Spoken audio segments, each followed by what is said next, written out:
Hi, everybody, and welcome to another Talk with Chris and Joanna.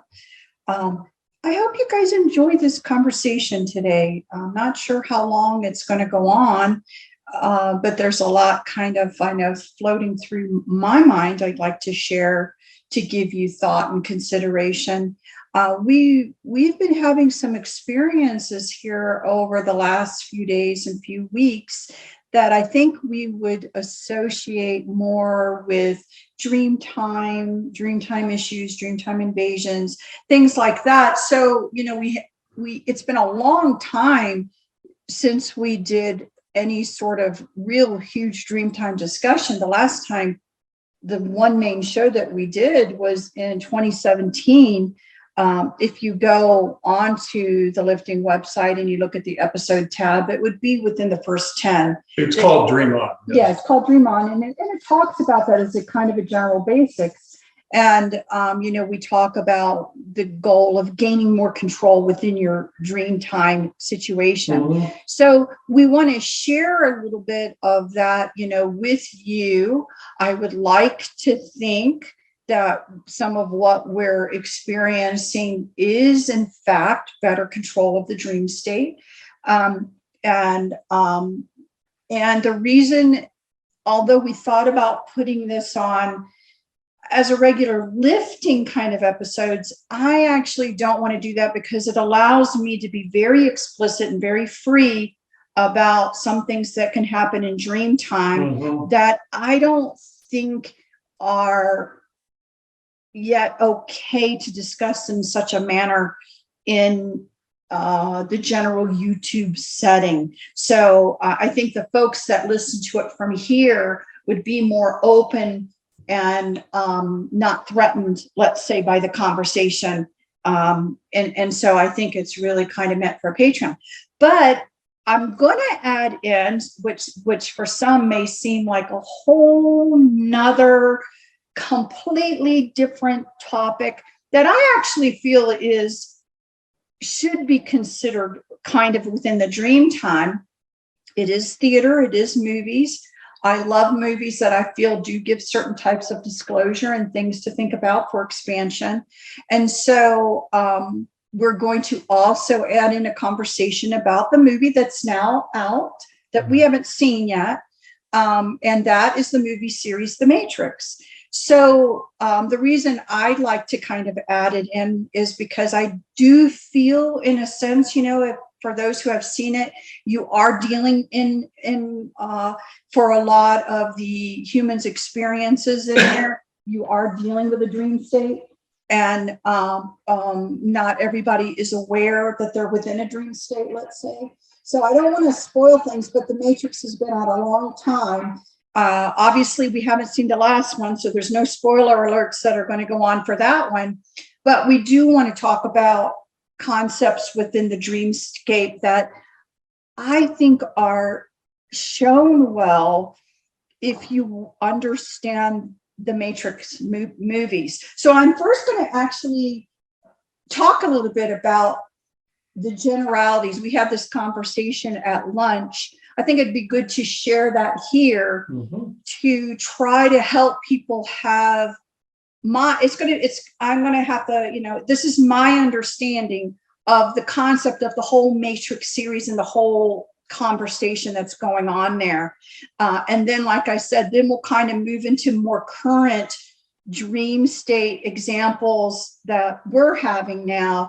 And again, give you something to ponder about what's going on. If you do remember your dreams, what do you think is now going on in respect to your own personal growth within the dream state?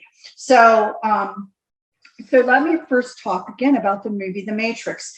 Many people have seen all of the different stories so far in The Matrix, and you feel like you understand what's going on, but maybe not quite understand what's going on. Even in the last movie series here, right at the very end, you have the Oracle, and then you have the Architect. Everyone thought, well, wasn't the Oracle killed by Agent Smith? What is going on? And there's this interesting conversation that happens kind of right at the very end where the Architect is saying to the Oracle, you are playing a dangerous game.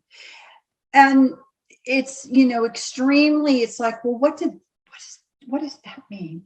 So it's an interesting dynamic. So I want to try to give understanding of um, my current understanding of the Matrix series for you guys to think about. And if you haven't been able to put a lot together, then maybe give consideration to what I'm saying, to ponder and to see, does it feel like it fits with you? But in general, the bottom line is you have a situation where there was a human AI war. Mm-hmm. Okay. And so, you read you read different things later on that humanity's fighting, that in general, they try to cut off the energy supply to the AI. In the end, what happens is that humanity's conquered, and the AI discovered that all it needs is humans to continue their energy supply. And they are literally, you see the humans, they're linked up through their neurosystem, and the neurosystem energies are what's actually feeding the AI. But they needed their little sheeple to be, quiet. So they put them in kind of a dream state so that the humans think that they're having a life and an experience and everything. Well, there actually is a long-term history of when this kind of energy harvesting first occurred. It didn't just happen. It didn't just happen a lifetime ago. There's clues throughout the Matrix movie that this has been going on for a very, very, very long time. One of the things that, the AI actually discovered through their experimentation of hooking humans up and getting their energy through their nervous system is when their project of doing this would be, coming to an end. The humans were dying off, things just weren't working properly, and they would have to then retweak what they were trying to accomplish. One of the things that the AI discovered is that it seems to be able to, and I hate to use the word, but I'm going to use it. There seems to be an automatic self-farming that can occur when a certain amount of choice is allowed for humans to have. Mm-hmm. And that choice actually comes in the form of an awakening to believe, is there something more to what we're seeing? This seems weird. What's our world like? What's going around? And so in general, the AI allows for this conversation to basically occur. Now, in its programming, it has some parts that are playing a role for the AI's behalf to allow for this exploration to occur from this percentage of people, mm-hmm. because it allows for the overall existence of this whole project, let's say, to occur. It allows for the matrix itself to exist if you give a certain amount of choice in there to be able to also hinge up the AI's agenda along with human choice. That's where you see this in real life, whereas there is choice in there, but then also you hit a wall, which also applies to the hamster wheel effect. It's an interesting thing because it almost alludes to there has to be some sort of spiritualness in a sense, because what do you mean a choice? Where does a choice come from? So again, it kind of almost alludes to an expansion of not a bodily growth, but a spiritual type of growth, pondering things of a higher level. So in comes a champion to be on the side of those waking up, or giving the appearance of, or do we really understand it at all? And that actually is the program referred to as the Oracle. So also the one implementing the program, the one too, with Neo. Right. Yeah. So there are these kind of programs. Now, again, we say even with the one Neo, but again, there is an awareness coming even from the individual that something's not right.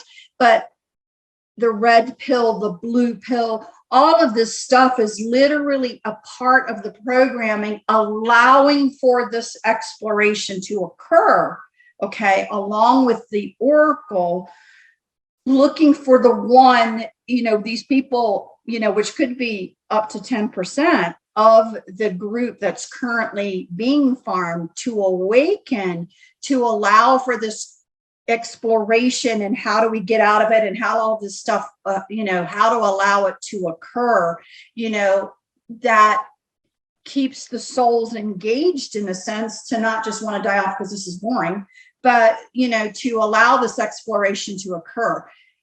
What then seems to occur, as they allow this to play out is time after time, the one is found and located. There is this, engagement within the matrix and the AI. You get to the point where you think the one is going to break everyone out of it. And then really, and again, I'm kind of really chopping this up, short blocking it. The one realizes that there isn't a current way to bring humanity's freedom from the situation. And time again, the one ends up merging back with it. Okay. Mm-hmm. And then this programming restarts again.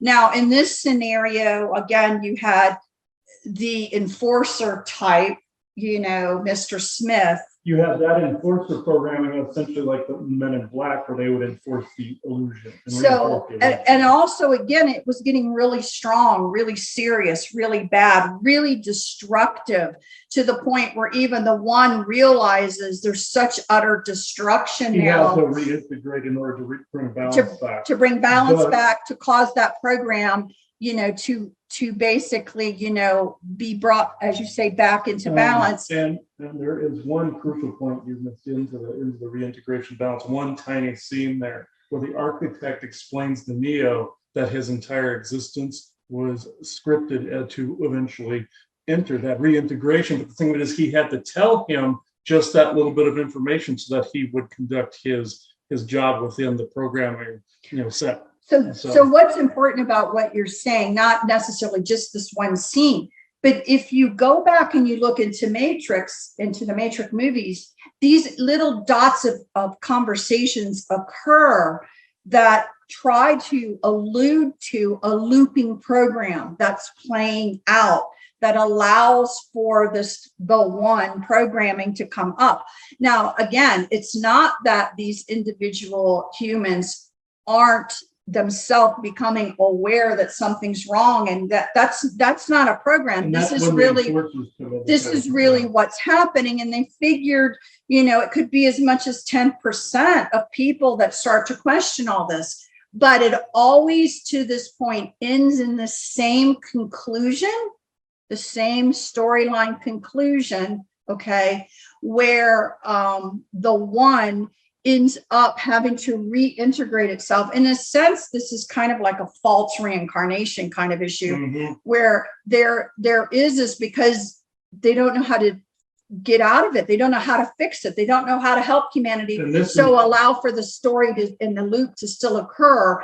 The interesting thing, I just want to get this thought out. The interesting thing again becomes then this program referred to as an oracle, which of course, anyone who's becoming enlightened is going to realize, wait a minute, what side are you really on? What, if you're, humanity's side, who are you, right? Who are you challenging?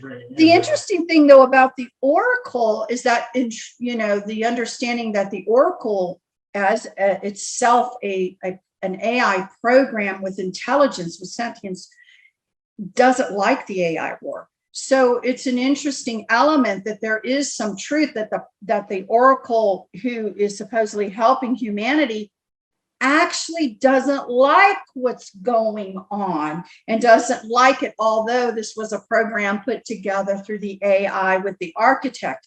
So there is recognition at the very end of the last movie from the architect talking to her, basically saying, I basically know you don't agree, and you're playing a dangerous game. Now, there is an element again of the spiritual set that we say that some people, as you learn something from a lifetime, you may bring some of that back into the next time, so you're not starting from scratch over again. So the interesting thing, which is what we don't know, and maybe they'll be showing part of it in this movie. I have no idea. I have no idea what's going to happen in this movie. But the interesting concept of bringing forward past information, so you're not regurgitating from a beginning anymore, but you're going to move forward. It seems also that, again, the oracle nor the architect, the AI, do not know the outcomes. They are running a sentient program. There is no 100% known. So you're kind of dealing with what I actually say is a butting of the heads. Actually, two key players now are the oracle and the architect. And also the AI, and this represents some of the alien groups that are not only hedge betting and rolling the dice on what is going on, but they're debating with each other on, they butt heads with each other on what plans for Earth and different armies, different races, and they'll take a gamble on different methods. This utilizes and shows that particular methodology as well. And even the AI in reality and some of these aliens in reality have no clue what outcome is going to end up here. So, and for me, when, kind of having all this, I'm like, wow, this is almost, to me, it reminds me of the Screaming Souls. You know what I mean? The Screaming Souls, that they were collected up, their DNAs were used to make clones. Mm-hmm. These clones have been now put on a place where they're farming them. That's like the story we talk about all the time, right? That, this kind of situation is occurring. So I find it really interesting in another different way. To me, it's feeling quite similar in a sense, as to, what our thoughts on what has happened in the false reincarnation cycle and everything like that. So it's an interesting thing, again, in how a lot of this for the day-to-day lives of the humans, there's the playing out of a dreamscape that's really going on. And of course, many people will say, we walking around on Earth right now are actually playing in a dream, right? Yes, so and also this implies this has been going on for thousands and thousands of years. They even mentioned that in the movie where Morpheus believes it's only been 100 years. It's actually been more close to 10,000 or more. And the war that they're talking about happened either tens of thousands of years ago or hundreds of thousands of years ago. So yeah. So it ups the ante that if the humans there that are questioning all this, and they're all clones essentially that have been created. That essentially, just like we've been told, humans are a race of clones. It goes along with how the Orions rebooted humanity as a race of clones. So that actually applies. So these are all part of the reasons why Chris and I find this is very interesting. These movies are kind of interesting, but again, that humanity as well, in the interest of even some sort of spiritual growth and an expansion of our knowledge here, but also the goal of an expansion of knowledge there through the generations to understand more and more, peeling back more of the onion layers of understanding of what's really going on here, still with the desire to expand and break out of it. Again, sounding kind of similar, although not identical, to some of the things that are going on, that we talk about as far as this existence. So I do love, I do love to see movies that help with our expanse and, maybe a potential greater understanding. I also like to, again, if you look at comparisons of different people from our experience that we talk about to in the movie, it's an interesting scenario. It's like, who would that oracle be in our existence? And I'll tell you, there is a character that most people would say, no, I think he's the enforcer, right? He's the one guarding this, which I would say was Mikhail. So some people would say, well, Mikhail's really probably, again, the guardian of Earth or whatever. Maybe then that's the Mr. Smith program or something like that. I actually believe you would believe that. I actually believe that he's more of an oracle scenario that may or may not be cheering as much for humanity, but since he plays both sides of the coin. The thing about Mr. Smith, the reason that I'm like, I don't know about the Mr. Smith, I'll tell you why. And again, anybody's open to their own interpretation of where they think characters would fit in. The reason I say that is that I don't recall, and I could be wrong, I never recall Mr. Smith making himself known to do something benevolent for somebody. Mhm. So, but He was purely on the dark end of the spectrum. he was really, truly an unfortunate. And he was a virus that actually kept expanding out. And that's why Neo saw no way but to rebalance. The So it's matrix. interesting because, so on the side of maybe people having, potentially one or the other or both with Mikhail, the benevolence, coming in to help, the, what just happened, did he have something to do with that kind of scenario? That it may be one, you know what I mean? And the reverence given to the oracle, which is what has happened to him, that maybe some of these characters in our life, wouldn't necessarily, be the Mr. Smith, but what I would call the Mr. Smith is what everyone says that they have been exposed to, which is literally the virus. So you have the virus innervating the oracle, which literally happened in the last movie at the end, right? Mhm. Yeah. And the interesting question was, did it truly affect the oracle in a way that it would now be detrimental to humanity, which is what we think happened to some of these other folks we deal with, or, did it not? And so, but it's very interesting, even if, again, it's just for fun. And also, pondering this. With the programming itself, people call it, even now, because of the Matrix, they call it the Mr. Smith effect. Whereas the programming that drops into people to make them be in more obedience with Matrix rules, such as if anybody's in a certain frequency and they can contest that, they act all strange, they start to oppose you, they start to argue with you, act almost in a Neanderthal type fashion, in a variety of different ways. It even dumbs down people to a certain extent, like what's happening now. They will fight with you, and it literally drops into people at the drop of a hat to get them to act in a certain way. Some people have it already, where they're in a more of a cognitive dissonance sort of mode, or don't see certain things. This is what happens at the end of the first Matrix movie, where Neo is running from Smith and he's downloading himself into a variety of different people to try to kill him. That's a more combative way of seeing it, but that's where a behavioral subroutines essentially is what you're seeing in society. People have now dubbed that form of programming and cognitive dissonance as the Mr. Smith effect, to try to keep people locked in a matrix. And Mr. Smith and or any of the agents in it are essentially like the Men in Black in reality, where they're the wardens of the illusion. Do I believe Mikhail is linked to that? Absolutely. Do I believe he's linked to that? Why would you be the guardian of Earth? Earth doesn't necessarily need that type of guardian. That would be more of an enabler or a jailer at that point. People of Earth have to be able to become that guardian or that enforcing type force, aside from any influence.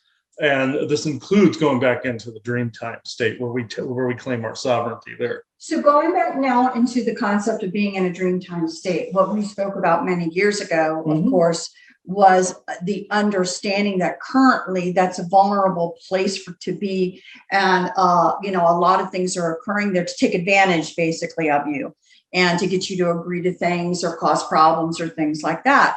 The goal being that we would slowly gain better control of our dream state, no different than in the Matrix movie, where there's this, before they're detached, you know what I mean, literally looked at as now a virus and flushed down the tubes, where then they're rescued, right, as they're unhooked from the Matrix, that something is happening to them in that dream state that they slowly start to gain control over, which then leads to then becoming unhooked from it and hopefully rescued as, human.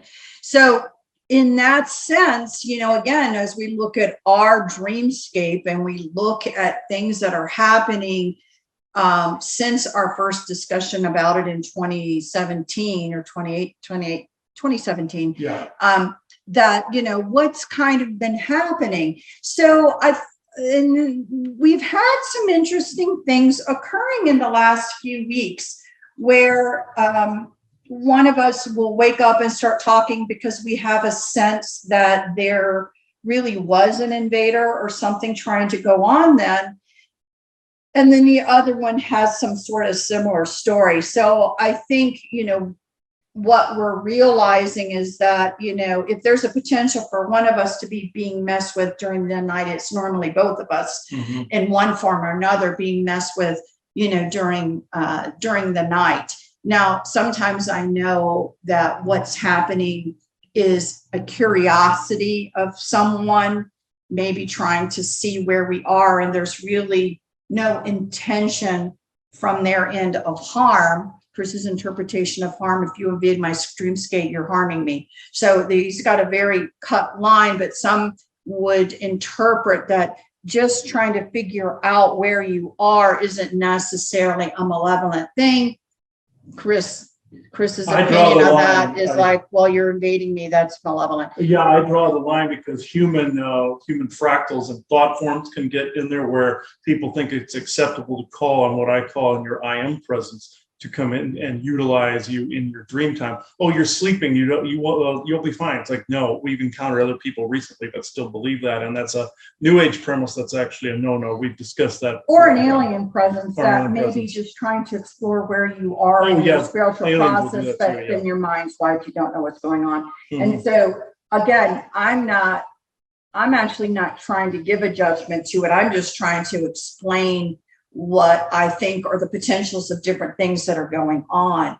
Is what I think I really, though, want to explore is not the what some interpret as innocent conversations and activities during DreamCon, but actually more that are trying to potentially manipulate or take advantage of you. So that's kind of the skew, because again, there's many different ways to slice a pie of what's going on, but that's kind of where the conversation right now that we're trying to have, where you're able to maybe gain a better understanding of what's going on and choosing not to participate in it, and asserting your sovereignty not to. So, and then even pondering, is some of this dreamtime invasion occurring because of things that are happening now on the outside world? Like, one of the ponderings that I have is feeling like some good things occurred with conversations that were very non-threatening with people, where they were open to hear things, and and or they asked you some questions which you were even surprised that they were pondering, and you just had a really good conversation with somebody, which leads again to an expansion of thought and expansion of understanding.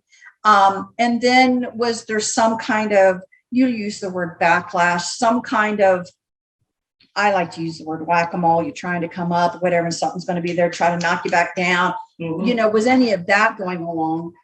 Is any of that happening more than what we realize as an ongoing battle of you trying to raise in spiritualities and interact in a non-dream state? And then during the dream state, what's going on to try to counterbalance that in someone else's mind, that possibility is there, that's going on. Humans can become enforcers for this as well if it takes a certain code or a certain way of doing things that also can appear in dreams. The example, it goes back to the Matrix, where Morpheus says people that are so inured with the system, they fight to defend it, and this becomes they become our enemy. Now, the enemy portion, it was added to divide people. That was more of a cabal insertion right there. That was like, oh, this person's awake, this person's unawake, this one's awake. That was more of that premise. But with this, there'll be people also on the outside that are part of this self-farming enforcement, to try to reinforce some of the things you're seeing in the dreams, because they will follow certain teachings that have been either here for thousands of years, or it's something that it's also come to them in a dream that they take as sacrosanct, and that they are then trying to enforce it in the waking world. And I see this repeatedly at fairs. I see it repeatedly in daily life. Even people that I've actually read, I've seen this being enforced as a form of of rule of law sort of thing. And it can become that over a period of time. There would be beings that would come to people in dreams and give prophecies back in ancient times that then were turned into some of these teachings, and also said by certain prophets and certain people that would come in and start delivering these messages. And it was always for some faction or other. Again, it goes back to the hedge betting thing again. But this then will get filtered through the dream world, especially if there's a frequency differential between one set of beings and another. They will try to insert their agenda through that way, unless you take control of that and say, no, I am sovereign. I am taking control of this realm. This is my mental scape. You have no rights within it. And I've had to do that exact thing very, very recently. Before I give any of those examples, you can go into this. Yeah. So we're basically gonna, I think, talk about, again, in the questioning, like I said, is this coincidental or is there a relationship here? And I think it's best, we're telling you that there have been some series of things that have happened that really have come to our mind, but we're only going to talk about the series of events that occurred yesterday, because we could spend a long time bringing in other things to ponder about, but really quite a few things happened yesterday through this morning. So one, interesting thing again, and you're going to have to bear with me. We're kind of doing this off the cuff. So I'm going to guide this conversation so we don't get too far off the mark. Yeah. So yesterday, again, like I said, I happened to go to work and have some very interesting conversations that I just didn't expect. Were very interesting, felt very good about it. People were open to things.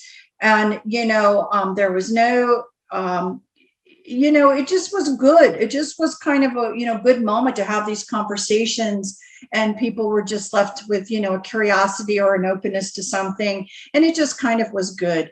At the same time, and soon afterwards, I actually, Chris contacts me because he happens to get a call from a storage unit that has a lot of our product in there, that there has been a water leak, that there's a chance that the stuff's been flooded out, and kind of, alludes to the fact that they've already looked into there. He needs to get up there to look. And we only have one car because Chris really doesn't drive that much. And so here I am working a 12-hour shift. So luckily, Chris's folks are kind enough to come get him to go up there. And what did you actually see when you got up there? Yes, there was nothing there. I'll also include some video little clips I did of this at the end of this as well. But I'll explain here as well. Went there, and there was literally nothing wrong. And talking about that Mr. Smith program, it literally caused the people at this place to literally lie about what took place. And I went in there, the person said they had seen everything in there and everything was all just ruined and all this other stuff. And this was the legitimate conversation that was had on the phone. And went in there and absolutely nothing was damaged, nothing was wrong. There wasn't even water on the floor in the building, not even the smell of it. And then I realized I had been basically schmoozed to distract me away from something else that I was doing. And it goes back right back to that Mr. Smith program. So I don't go into extreme detail. Again, I did a little video on this I could put at the end that went into extreme detail. Right. And so the interesting thing about it again is, there was a bad flood that occurred in that building multiple years ago. Yeah. So again, building off of something that actually had already happened. That programming took it and expanded right. it. And so, the staff probably were put in a legitimate state of panic. They actually, on the outside of the lockers, had something to catch moisture. But the concept of them actually getting into the locker, unless they have a master key in everybody's lock, they can't unlock the locks. But the program would have seen what was in there. Right. The program would have. They necessarily didn't, but the stir up of the panic, right, would legitimately want Chris to go in there to see what was going on. And also start a fight with those people based on the fact that they lied I didn't engage in that, and therefore the program died. That part of the program. So it's an interesting thing again. So again, what's the big deal? It's where we have a lot of stuff. If you want a beacon of energy where things can hide in, that's coming out of there, because there's so much there energetically wise. We can't have it at this house. It's too much. So anyway, so that instant happened. I had really good conversations with some people yesterday too. The other interesting thing, again, that I ponder, is there something going on? Is there a relationship? Was when I was driving home. So again, I drive home in the dark. I go to work in the dark, working 12-hour shifts right now. And so I literally got off the exit to come home and look up in the sky. And I know you recorded some of this.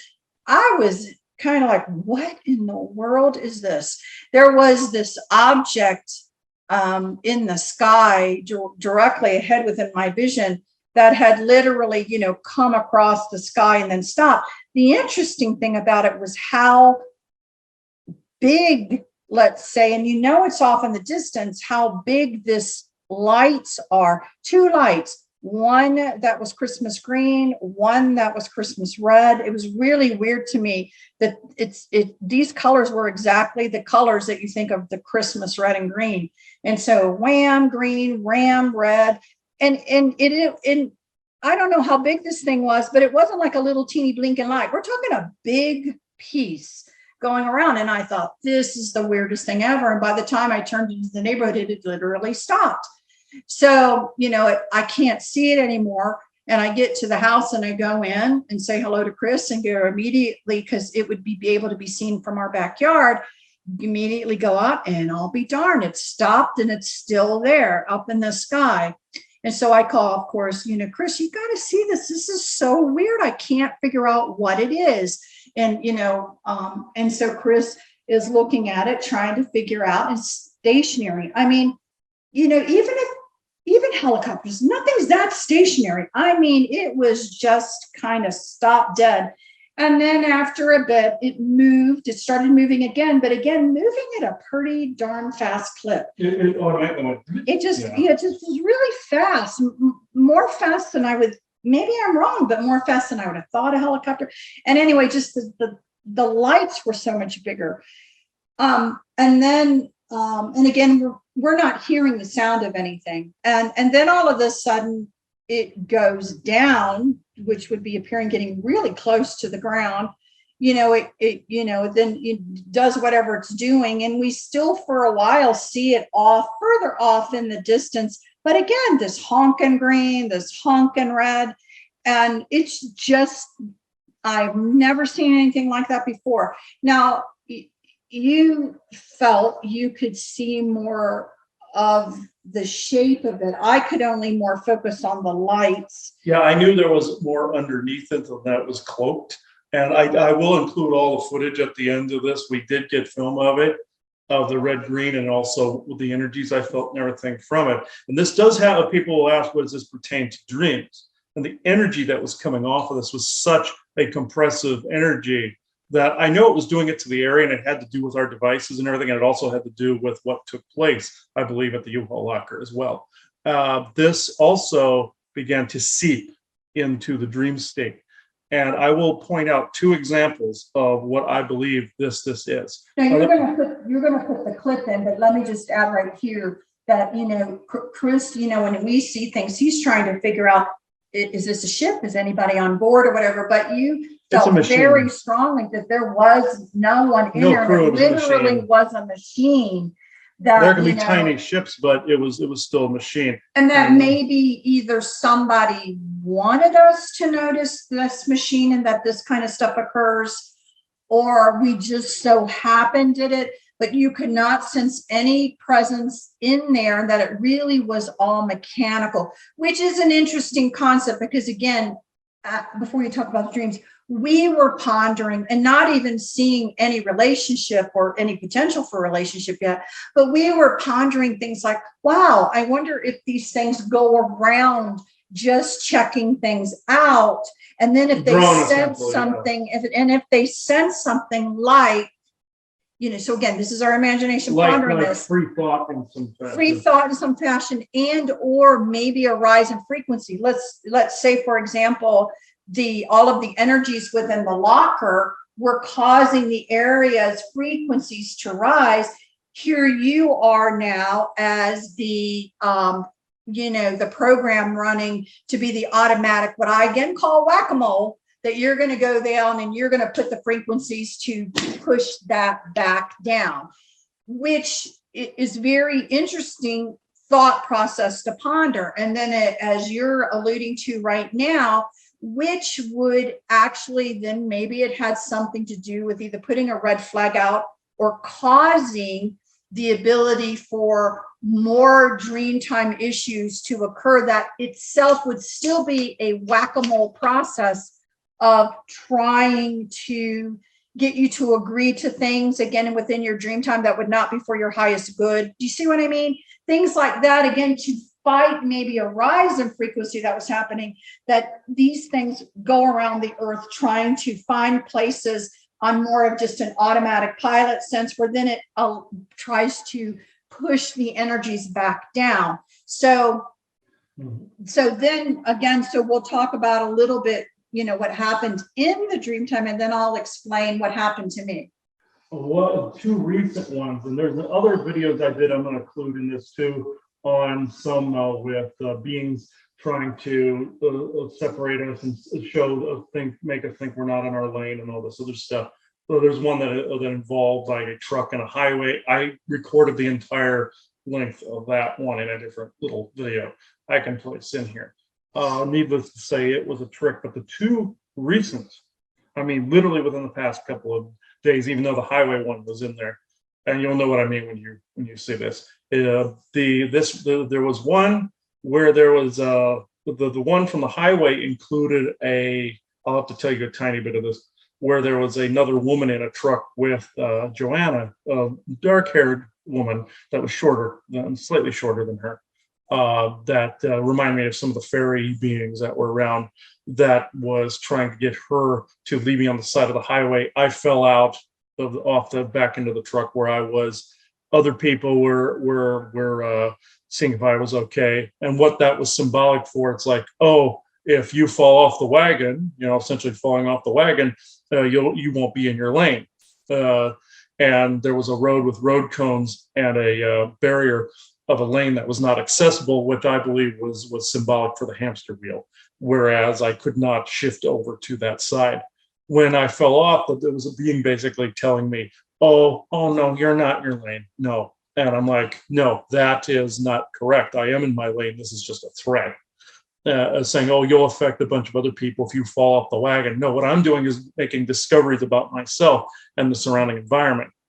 Next one, or I should say that was the pretense to this. These other two, there was just a photograph that was being shown to me with a girl in an artistic pose that was naked and was just in an artistic pose, like you would just do like an artistic nude or something.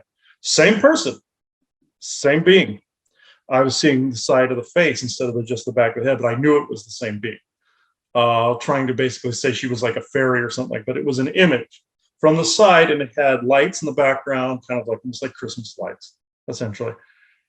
And this being was not focused on the camera; it was to the side, like an artistic, a bodyscape, and back arched and everything, looking at an object of some kind, manipulating some kind of object, and with some geometric shape. And that's really all that was. And I interpreted that as a being that was just manipulating the geometry of the situation, integrating into the hamster wheel itself. Next one this was a little bit more detailed. This was literally this morning from the time of this recording. We're recording 12/28/21. This was actually very, very weird, where I'm in a tent setting up for an event. It's actually nighttime. It's like people have gotten there late. Like how when I used to go to the rendezvous reenactment events with my father, we would sometimes get there at like maybe 11 o'clock at night or 10 o'clock at night. And we'd have to set up for the next morning. And I was setting up a tent, and there was this lady going around. Same person, same exact person. was going around with other people, and I could hear her coordinating the event. Okay, tell all the people they have to turn their tents along each path at an angle, and they have to set them up this direction, and the other people on the other side of the path have to set up the other direction, kind of like a sawtooth pattern. And that, which makes no sense if you're doing an event where people are walking around. That's weird. And she goes, well, we have to conform to social distancing. We have to conform to where people have to be in a line. They have to go this way. It's like, that's not how you run an event. And I confronted this person, said, this is not how you do things. I refuse to comply. I'm saying no to you right now. And she just looked, and I went to go, and I turned my tent. We picked up me and some other guys picked up the tent formation that we had, and we placed it in the correct way you would expect parallel lines to be. Exactly geometric symmetrics instead of weird sawtoothing. The sawtoothing was also indicative of a saw or a blade cutting into dream time as well, with somebody's agenda. It was basically cutting into the dream time. And this being took one look at me, turned around, began to walk away, and said, no, I don't think you'll be doing that. And other people started to go, yeah, he's right. This makes no sense. We're doing it our way. And they started to put it in the proper symmetric pattern that made more sense, like you'd expect on opposite ends of the path and of a path to walk by in an event instead of this weird jagged thing. And this woman was furious, was just absolutely furious and threatening me and all this other stuff. And this woman, I looked her dead in the eye. I said, the answer is no and will always be no. I am taking my stance right here. This is my space, and you cannot change what operates in my space. And, how do you like that? And this woman was absolutely furious. She looked like a regular human, but I knew this was an alien. I knew for a fact this was an alien. And me telling her no and taking control of this dreamscape just angered her. And she was screaming at all the other people along the path, going, you will comply. And they're like, no, we're not going to do that. We do our own thing. And this also applies because this person looked very similar.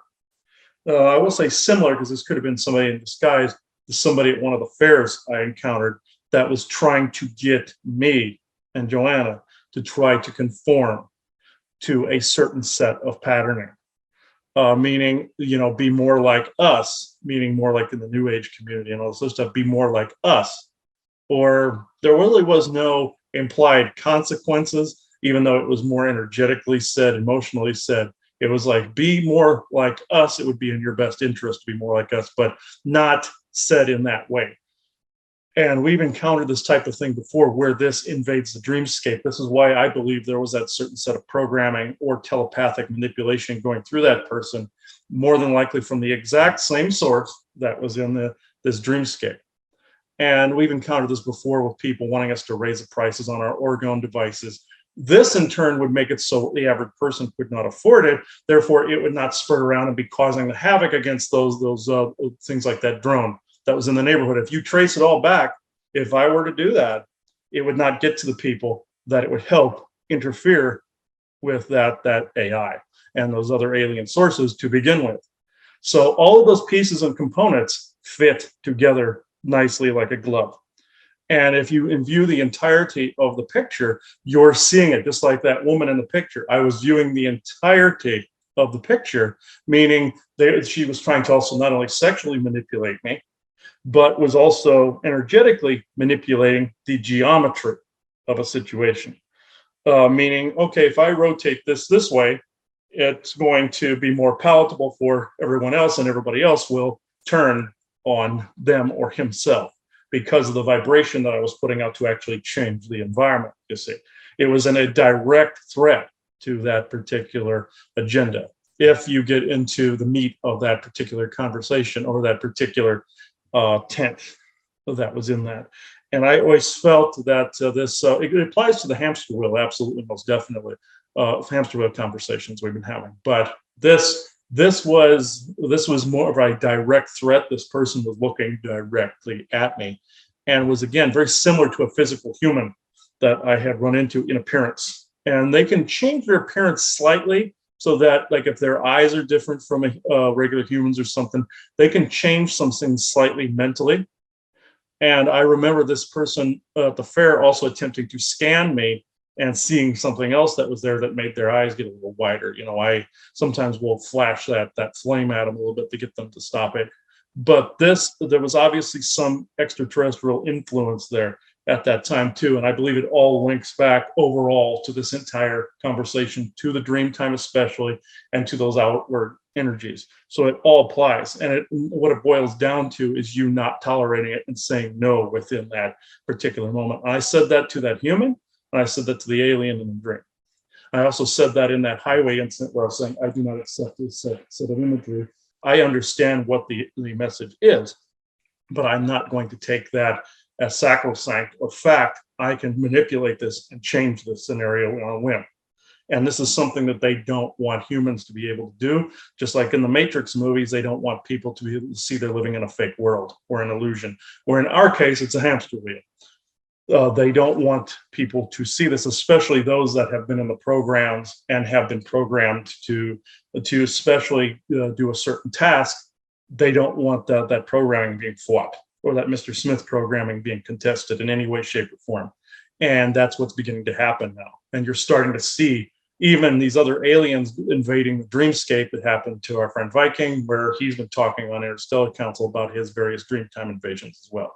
I'm not going to go into that completely, but that's happening to him. It's happening to other people that I've read. It's happening to us. And we're beginning to see the measures that some of these beings and programming is going to try to adapt to this situation and trying to control the situation when it's getting less possible for them to do it. The lengths that they are going tends to go against their original credo, where they're not wasting energy. They're actually beginning to waste energy now. They're beginning to literally burn their reserves to actually do stuff, or change form to where they don't have any need. They don't need reserves, like some aliens go into more of a human form so they can adapt to our environment, so they can continuously do it. That's something that's not being spoken about either. They are also some that are in dream times as well. And also in the outer world, like the Ebens that are in this area. They're hybrids. They look like us. Their eyes might be a little different, but they look like us. And they are also contributing to this. And I would be willing to suspect that they were involved in some of these dreamtime invasions that we're speaking about now, that we're just not going along with the program. You have to conform. This is a narrative that's been in the works a long time. Just go along with it. It'll be over soon. And I say no to all of it. I think more of in a wild card sort of way, whereas all systems need to be disrupted, cast aside, and we choose our own path. And that's usually where I'm at with that. So, Joanna? So in general, the only thing that I want to talk about is very briefly, kind of a little bit about what happened last night, but it's kind of in the same scenario of not going along, not agreeing with, saying no, in a dream time. My scenario happened to be one of more a family type, where if you would have thought in the dream that I was younger, because my parents were present in this house, like it was their house that I was present in with other siblings and things like that. There was a large gathering, again, it's around the holidays. So of course, thinking of the large gatherings of people coming and being invited into your home. I wasn't happy with the people that were invited into the home. I can tell you that. I wasn't in agreement with the types. And then there was another part of the scenario where three beings, they looked human there, but even in the dream, I knew they weren't, that they were, going to the door, knocking on the door. And I happened to be outside, and I'm like, well, what do you want? And they, they're like, I want your father. We're working with him on a project. There's this deal or whatever. And I was just not in agreement, not wanting to be cooperative, not wanting to be a part of whatever this scenario was playing out. So, and being, defiant kind of about it, meaning I can't control maybe these other people, but no, I don't agree with who's come into this house. I do not agree and accept the whatever deals are being cut. I don't agree and do not want to participate them. That was part of it. But I am going to go into something that we don't normally go into too much detail on, because I have a feeling it's happening a lot. It's happened some to Chris and I, and it is sexual in nature. Mm-hmm. And this is one of the things, again, that I said that I didn't think was really good to bring out on a YouTube video, but I feel it is important to, as an awareness of, if you are remembering dreams and are experiencing any of this, to understand that this is a tactic of energy harvesting that is used during the dream time. Now, there's plenty of people who have dreams where they're actively making out, having a, whatever with whomever, your favorite movie star, your spouse, your whatever, in whatever scenario going on. I'm not going to say that every one of those experiences are always an energy harvesting type of event. I don't know that, but I do know that sexually things are done to harvest energy. Okay. And the interesting thing that was happening to me there is I've already grown quite defiant if I'm getting like a sexual charge starting to go on in my body within the dream state, Mm-hmm. that I've already kind of moved away from most of the time wanting some partner to engage with, wanting someone to have that energetic release with, and so part of me already gets triggered that someone's trying to steal the energy. So the thought of, with such a high stimulus going on, wanting to engage with another being or whatever, that's already, is exiting my thought on a more regular basis. However, I will say that when you are think of it as, the shock treatment that people talk about when a male is taken onto a ship and they are forced to ejaculate, okay, that there is some sort of electric stimulus going on that you just cannot ignore, and you want that release to occur. So for some people, they may be, again, if you're not participating with someone, what's the only other known way that you know how to have that energetic release? It means relieve yourself somehow and, get rid of what is going on. I currently do not know whether that allows for a release to occur, that those energies aren't being stolen. Part of me thinks if you engage in some of this, it's going to get stolen. Part of me is like, does it matter? I don't know, but I just want you to know how strong the sensation, where it's almost like, I always joke with women, like childbirth, when they get to a certain point, you don't care how it happens, just make it happen to, get this over with. And that stimulus that could be aimed your way. I don't know how it's being done. I don't know if it's all telepathic. I'm not saying I do. I am just telling you the strength of which that energy is coming through to you. It is really, really, really rough. Again, in the dream state last night, I did have awareness that as the more I was saying no to something else, this then started to occur.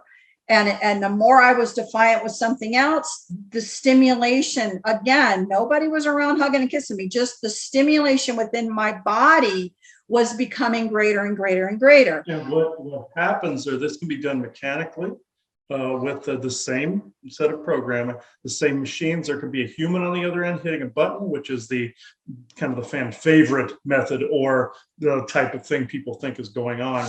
But it's also computer-wise and can be done with alien psychic telepathy type of scenario as well, invading in the dream time. And then all they have to do, they can do this essentially with technology where they rev that up, and the only way to get rid of it is to release it. And sometimes that energy, they build it up in somebody for two reasons: frustration and pain is associated with it. The other one is somebody wants the sexual energy from it. Or third option, it's just to torment you from whomever is pushing that button somewhere. So I bring this up, and we're being a little bit more explicit to let you know that this stuff is really occurring. And it is to the point of almost a painful, I can't function. There has to be a release of this, somehow. So how it's happening or whatever. I just want to, I guess I just want, what I'm trying to say is there was recognition on my part in the dream state that I was not going to participate in this other. I was not in agreement of this other, and a recognition that this was now being done. There was definitely a recognition. I believe I did say to a being that I was not going to engage with them in any sort of form. And that was the punishment for it, essentially. Yeah. Well, right. But even when they were triggering it to be such a strong sensation that I was still being resistant to act upon it, let's say, even though I wanted it gone. And again, you would say, oh, well, that's great. You should love this every night. But what I'm trying to tell you is it crossed the line of being something pleasurable into this is so uncomfortable. I've got to get something to release it. And there is a line, guys. There is a line. So I think some of you may know what it is that I'm trying to explain, and we're trying to explain, of something that's moving across the line where, but again, the resistance to want to participate in it. And so when we add everything up that was happening yesterday, and again, I'm not just saying that was all one inclusive, this was only related to yesterday, but enough happened yesterday that I think it's interesting to bring it all up because, it's just hard to ignore certain things. I am curious, again, I don't know if there's anyone here to talk. I kind of said, I hate to talk about these things without having someone to talk to about it first. I am curious really about, are these mechanical things flying around looking for pockets of maybe higher vibrational things aren't working? Because we know Army units, let's say, have walked around neighborhoods to push down energies. Right. But what's an automatic pilot? And again, relating it back to being in the matrix, in this unseen world, that you don't quite know really what's going on. It feels like there's something relationable, something going on. Again, we're certainly not saying that, this is a helpless situation, because I feel we're remembering these dreams to maybe say you are doing a better job at, recognizing what's going on and choosing not to participate in certain things and saying the no there. And so I think that's always I think that's a great thing, that's going on. And some of you may be noticing that yourself. So, but all of these things to kind of ponder at one time. But I don't know. Is it empty? Is it chirping out there? It's kind of chirping, but it's more like it's just like one of the other days when we were trying to do something. It's more like a mixed bag of things. It's like some of the things trying to choke and stifle while other things are trying to come through. But it's fairly crappy weather here at the moment. Sometimes weather can interfere, but it's but hang on, give me a moment here. I'll see if I can. I'm getting generalized like information, but like somebody's trying to squeeze something through. But I'm trying to just reach out to anyone benevolent. No, Isaac, I don't think you're going to be the one to say this. Okay, let's see. Unless you're the only one left, but so let's see. You went like that. Yeah, I mean, only if I'm the only one left, sort of thing, But let me see. So are you in agreement with some of the things that we've said? Are we gaining? Yes. We're gaining a Yes. better understanding in your opinion. Let's see. Who is anyone available? Let's see. Okay, I guess you're going to be it. Okay. I think that's funny. Other than Isaac, is there anyone else? Yeah. Is there anyone else available? He's like, hey, hey, hey, hey, Well, like that. you got a reputation, Isaac. What can I say? He's like, hey, hey, like that. So, he goes, I'm touched. But You want to be touched.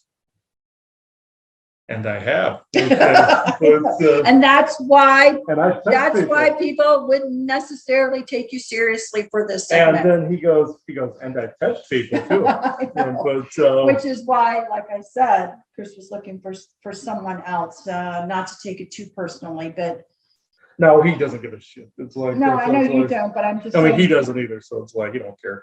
But it's like, okay, I guess you're it. But no, maybe not necessarily it. Let's see. Take this jacket off while you're doing that because it's getting a bit warm in Mm, here. well, she thinks it's warm. It's actually freezing in here. So that's me. I prefer it to be almost 80 in here. So it's like with the air moving. But anyway, what do you mean shut up and what? Why is there, Isaac, I don't like this energy. It's like it pulls on my neck a little bit and yours is fine, but it's like there's this like creepy like pull where I want to like go like lurch forward a little bit. It's like this weird.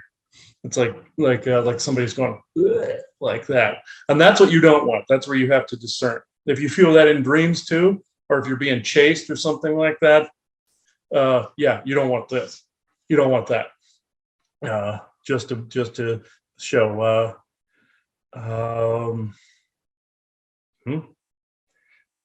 Well, if you're not going to be it, you got to point out whom. Okay.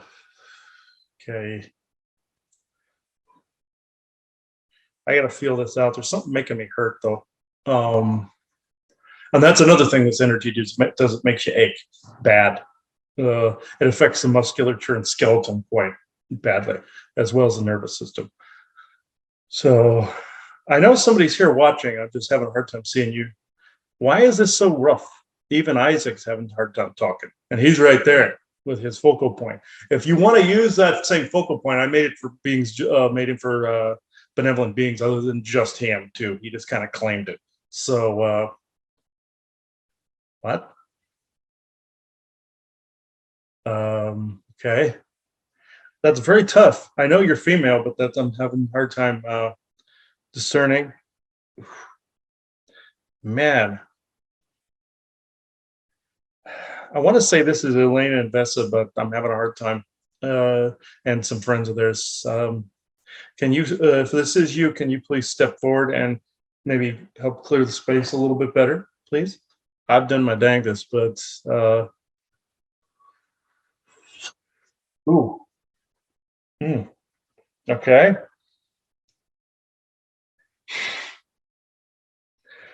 Yes, that is good enough. She goes, is that good enough for you, tit baby?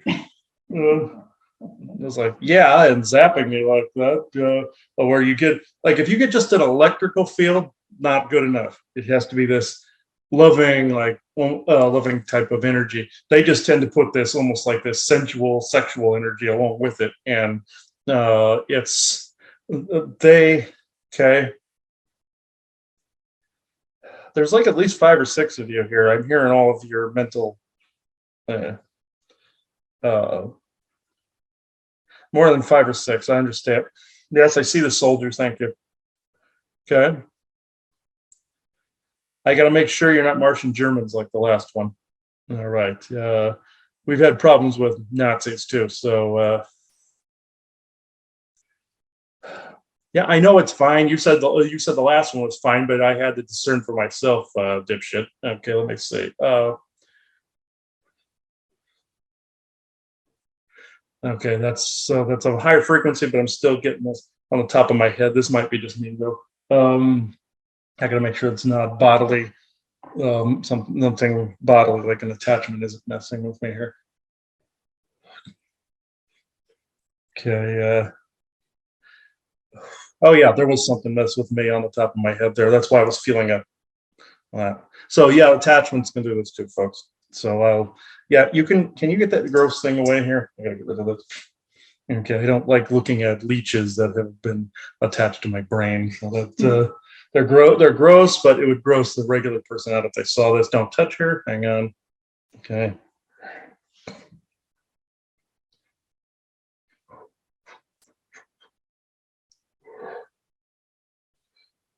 Okay. Now I'm getting it. There we go. But it's still fairly foggy. It's these. I know. Okay. I mean, shut up. Okay, let me see. Okay, which one of you ladies are speaking?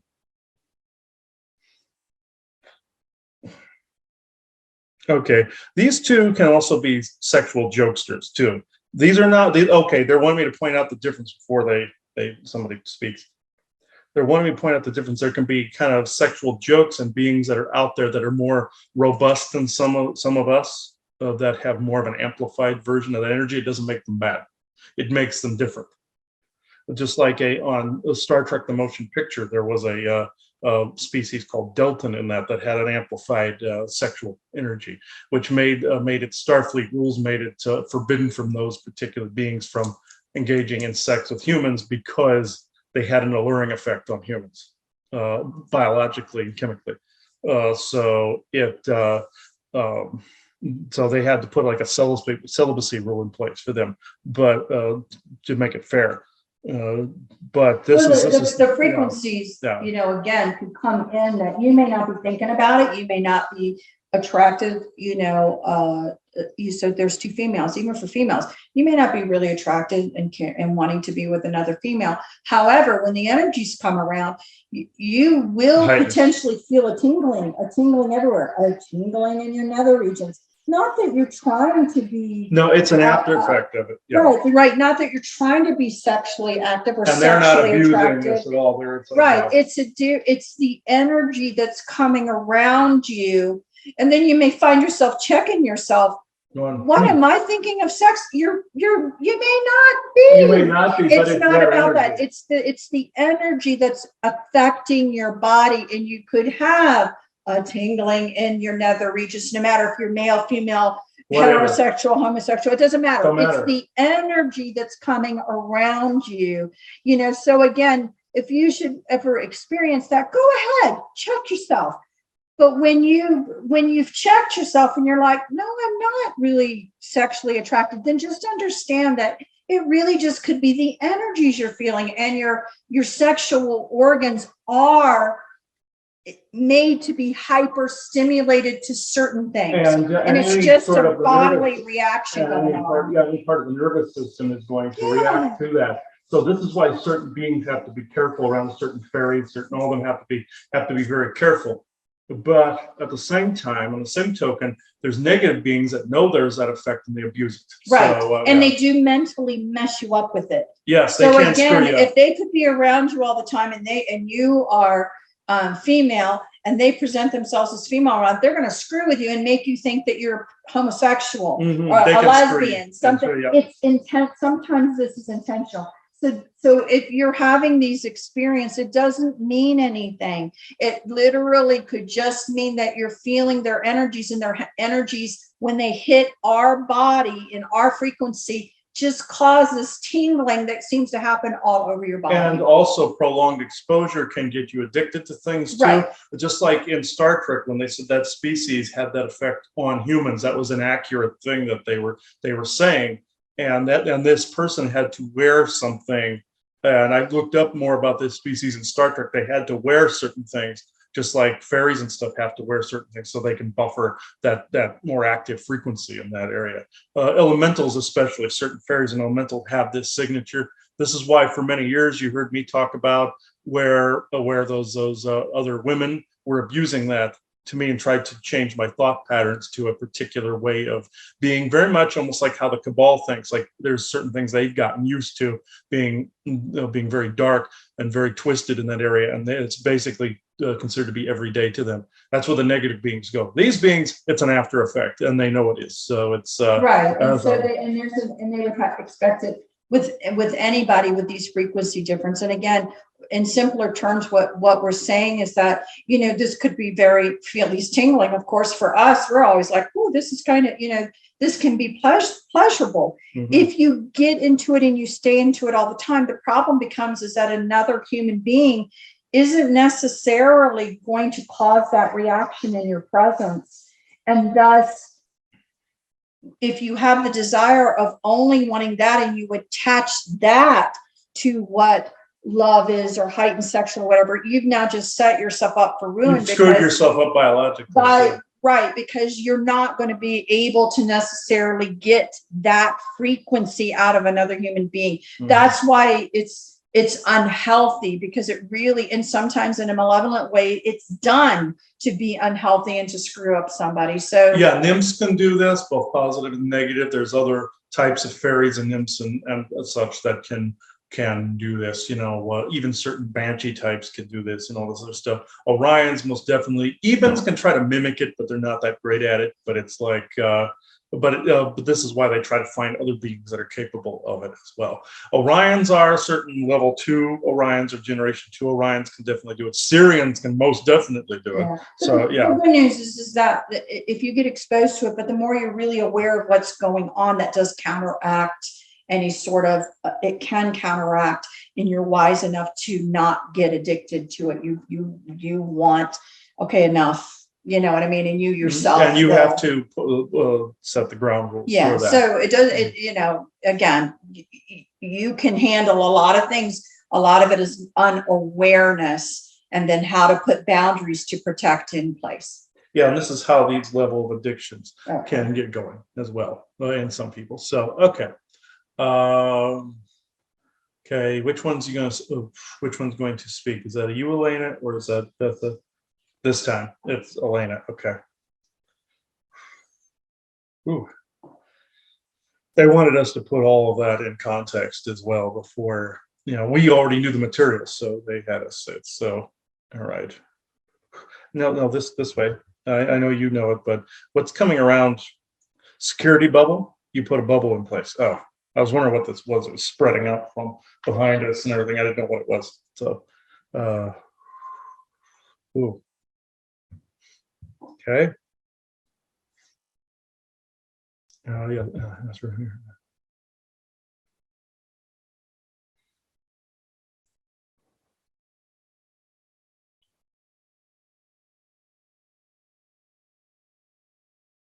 Okay. Yes, this is Elena and friends and crew, along with Mozen Protection. We ourselves are having to wear armor today from some of these energies, even though we are more like yourselves and want to wear casual wear where we're from and here. Always, we are far less formal than wearing armor, but this is something that needs to take place, unfortunately, being out in the open. And do we have this ability to come into dreams and to utilize those sexual energies? Of course we do. And we can come into dreams to speak, and as we've had with both of you in the not too recent times. But there's been also the opposite of that equality, whereas negative beings have done the same. Do we have that natural sexual energy because of some of our more elemental / fairy type lineages within our people? Of course, we are essentially like you, cousins, but also cousins of the elements as well. This is a natural, I wouldn't say byproduct, it is just part of the physiology. And would this send some humans for a loop that are not prepared for that vibration? Absolutely so. Do we try to help other humans open that side of themselves up if they do not know how to do it? Do other benevolent fairy-like beings do as well? Absolutely. And will they do this in dreams? And they're trying to help somebody get past a certain blockage? Yes. But then there's the other half of this equation. You see, where there are other beings that are trying to ensnare you within your own subconscious. They're trying to ensnare you in the dream time, whereas you are not only making agreements, but you are hindering yourself by not only stepping into their own box, but you're creating a box within that that also contains either them or their own ideologies and their own set of matrix type persona. I will give an example. A demon that he ran across that we ourselves were attempting to alert him to in his dream time through the electronics in his dream time. That was us trying to alert him to the dangers. They were attempting to go inside of his dreamscape and change the landscape to that of a desolate future or one that had no meaning or substance. And seeing you at the helm of that lack of meaning and substance. And that is incorrect, we see in this. But the being was attempting to create that box in place, very much like he puts beings in a box and sends them away and transmutes them. It was attempting to do the same thing within that particular scape by distracting him with little problems after another. You may notice this in the waking world as well, whereas if it's a day that you wish to take a breather, or wish to do things such as these recordings, there is a plethora of help messages that come through. These types of beings are presenting this just like in the dream time invasion, where it said that you yourself had something wrong that he needed to correct. Within that, to distract him away from the actual help that was present on the outside, attempting to reach in and pick apart that box construct. This was indeed myself that he heard speaking aloud in the room, and this was us attempting to get into that particular dreamscape. The dead end that this being was attempting to co-create would not have been for your highest good of the path, even though you learned a lot from this dream time. Certain dynamics in dream time, even though some remain the same, more have revved up in the recent 2 years since your COVID scamdemic has taken place. The AI has revved to such an extent that demons are more abound than they were 2 years ago. Even though there was a downward spiral decline in that, then they are more prolific now. Because are they also being utilized by some of your militaristic forces? Absolutely. And as is the AI, absolutely. This is what you also saw with that light with the red and the green. This was something that they were attempting to, you would say, hypnotize the entire area and render it in their own way a form of inert as far as certain energies go. But they know that it is being recognized and this certain energy is being spread. It's very much like if a fireman was attempting to put out a fire with a fire extinguisher, they see it as putting out a fire with a fire extinguisher. They do not see it as beneficial. They see it as a threat to them. Very much like like a fireman would see a fire as a threat to public safety. They see the fires that you are igniting as not only a public hazard or safety to their control, but to their control specifically. And this is what was going on with this. This is something that, unfortunately, we cannot say that it will not continue. We can just say that it can be combated and recognized. We can, if any being guarantees that they can stop at 100%, they are lying to you. And the programming, if anybody says they can shut it on and off 100% of the time, they are also a human. I mean, they are lying to you. And I would also like to say that your harassment and your intimidation within certain fairs and certain other things won't continue. I cannot personally guarantee even one aspect of that. But I can guarantee that you will learn more and more on how to combat and stop these things, both technologically and magically. So I can go into questions. So you did answer. So I'm just going to get to it specifically. You did answer one of the questions, I believe, that I was curious about the lights last night. I think you were saying because it was more of trying to mesmerize people and, get its programming out, but in an acceptance, it's probably why it was, Christmas red and green. So I'm assuming you're also saying we weren't the only ones who saw that. Mhm. It was in a sense meant for people to see. And then the lights, the season we're in would kind of have them lull into what it was actually, the frequencies it was putting out. Yes, there were some people that were already asleep when this occurred. Not metaphorically speaking, it was literally putting them to sleep. You guys have gotten to such an extent where this does not harm you, or you were only feeling the energetic effects of it, even though you were already tired from the events of the night before, which were also inspired by this, where your nervous systems, especially his, was being overtaxed by these particular outside forces. This has also been going on internally. It can degrade the integrity of the nervous system and musculature over a period of time, which is what is occurring in you both. Unfortunately, many other people. Some people are put to sleep instantly by this, and some people that did see this, other than yourself and their children, where actually the children were being told that it was more Santa related or Christmas related because of the red and the green. Well, this was something, of course, parents figured this was a way to explain this away, yeah, or have a military vehicle or a commercial vehicle in the sky, and the parents just figured it was a plane. Very much like when he was little, his own mother told him that a certain plane was Santa when he was little. Parents do this all the time, mind you, to keep that particular narrative going, which there's no problem with this. Some people actually see a problem with this. Excuse, there are intrusive energies attempting to break this up, but we do not bend to this particular narrative. Halt 1 sec.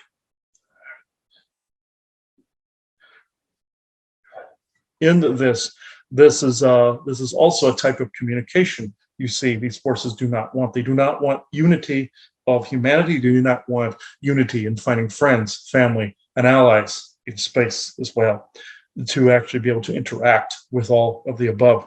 They do not wish this. So therefore, these distractions, unfortunately, both human and alien and also artificial intelligence, will get to the point where it seems so thick you can cut it with a knife. And it is, I understand, already at that stage. But your brain chemistry and your bodily chemistry is adapting. But there, in some people, it is degrading to such an extent that you yourself have seen this, not only the effects of this, not only at your workplace, but in public as well. And has he with people that are beginning to maybe either walk strange, act strange, talk strange, or even pass away mysteriously. These things are going on even now as we speak. You know what? And again, I'm going to be honest with you because I don't think it's just affecting other people at my work. I feel every now and then that I am not as bright or not, could have handled something better. Or so again, I don't want to do the us versus them kind of scenario because I think that I have been, susceptible to, let's just say, not as clear as normal thinking. I guess that's the best way to put it. So again, if you feel that you've been maybe having moments where you're like, I should have realized that, or I should have whatever, then again, that this is hard and we're all subjected to it. So we may see it in others before we recognize that maybe we're having moments of it to ourselves. I think the goal is, though, to recognize it and snap out of it as quickly as possible. When you feel something in it, and it will attempt to truly alter your behavior. I just am putting it that way. It really will try to have you put you in a frustrated anger moment, not like something. But again, you have to recognize that sometimes you're vulnerable to this as well. Yes, indeed. In this, he would refer to it as the dumbing or great dumbing. And this is occurring even in himself and yourselves, whereas you are seeing a decline in certain memory type capacity. Or this is unfortunately one of the after effects of these energy fields, including that of your technologies, your Wi-Fi's and all of this. Your phones also emanate this, satellites emanate this. This is affecting the short-term memory. This is why when people watch certain material, they only have a certain attention span, say to a few minutes, and then they trail off and they'll go, ugh, or they can't read a book because they trail off. This is part of this dumbing as well. They do not want people to be able to do research, so therefore, they are making it very, very difficult to do so. Even though it's both of your secret space program instances that also have contributed to this memory loss in that area, and it's common amongst SSP vets in my lab and any of the other programs such as your MK Ultras and such. This is a common occurrence, but it is also on top of, or what's on top of this is what's going on now. Others are experiencing this. If you listen to people in public as you're walking by, say in stores or such, you'll hear conversations such as, oh man, I used to be able to remember this, or I used to be able to do this. This has nothing to do with age. This has to do with energy. And that affects the biology, affects the brain chemistry. So it is very important to actually fight the urges to actually engage in argumentative behavior, just like what he was saying with the U-Haul locker. Fight the urge to engage in argumentative and as he would call Neanderthalic Paleolithic behavior. This is what this field is doing. It is strongest over your continent of Australia at the moment. This is where they are aiming nearly 80% of the efforts over there, but they have to divide it other things globally. That's why some parts in the globe may seem like they're more free or more energetically open, is because they're aiming so hard on Australia at the moment. But with this on you guys, if you are presented with that particular programming, the very, very best method is not to engage with the other end of programming unless it is in a defense mechanism, whereas the caveman-like behavior gets you to find a situation where you were being physically assaulted. Then, as you would say, the gloves are off or all bets are off. You can be free to actually fight back and engage that programming if you are in that situation and push it away. Or if it is causing problems, to say in a business scenario where you have people that are acting this way, yes, you can implement rules that may seem slightly Paleolithic or barbaric in that particular way, or more harsh, I shouldn't say barbaric, but in that particular way. But in most scenarios, when somebody does something stupid, or most scenarios where something is trying to engage, like with the lies at the U-Haul locker or something like that, the smartest thing he did not engage, but he still went and looked to see what the truth was of the scenario and investigated. That is what is needed now. More looking into things, investigating it at the same time. Do not necessarily get enthralled with it, keep and stay on the outside as an observer, but at the same time, record at the same time, know when you're supposed to get involved. Exactly. So I'm going to digress and ask more of a personal question, actually for Chris's behalf. Mine, I'm curious too, but I think Chris was left with the pondering of this. But I'm assuming he's not the only one this is occurring to. So we'll use Chris as an example. So in the other night, what they're referring to is they literally were said something to Chris, to kind of say catastrophe or something to get his attention, to kind of break out of something. Sometimes in these dream states where there is this invasion or something is going wrong, Chris will very primally, like a small child, start to whimper, start to maybe even begin to call out. I'll wake him. You're okay. Everything is fine. What's been interesting, though, about some of them is that Chris has told me that he doesn't understand why he would be reacting that way on such a childish, scared level when he didn't actually feel that threatened within the dream state. So my curiosity is, and he said this a few times, so my curiosity is, well, what's the mechanism that's putting out that childish, from the body, something's wrong, that I then react to wake him up, even though in the dream state he's not feeling that threatened? Because I'm like, well, what's been activated? What's happening there? What is happening there is you would call it the inner child reacting to a terror, but at the same time, it's linked back to the secret space program and nightmarish scenarios that these beings are tapping into.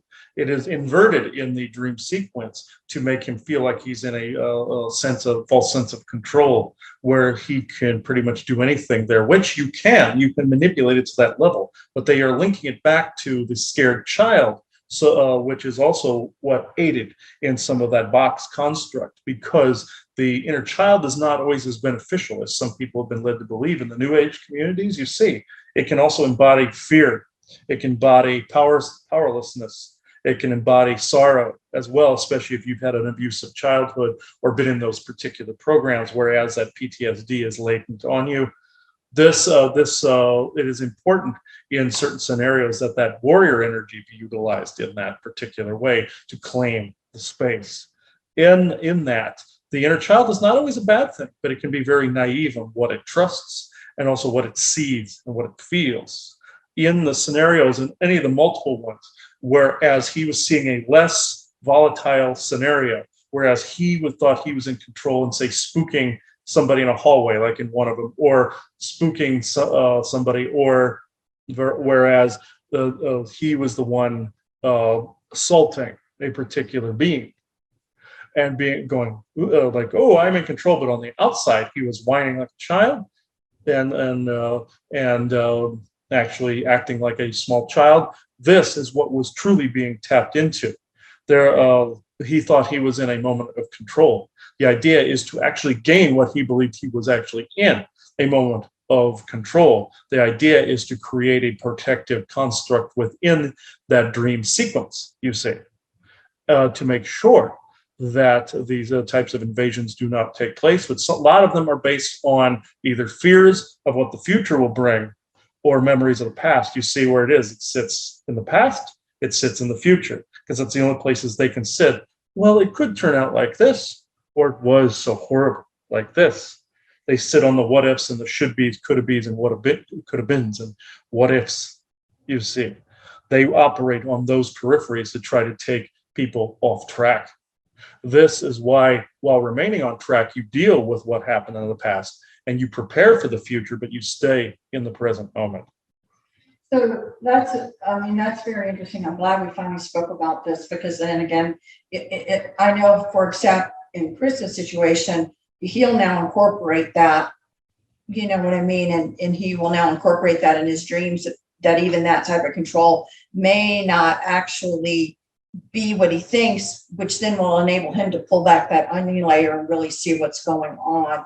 It's just a conversation that after all these years of it happening, we never even had to bring up. And so again, obviously, unless you wake up in a state where you feel like you're childlike, you may not know that this has happened to you, but take it in, because it's going to help pull back the onion later so you gain better and better control of what's really going on.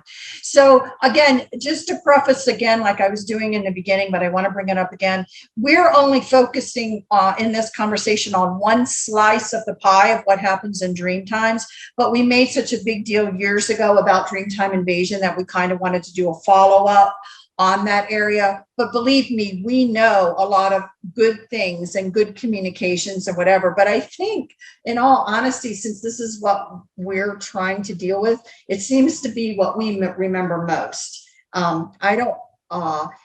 Maybe other people remember their other conversations more. Maybe that's what they're focusing on. But I will tell you, we're on like high alert to look for this and learn this and deal with this. So that's the skew of the pie that we're focusing on. But I just want to say, we know there's more to this pie. I don't want any letters saying, you know, that you're only talking about the negative. No, we're talking about growth and controlling things better. But we recognize all of it. Goodness, everything happens, not just one thing. Yes, indeed. Also, your dream times were always meant for you to receive what you're actually meant to receive.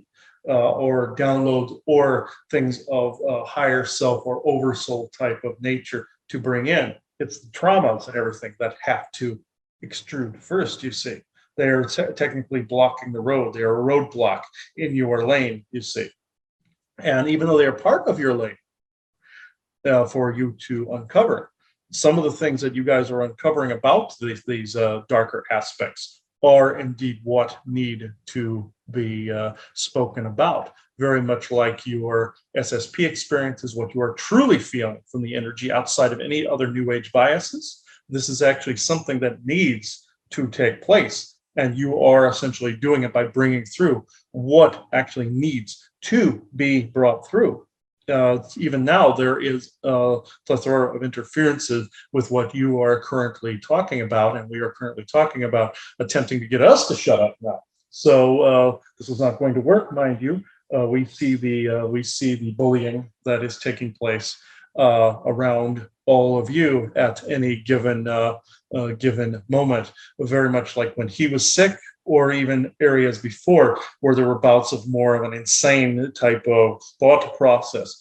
This is also what has led all of you up to the point where you are becoming more and more immune to this type of abuse. And this is ultimately the outcome, is immunity, not only to sickness, but immunity to these particular energies. This is the only value that that particular type of energy has, is that it is providing you with essentially the etheric antibodies and the physical antibodies to basically combat anything that you would find in space, you see. Granted, there is not a benevolent agenda behind it that is that altruistic for your people. Some others in the white, what you call the white hat community, would think some of that. This is why you don't see a complete active takedown of certain things. They see a benefit of certain things out in space.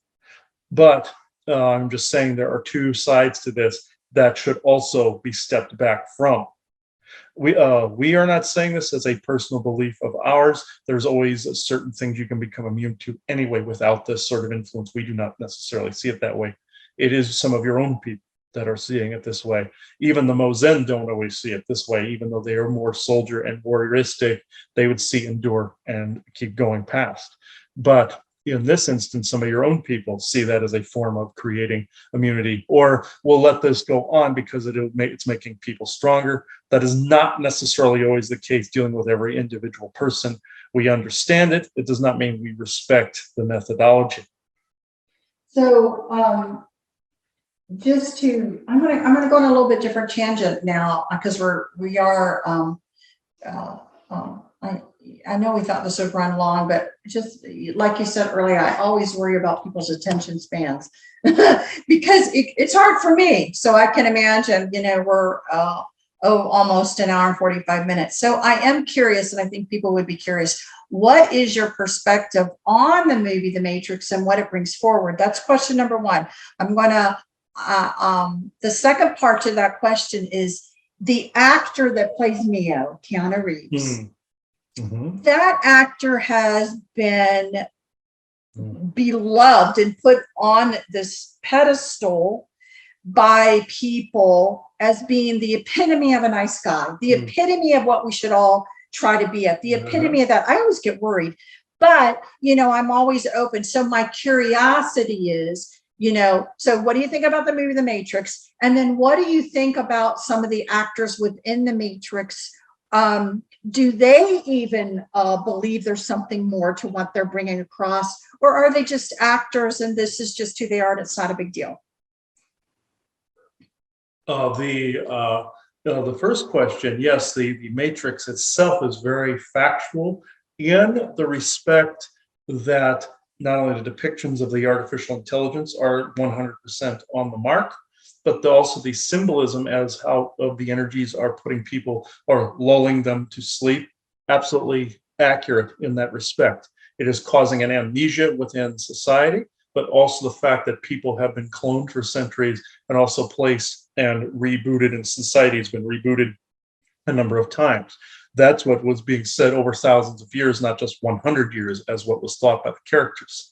The depictions of the way society is run within a construct that is having to be watched and being wardened over, absolutely accurate. Does this mean you're living in a prison? Absolutely not. You not necessarily in a metaphorical or literal sense. You are literally not a prison planet.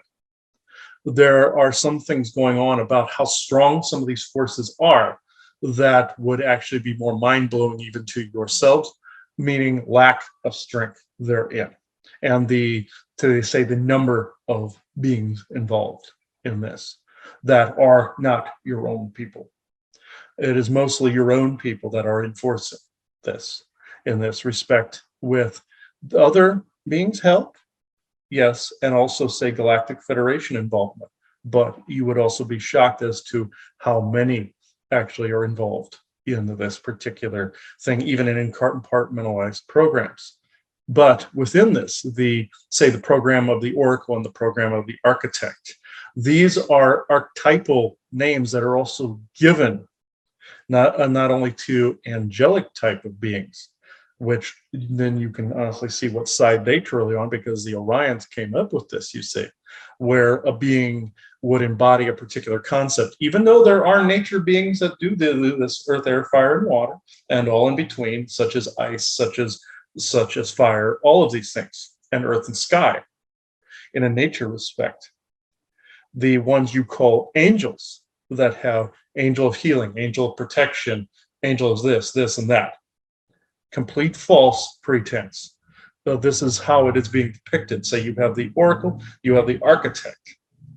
You see this in your New Age community. Oh, this person was the oracle, this person was the architect, this is the embodiment of science, this is the embodiment of religion, this is the embodiment of this energy. Complete crap. Within this, it's just aliens embodying a particular type of assignment, or an AI program embodying a particular type of assignment, aside from all the energetics. Meaning that not only, as he was saying, these aliens are hedge betting with each other, but say you have a spaceship with everybody that has assigned roles, such as a captain, such as a security officer, such as a medical officer, et cetera, science officer, et cetera, like on your Star Trek. Sometimes that was interpreted by people as such, but in a more of a matrix form. They created those archetypal type of scenarios so people would look up to them for this. This is what the bad guys did. The good guys, essentially, or neutral, would have just those people in their positions on a starship somewhere, like in a hierarchy.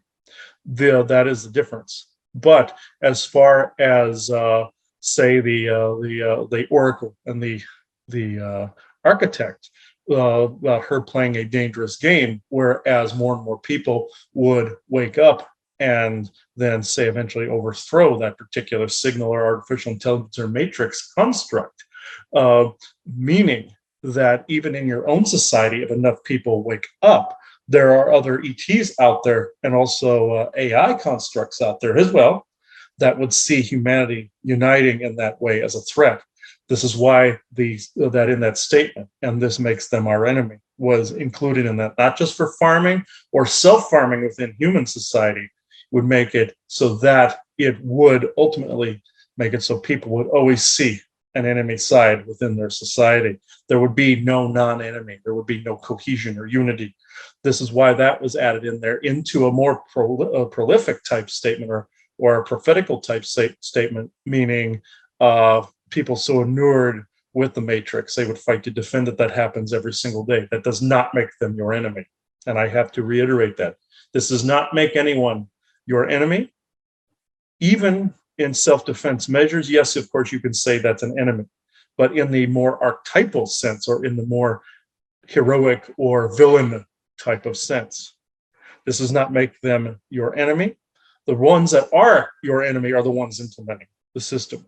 Even if some of those are your fellow humans, the people themselves that fall for these things are not your enemy. And that's what that particular part of the statement was implying. Even though it was within the fictional construct of the Matrix movie, it was being shown that it was, we know more here because we're standing outside the Matrix. Even though those people didn't in the movie, they did not know that more than 100 years had passed. It was thousands, not hundreds of thousands of years, and tens of thousands of years. So they did not know all of it either, though, therefore they felt they were in a standing that they did. And this does not make the average Joe your enemy, even though there is a frequency and energetic clash there. This is what the whole term staying in your lane truly implies. Now to Keanu Reeves himself. Is he part of this narrative of the real Matrix? Yeah, you could say that. And is he a nice guy? Yes, but again, people are archetyping him as the epitome of a nice person. They do not know this person in his own private life, nor they more likely will not, because he would not necessarily agree to that. He's very private in his extreme own way.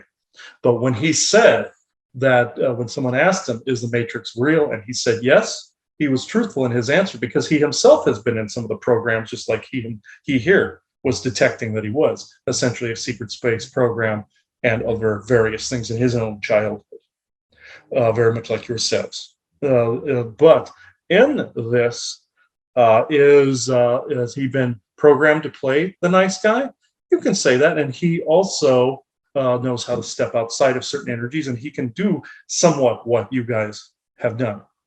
And he enjoys living life, and he enjoys what he does, and he enjoys getting the information out. Is he participating in a narrative? Sometimes, yes, but he's also getting certain information out within the movies that he handpicks being within. But is he also assigned to that in some energetic fashion? Yes. So again, when someone says they're 100% not influenced by this, they are either lying to you or they're lying to themselves about how far along they truly are. Can you become 100% immune to the influence? Absolutely. Does it mean that they are at the moment? No. There are very few people on earth at the moment that have mastered that. And we are not saying that you are not capable of doing so. And even if you are capable of doing it tomorrow, we would be slightly skeptical, but we would also believe you. But in this respect, we've seen many variations within that. He himself he is going through those particular struggles, even in a similar fashion to both of you and other couples out there that are getting hard with these energies and do not always have the same knowledge base as yourselves. He himself does have a bit of the knowledge base, and he himself again has had these bouts of programming and even night terrors and dreamtime invasions and the like. This is actually why this conversation is very good that it's being placed on your Patreon, because this would constitute, again, speaking about someone else, but at the same time, if it were on YouTube, it would, as you would say, spark a shitstorm on YouTube. So this is actually a very good thing that it is in this particular method. But it goes along kind of with, again, what we've tried to say, that there's not a savior. And again, no savior, no one. Get put on a pedestal sometimes that they don't belong. And now I'm not saying he beats his dog. I'm not saying anything like that. And I really appreciate you bringing up that his struggles of part of them, likes bringing out more factual information in a mechanism that's allowed right now. And also the fact that I think there is awareness on his part that, again, he does step into a lion's den, because Hollywood, Lord have mercy, talk about a lion's den. So somebody who's trying to make the best of a situation that they're in, and also maybe on a level that he doesn't even recognize within himself, is wanting and desiring, and the types of scripts he likes is about passing on information. Yes. But it doesn't mean that he's perfect and he's out of it. It doesn't mean that he's sitting in a position as a man, knowing and controlling every single thing goes around him, but he's willing to go out, and be within it and be with it and interact with it to see what he can do. Again, whether that's just a soul level mission for him, gone unrecognized for him or not, but he has the same struggles and has. So again, you take someone in their lane where they're going out into the public with an unknowingness to see how can they maneuver, how can they bring forth something, how can they do whatever. So again, he is us in our lane is playing out over and over and over and over and over and over again with that, let's say, courage and bravery to go out and do it, whether you know their name or not. So he's not the only nice guy in the world, or giving the appearance of the nice guy in the world, the appearance of going out trying to bring forth that. He's not. There's plenty of people with no name that you will never hear about, that you will never know, that's done as much energetically as him, being in their own lane. And that's what we try to help people understand. You do not have to be known as Keanu Reeves, right, to be bringing forth a lot of really good things as you're in your lane doing your work. And it is the collective of people doing that is working and is, doing a lot to expand and grow and help other people expand and grow. So take them off the pedestal, but understand and balance that, there is part of him trying to bring out good information to help people. Yes. And this goes with anybody and anything. Do not put people on a pedestal. This includes beings such as ourselves. We are no different than you.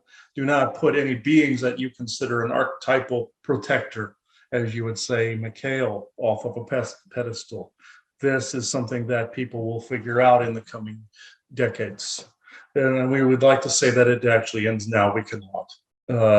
This type of worship will go on for many, many decades to come, and be able to eventually wither out and transmute. Also, there's something that I wish to point out. This is not just my perspective, but this is also what we have observed with humans.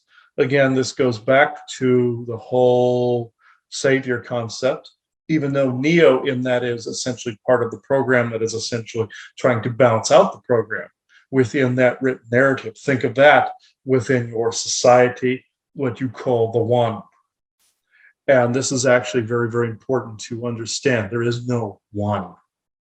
There is no this separation from the one or that separation from the one. It is all, and I do mean all, matrix inclusive, meaning is part of your third density understanding of what outside the matrix reality truly is. Yes, is everything linked through, like as you would say, a law of one? Yes, but it is not a law. It is more of an inclusive energy, very much like he said in the Q&A about universal law not being a thing. This is also not an actual thing where it is a law. It is just the energies that connect everyone and everything, that if one is harmed, all are harmed, you see. Yes, you can inclusively say that as part of overall creation, but there's a line where it crosses over into a one will always be the rescuer, a one, or a divine, or a God, or whatever will be the rescuer. This is not so, as you've said, but also in the concept of one, whereas this was also used to divide as well. So if there was some sort of uprising, some people would be afraid they'd be harming themselves karmically by going after something bad. That is not necessarily true. And this leads me to karma as well, that cause and effect. It was also mentioned in your Matrix movies quite accurately. Bear in mind, it was only the programs that believed in karma. There was a one that spoke to Neo that said, this will come back on us if we do this for you or with you. Meaning there would be program repercussions. Remember the architects saying you were playing a dangerous game. This goes back into that. This also goes into your hamster wheel effect as well. Meaning there would always be consequences for what you do. Again, that's still true in the energetic sense. It does come back to bite you, as you would say, in a karmic sense, but it's an energy flow. Or as a character in your Doctor Strange said, the bill always comes due, meaning a balance within multiversal respects. You will see that in your movies eventually later. We can pre-screen some of these things sometimes. So we know what's going to happen in your Marvel Cinematic Universe to a certain degree as well.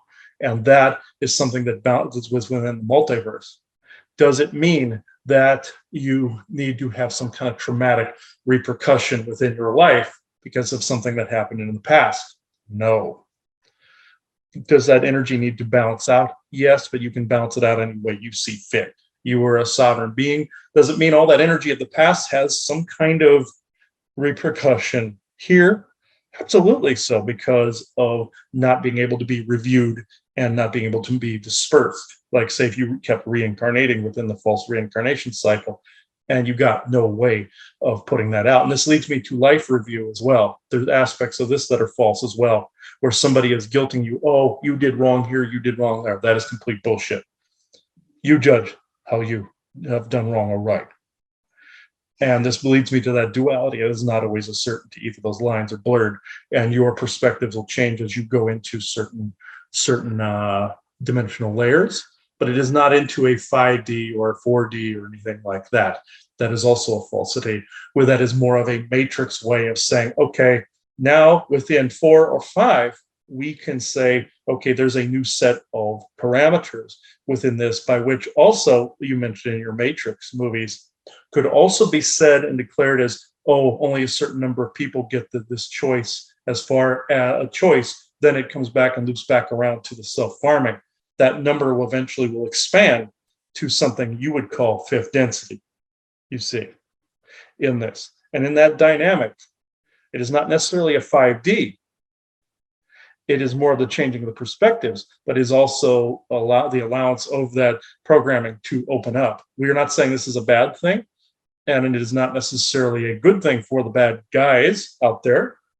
But on the same token, it was also part of their narrative as well, trying to put it on a scale of numbers from 2 to 3 to 4 to 5, and so on and so forth. This is why they wished to do it that way, so that they could change a set of parameters as people thought they were breaking out of something, like say going into 5D and saying, oh, there's not going to be evil, evil won't be able to harm. Not so, because you are made of both. You are made of a mixture of both of choices there within. So why would that go away? Why would you become pure light or pure good?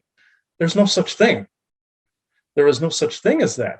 You would be more harmed if you would divide very much like what was seen in your Star Trek series, where your Captain Kirk divided into two people and both began to die because they were the same thing. So this is something that was told to your New Age community that is complete crap. This is not going to happen. You're not going to ascend. You already are ascended and you're already awakened. You just have amnesia of what your surroundings are, just like in the Matrix movies.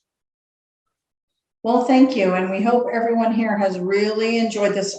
We're at a 2-hour mark, which I think hopefully we've set enough for people to ponder. I'm just going to give you, last words, and then we'll bring this to a close.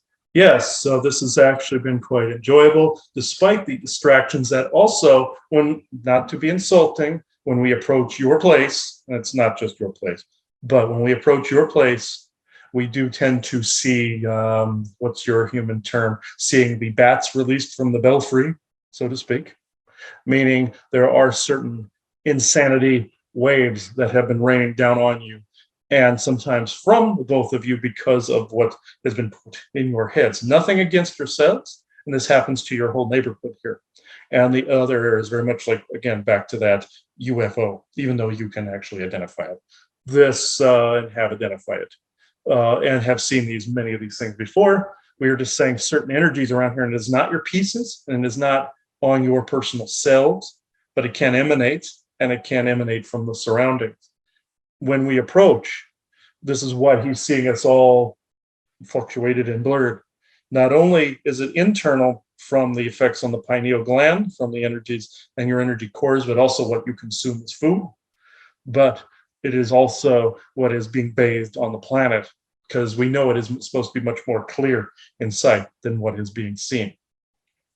But we do approach, and it is sometimes very difficult to approach because of this, and also other beings that attempt to try to put their own wall up and have a lot of fluttering about as well. When you see me doing this, it is to brush aside not only entanglements, but brush aside contaminants, brush aside, you would say, insects of a fairly large size. So not only flying, but walking up to us and approaching us, and we've had to get rid of them. This is essentially what has been taking place. Ill telepathies is also what I'm getting at. Bombarding and bathing the area. You would call this targeting, as well as the AI targeting. This is also from your own military. This has been happening. A change of venue for yourselves would probably be the best medicine, but also curing the contagion, let's just say, before that takes place, meaning discovering more about what you call the hamster wheel effect. And there are quite a few things you have not discovered even up to this point, where we are not shocked and surprised, we are amazed in a good way that this is actually taking place on this level. So with that, it is not meant as an insult, this is what is occurring. This also mixed with your technologies. We cannot promise that if you go to a new location, you will not encounter certain, let's just say, contaminants or certain energies or certain beings. We cannot promise this because we cannot promise it for ourselves. And this is also one big point I will end with. There are no guides. There are no guardian angels. There's you. We assist, we help, we confide, you confide in us. This is what unity is. You have no guardian angels. You have people and also certain members of your family that have passed on, and also future versions of yourselves that are good, not the decrepit kind, that are also helping out. You can classify this what you wish, but there are no beings assigned to you unless they are negative. Remember that. The Orion agenda basically precluded that if you enter into certain contracts, say such with your church and the like, they would assign a demon to you that would have to be revoked. And this has been a factual thing that has taken place. Just know none of us are assigned to an individual. No guide is assigned to you, not even some of the ones you consider to be on high, as some would say, or in a higher density or certain fast moving frequencies. They are there to help guide you. This does not make them your permanent guardian. There are certain programs, not only from within self, that have been excluded completely, but in others that are being skeptical of that system. And that is a very, very good thing. A very good thing. Remember this in the years to come, in the decades to come. There is no such thing as a guide and a guardian angel. Only those that do help you and guide you to get out of this programming. It doesn't make them your permanent guide. It does not make them yours. Some people have claimed them as, oh, that's my guide, not yours. No, no, no, no. This is something that is also a farce that would also cause arguments within your spiritual community, nothing more. So this is where I will end this. Thank you all. And we send blessings from our people and the both of us, Elena and Vesa, and others that will engage in other communications such as this. And both of you have even seen us in person but did not recognize us. We do use disguises, but this is actually waning. This is another thing that is waning, as Isaac has told himself, that certain agreements are starting to wane in that area. We do not say that we are promising disclosure. We can say that we do see you and walk amongst you. That is what we can promise. So, thank you.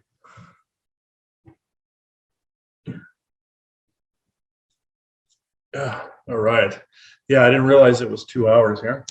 And so that. I think the Patreon folks will hang. Oh, they'll hang. Yeah. And we try to provide some really interesting things, but I can certainly see how others, if this was on YouTube, would have glazed over and. Yes, their eyes would have glazed over by now, and and then they wanted to put a gun to their head after a while. But this has been very interesting conversation, and I will put also, and I'm more than likely by this point, I'll put some of the UFO stuff on YouTube, but at the same time, I'm going to put the entirety of it attached to this particular show, and maybe put some of the UFO stuff there. So, of course, it leads people back here. But at the same time, there's more of an inclusive conversation here that the YouTube people would either their eyes would glaze over, or they would be offended by it, or they would it would be canceled in some respect based on some of the information we've had put out. So thank you for subscribing to this Patreon channel and seeing this video. And at some point, it will be in another form other than Patreon. I want to put that out there now. It will be all inclusive under our own label in time. I don't know when that's going to be, but that's how it is. So thank you, everybody, for watching. Bye-bye now. All right. This is probably one of the creepier things that has taken place here. This definitely falls under the demon category. But yeah, every now and again they catch me off guard. Hold on. Every now and again they catch me off guard.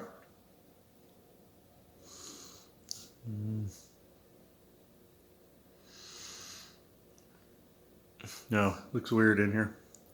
All right, I'm going to start this over.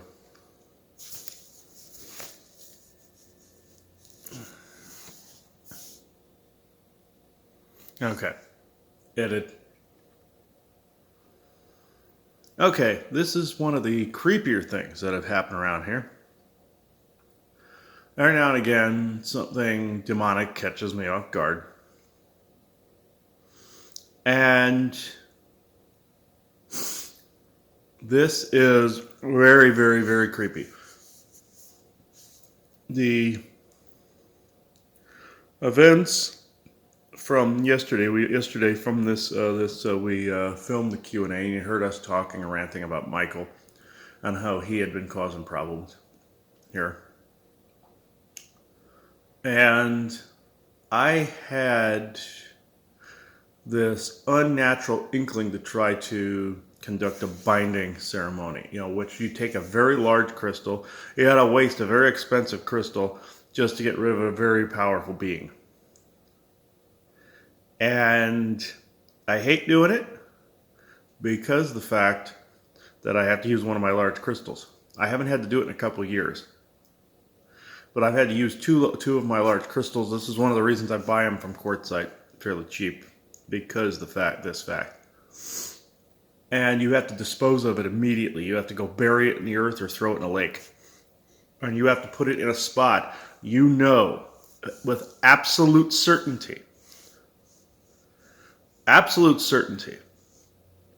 that no human is going to find it, ever. And here, that's a little difficult. So, I don't want somebody going, wow, it's a big crystal, and take it home, and they have some of the worst haunting activity of all time in their house, while that being tries to coerce them to let it out. You don't ever want that. And it would happen. But what took place was, this is while I was asleep, or while I was in between sleep. I'd been woken up, and I knew something was going on. I was very mad, and then fell back to sleep more towards dawn. Now, essentially. And in this dream sequence, Joanna and I were in a small efficiency or studio apartment with all our shit just around us. And what happened was, it was dark. The TV in the apartment kept going on and off, and there was a radio, like a boombox style radio, that kept giving static, like a ghost box, like and their voices coming through, the usual with that. Then Joanna, laying in bed, said she had something inside of her, had something wrong. And I noticed it was very early in the morning on the clock. It was like 1:32 or something like that. I believe the time said 1:32 a.m. or 1:33, somewhere in there. And what happened was, I went to check her out, and went to get close to see what was there and all this other stuff. And I know some words were spoken. Now look here, now look this, do this. But I can't remember them.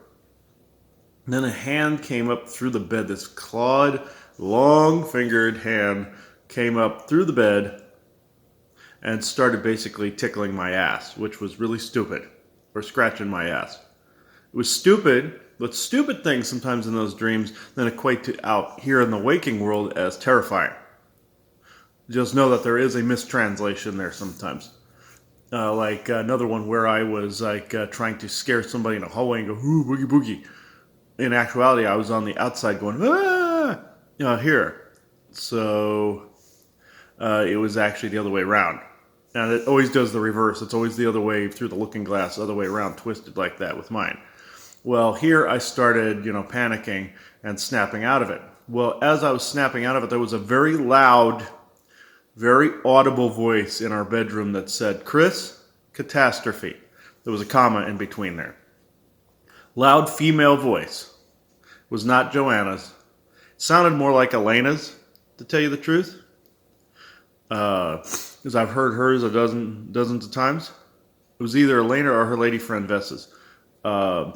But this very loud, audibly loud. And this Then I woke up, had a major migraine. I'm okay now, but I had this big migraine. Took a shower, got done with that. Everything's fine, ish. But then I was talking to Joanna and had this inkling to try to do a binding ceremony, on Michael and or at least the avatar thereof. And she goes, "No, something's trying to get you to start a war. Regardless of intention, don't provoke." I'm like, "Yeah, okay." But I'll have to look for the being that was doing it. But the other voice seemed fine.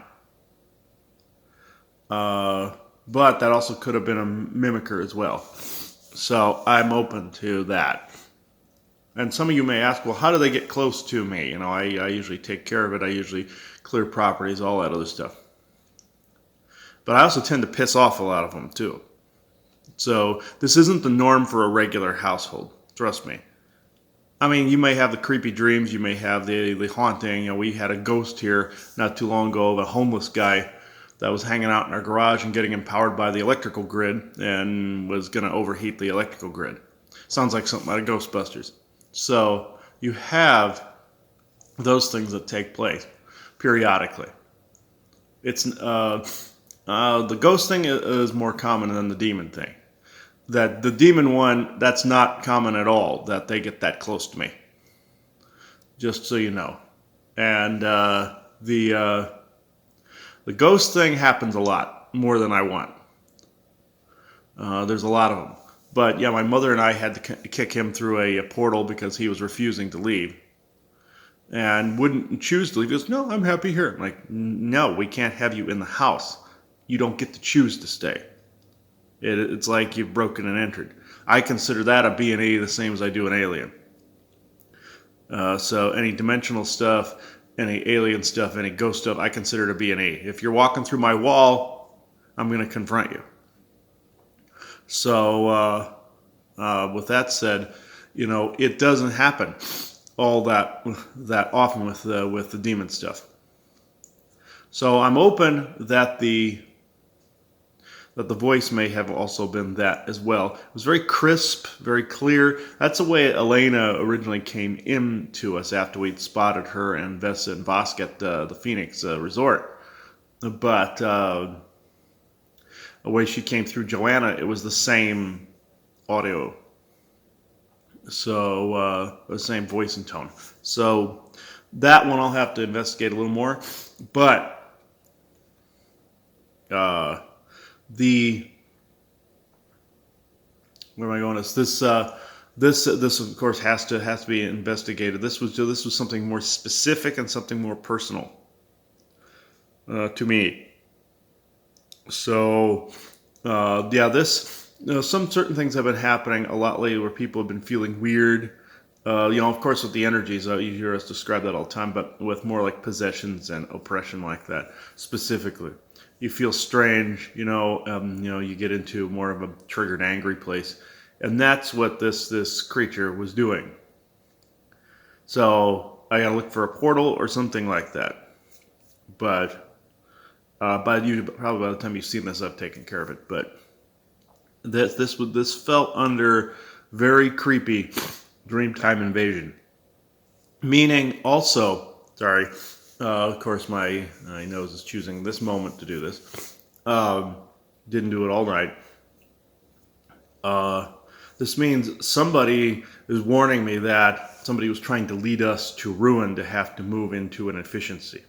Because Joanna's had this in her head that she'd be comfortable in an efficiency. I wouldn't at all. I'm more of a house person. So is she, but, it need be.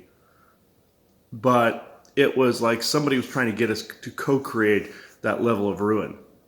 Because I wouldn't be able to work on anything. I wouldn't be able to do anything at all.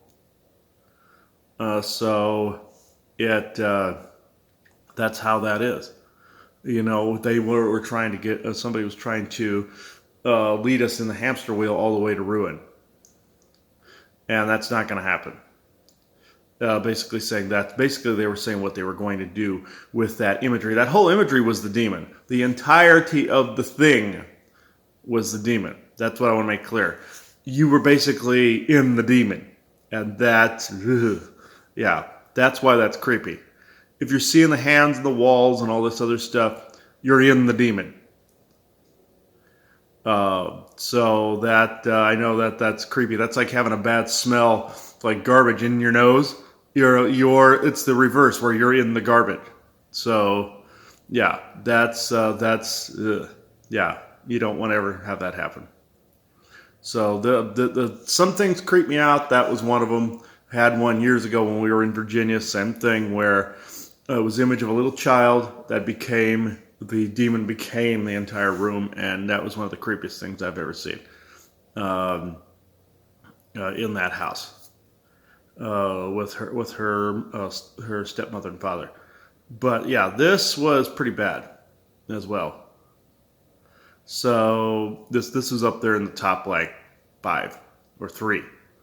So yeah, it it'll be resolved by the time you see this. So, and it is going to be today.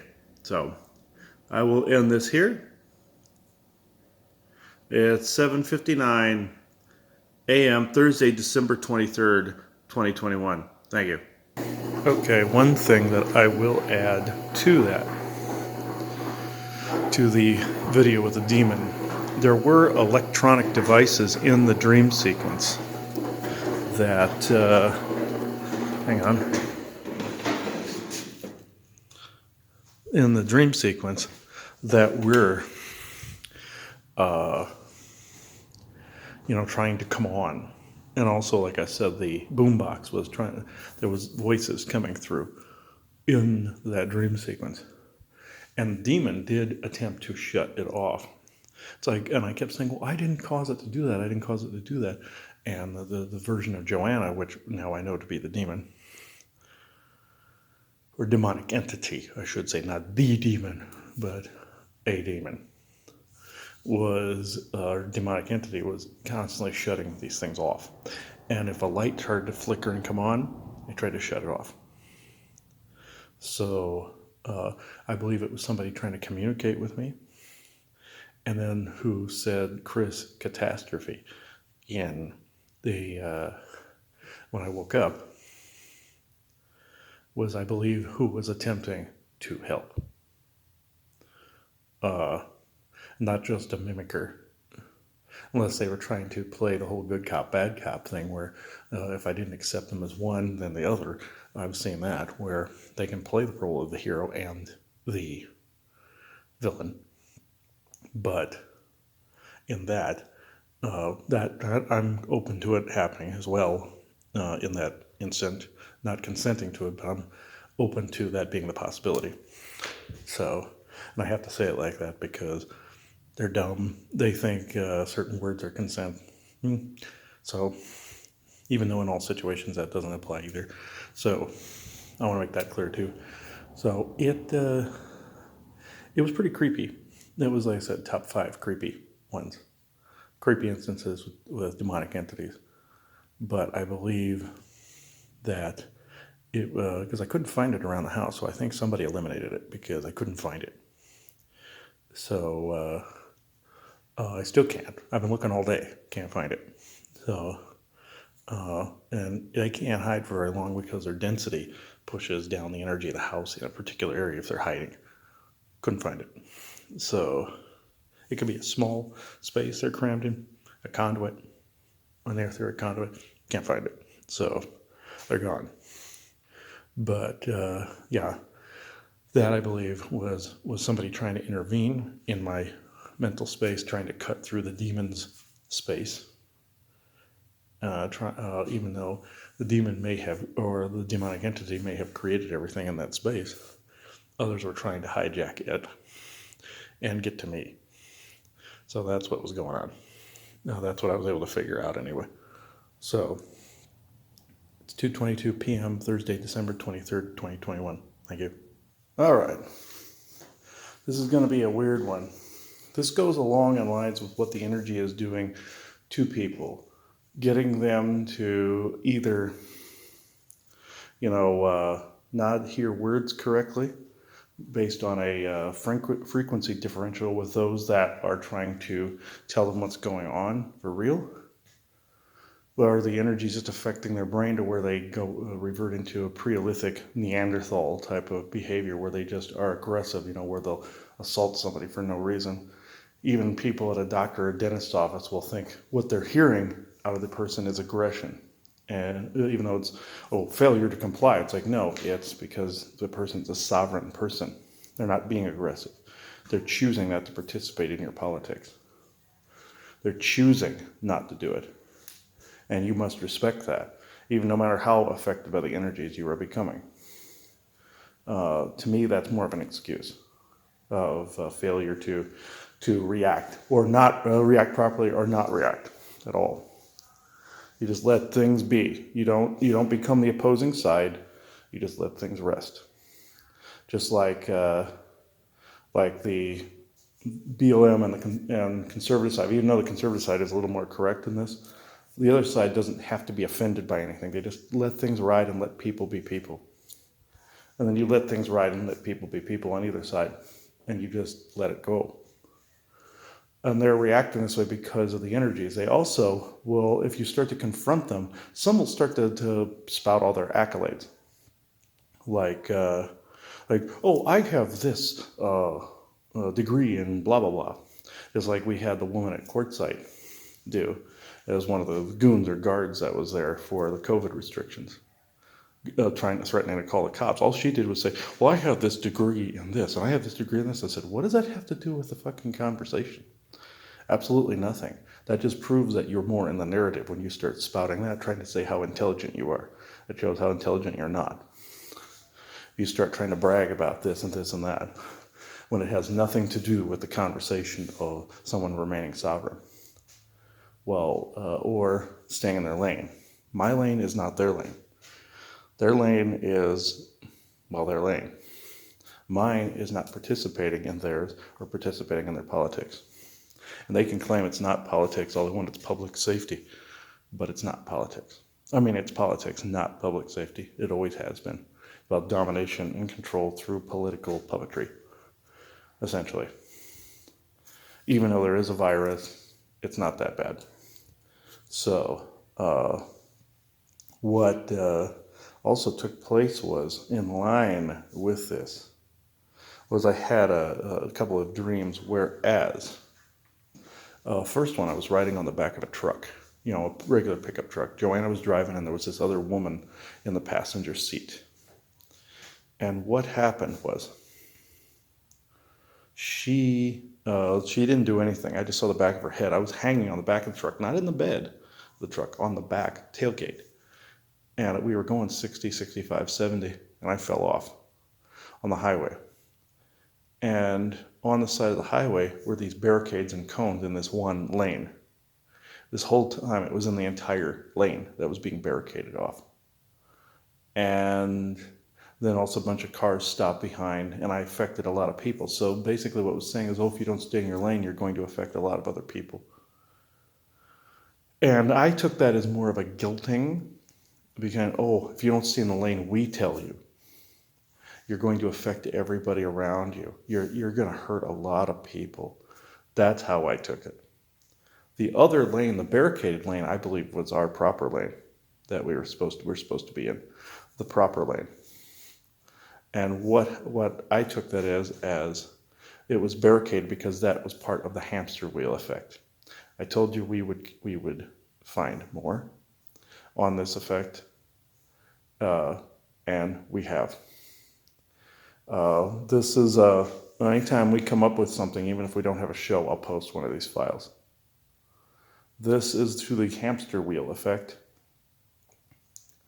And since I can't post it on the original show, since it's already been posted to YouTube by the time you see this, that was basically what that was saying. It was a threat saying, no, your lane, this lane, this is barricade off, this is forbidden over here. If you don't stay in this one, you're going to affect and hurt a lot of people. Just like with COVID, if you don't wear a mask, you're going to hurt so many. You're hurting so many people. It's a big guilt trip is what that was. I fell off of that because it wasn't my lane. I hit the barricade on the way down to the ground, which means I was already gravitating towards the forbidden territory.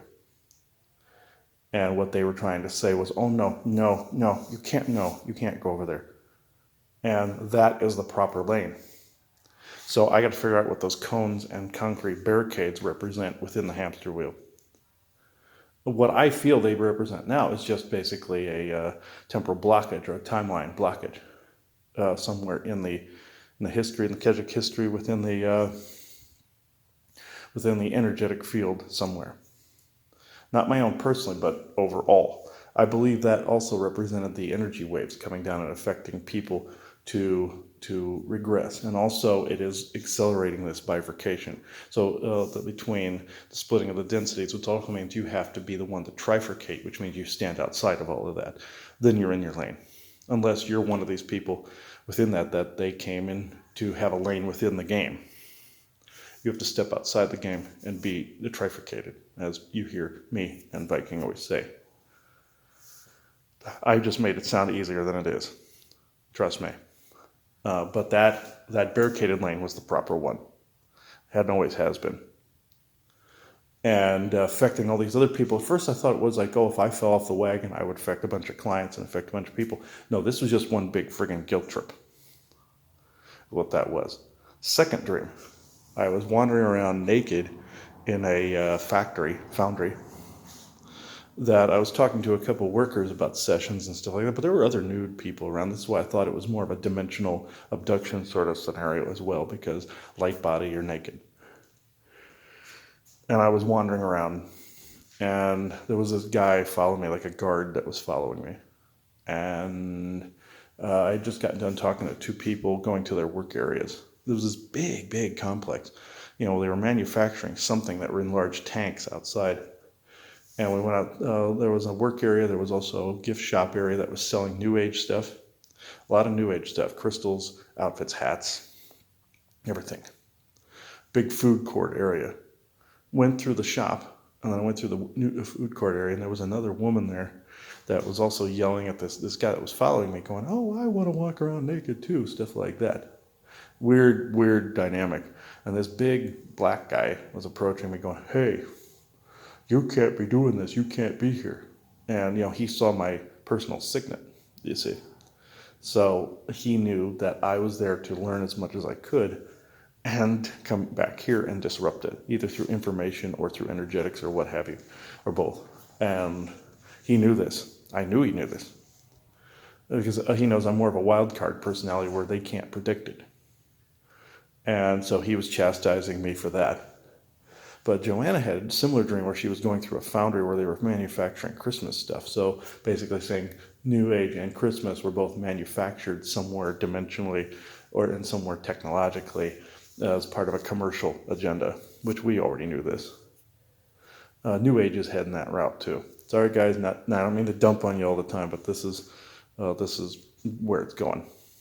Because at the fairs, I was approached by somebody in who I call the guild, and the guild exists within the shops and stuff here in the Prescott area as well, Sedona, and even down in Phoenix. I call it the guild, even though I've never seen real proof of a guild-like structure. It is in that kind of cohesive unity. Whereas I was approached by somebody, and in a passive way, I was told we had to be more like everyone else. We couldn't be saying the things we were saying. They didn't say it like that. It was more like, I'm passing a message along from somebody. Be more like everyone else. I went, no, that's the hamster wheel part as well. You got to be more like everyone else. Conform. 1984, Orwell, sort of thing. And I said, under no certain terms, I said, no. I said, we go by the beat of our own drum. We do our own thing. You cannot do this. And I said no, and I walked away. There was an even earlier period in the fairs, like in the very beginning, where somebody said, oh, you have to raise the prices of your orgone. I said, no. I was like, he goes, you're undercutting everybody here. You're making a lot of people upset. And I said, I don't care. I don't think in those terms. I don't think of undercutting. I don't think that way. This is where I would be more in line with the energy work side. And this person got very, very mad and said, no, it would be in your best interest to comply with this. He was more direct. Or I said, well, it would be in your best interest to walk away from my table. And he did. I wasn't going to hurt him or do anything or beat him up or anything, but he didn't know that. But there was also another one, back to personal signet. This was before 2020. A dream I had, whereas I was in a crowd of people, but they were all going one direction, and a few were going this other one towards this little open gate. And to get through that open gate, people had to show their driver's license and their cell phone for whatever reason. And driver's license and cell phone represent signet in that energy respect. It's your ID and your personal database, the phone, here, like I'm recording on. But anyway, I went through there with other people. Even those people were showing an ID, which I'm thinking also the other crowd was showing certain IDs too. Meaning I feel that's the Vax card now. This was in 19, I had this dream. And the other people were showing IDs as well, but they were ones that were trying to find workarounds around this stuff. I feel this is how I interpret this. They were going, well, we're trying to keep the peace. We're the narrower crowd. We're being sovereign, but yet we'll take the backs and we'll show a card just to keep the peace, just so we don't fight. And that's wrong too. That's wrong as well. You got to quit finding workarounds and become the bulldozer sometimes, both energetically and sometimes physically. It's usually energetically for the most part. The physical is more rare. I'm not saying violent uprising. I'm just saying take a stand. Revolt in that way. But as soon as I refused to hand over my signet, my driver's license and phone, there were these two guards that stepped out in that bravado type fashion, like I was saying some of those other people do, where they misinterpret what you're saying. And cops and everything will hear, oh, he's being aggressive. No, not being aggressive. I'm just standing here. I'm taking my identity back, putting it in my pocket, and I'm walking away. I'm not being aggressive. I'm not being unruly. And they get out and they're going, get ready. He's getting ready to fight. And no, they're the ones aggressive. They're the ones taking the battle stance. They're the ones that are ready to fight. I wanted nothing of it. I just wanted to pass and go on through peacefully. Until I put the signet down and just made it disappear. I just hit it. Magically hit it. Camouflaged it. And they went, oh, okay, I guess he's not fighting after all. So my own personal signet was letting off this vibe like I wanted to fight. But it was the energy. It was my energy that was being interpreted as wanting to fight, because I've had many warrior lifetimes and many warrior existences in some fashion, which is fine. But they were programmed to come at me in a targeting fashion. Again, hamster wheel. They can help it, but they couldn't help it. And this is how some of the law enforcement and everything is acting now. They just don't understand because of the magic that's hitting them. It's these waves. And it's turning some of them into Paleolithic Neanderthal type of behavior. Not bashing actual Neanderthals, because the ones that exist now are quite kind. It's the term that's being used. And this term, Biden tried to use it and say, quit with the Neanderthal behavior. Well, he was just projecting. They're acting like cavemen. I'll just say cavemen because actually cavemen were more intelligent. You know what I'm trying to say. But in this scenario, a ton of people were going one way and just conforming just so to get everything back to normal. That's what I was seeing before the COVID thing hit. Just like I was seeing when I was a teenager, zombies wearing masks accosting everybody that were just trying to go about their lives. It was the same meaning. Whereas I was told, this was when I was like 14, 15, seeing this. I was told I was seeing shadows of what was to come. But somebody was also trying to plant that narrative in the ether, saying, oh, this is a prophecy. This is destiny. No, people have a choice to undo this, very much like the game I've been talking about in other recordings, Kingdoms of Amalur, where you're the wild card trying to stop an apocalypse. And you do. When you're outside the threads of fate. Everybody worship the threads of fate.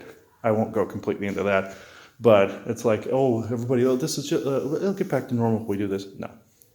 It says, does it when you say no, and you're those people going the other way, but not trying to find workarounds all the time. They'll just keep trying to make you find workarounds until you tell them no, till you go the more peaceful, common sense route. And if that sounds like inciting war, then so be it. I'm really not, and I'm saying this officially on this recording. I am not being aggressive. I am not doing that. I'm just saying no, peacefully. Now, with that, and nobody on YouTube can contest what I just said if they actually listen to this recording instead of seeing the title.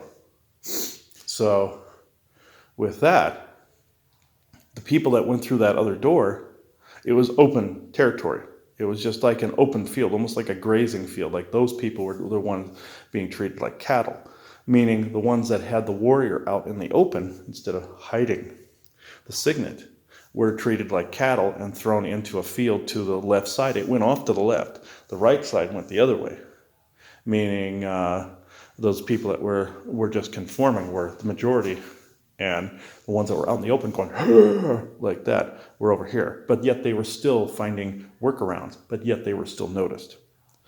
Fighting or not, they were still noticed as the warriors and the rogues. Now, the only workaround I will ever suggest is don't always be so loud and out in the open. You can fight, and you can come around and shank these people from behind. But they are going after the warriors first, the ones that do say no. You can say no and still stay out in the open and say no, but at the same time, hide your energy. Hide your signet. So put it out there that they will ignore you if you say no. That's the workaround, folks. Me hiding that signet or that driver's license and phone was me telling them that I didn't exist in the respect they thought I existed. That's that's a spell, essentially. Just put the intention out there that your personal signet is hidden and camouflaged. You still have it. You still have your intention. You are still that warrior inside that is reshaping the energy. But they don't know this.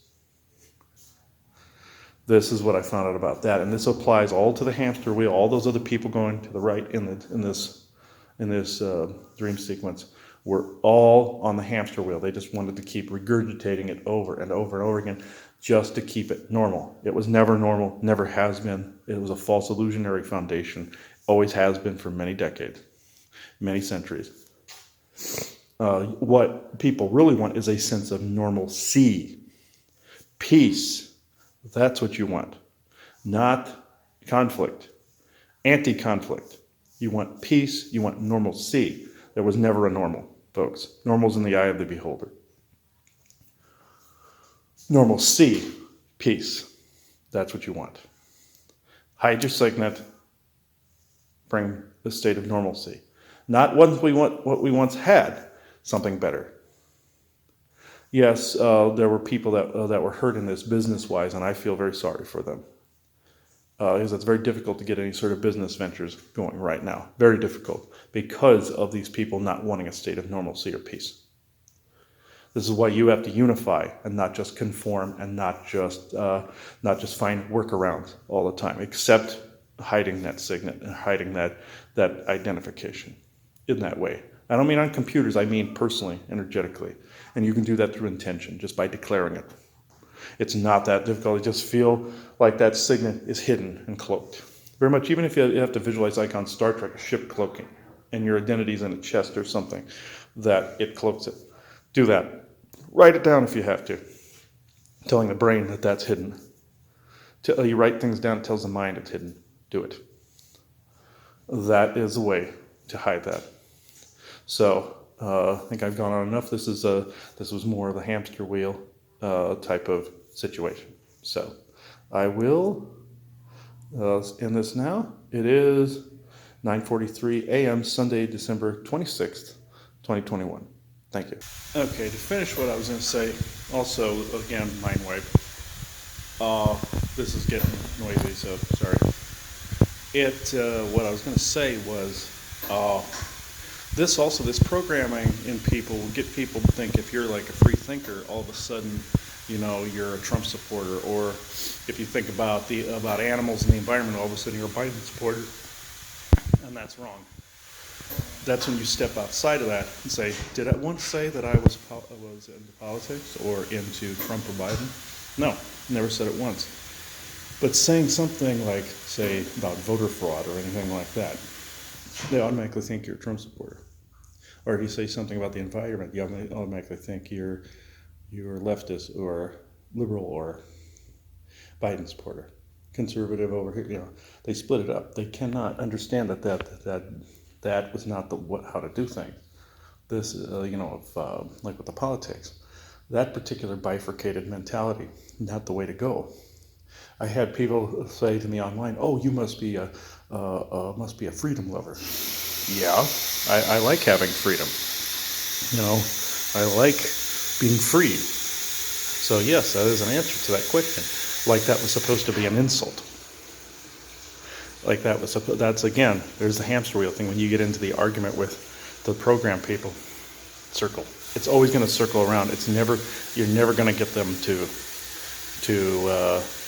switch that off unless their lane dictates it. So also saw things online where some older people were saying, well, there should be lockdowns. We want peace. We want this. Lockdowns won't cause peace. It'll just make it so you can't get any of your supplies.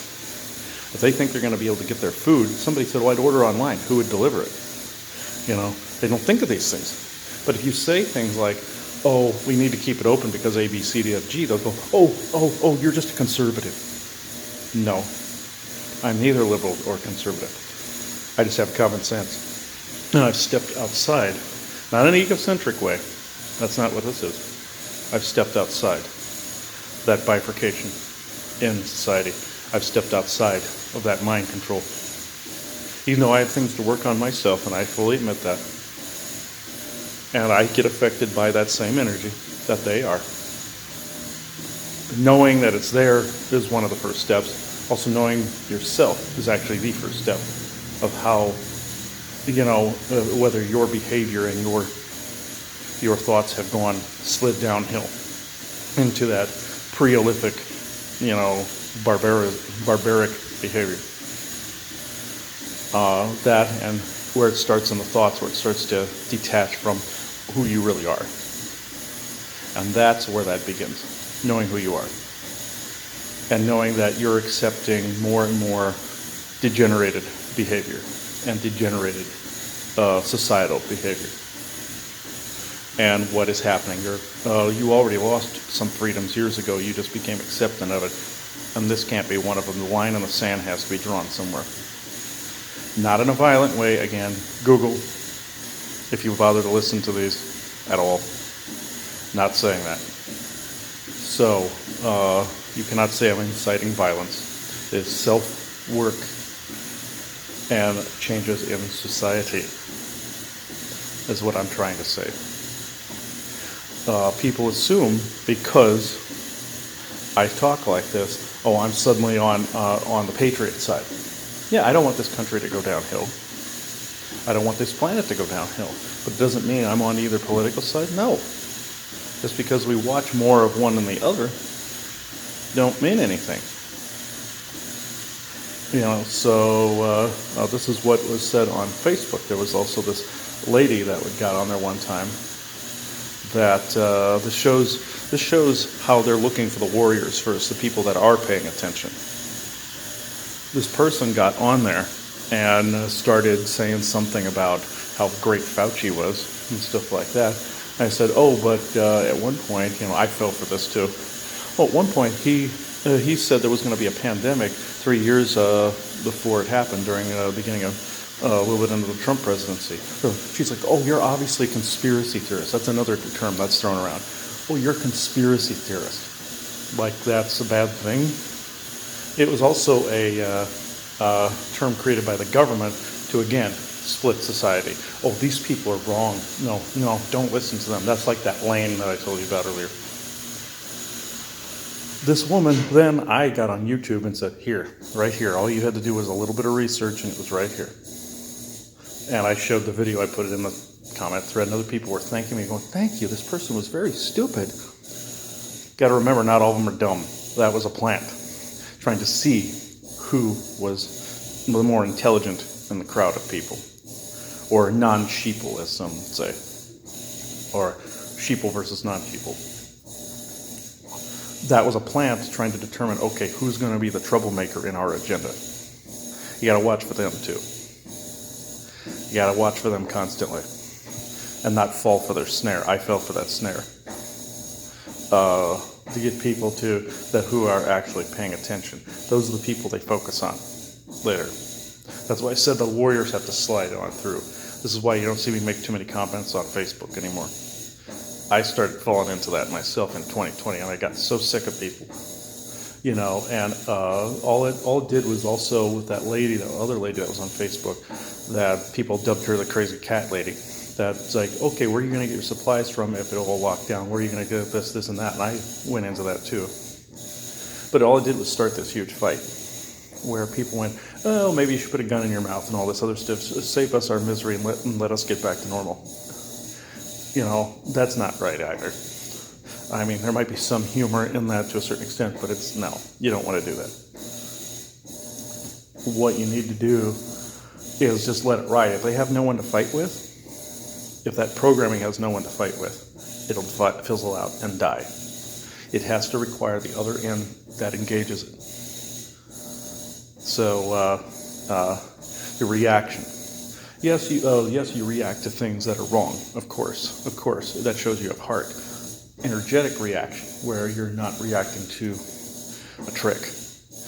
That's what they feed off. There's the difference right there. And that person may have been innocent or guilty, but the programming was making them aim at everybody else. And even one of them started the conversation saying, oh, no, they need these lockdowns. It is so dangerous out there. Again, viruses are all over the place, folks. You cannot be afraid of them. You need herd immunity. You need that. You cannot bow to the hypochondriacs, but you don't have to start fights with them either. You don't have to bow to the maskers, but you don't have to start fights with them either. They may want to start fights with you if your energy is something they can't interpret or handle, which I can most certainly guarantee that's going to be the case. There's some people now, because of these waves, that can't hear words that you're saying. It's selective hearing, where they will take a sentence you've said and either interpret it different or they won't hear all the words. And that's something you have to kind of crack the hammer down on, where you have to be clear on what you're saying and you're clear in your intention, because you're dealing with people that have such a fractalized programming in them. They're not going to hear you right. And your own energy, it being a stronger one, will affect them as well. People like to say awakened and normie. You can say that, but that's still a bifurcating set of labels. Everybody's awakened, most of the people have amnesia. If you see it that way, you won't start fights. They just forgot. They forgot who they were. But, I get aggravated with them too a lot. But I'm just saying, be prepared to be misinterpreted. If you don't crack the hammer down in, say if you own a business, or if you are in an environment, you have to stand up for yourself. But if you go too far with it, they're going to use it against you. Just like in that dream sequence with the two guards, when I refused to give them the signet instead of hiding it, they wanted to engage immediately, like in battle. And also, since when did police want to take the side of the crazy cat lady in the neighborhood? Just pointing this out, guys. I'm not dumping on cops, but it used to be in years past that those people weren't taken seriously. Just think about this a minute. If you're in law enforcement, think about this. You have people gathering for Thanksgiving or Christmas. They didn't do it this year, but we'll just say last year. And you take a call from a crazy cat lady, probably has dementia, and is a neighborhood snoop for sure. Said, oh, they're killing a bunch of people. Since when did you take that call? Oh, yes, we know you by now. We know it's not an emergency. Well, why do you even show up? And also, if you see a gathering, the proper thing to do would have been to Drive on by and say nothing to see here. You turn off your cameras, say nothing to see here. Oops, the camera's malfunctioned. That would have been the right thing to do, and not arrest people for having a Thanksgiving or Christmas gathering. And don't take the word of the crazy cat lady, neighborhood snoop. It's somebody that's old and they're bored. We had this in our neighborhood in Lincoln. Neither one of them, there were two of them, neither one of them were taken seriously. Both of them had dementia. And there also are older people that live in neighborhoods here that are just waiting for something to happen because they're bored. Don't placate that. If you're in law enforcement, please, for the love of God, don't placate that. Just keep the peace like you're supposed to. And don't act like your brethren in Australia, please. That's where a lot of magic and a lot of this energy is being tested full bore, 110%. Something is being tested there that some of the galactics can't even get near it to balance it out. They can here in the U.S., but there, no. So just remember, don't act like your counterparts there, and don't take it so personally when someone who is not BLM and not on the opposite end of your spectrum, someone who wants to respect you, is giving you some friendly advice, that have been raised around cops, been around cops a long time. And just know that that type of behavior, supporting this political agenda and not stepping back and seeing that you have to protect and serve and not get involved in the political fight, don't take that personally. It's friendly advice. Not dumping on you in any way, shape, or form. But I am rather getting tired of you guys falling for the programming. The crazy cat lady needs to be ignored. And if there is a gathering, leave it alone. Mandates are not law. Protect and serve. Just like with medical, do no harm. With soldier, enemies foreign and domestic. And I'm not saying anything about war or battle. Just don't engage. Refuse to engage. Where you do engage is people burning down structures like Kenosha. You guys just sat there waiting for orders that never came, because it was people that wanted that city to burn that were not giving you the proper orders. Don't follow the political agenda. Don't follow the cabal's agenda. Just do your job and do it well. That's all I'll say about cops there, but just, I'm not dumping on you. I'm just saying what I'm observing. And don't aim at me for wanting everything to be peaceful. That's all I'm saying. And if you say, I don't know what it's like, yes, I do, because I've been around cops. I haven't been on the beat, but I've been around enough cops to know how they're supposed to act and how them as human beings are supposed to think and act. You don't follow illegal mandates. You don't follow politicians' orders.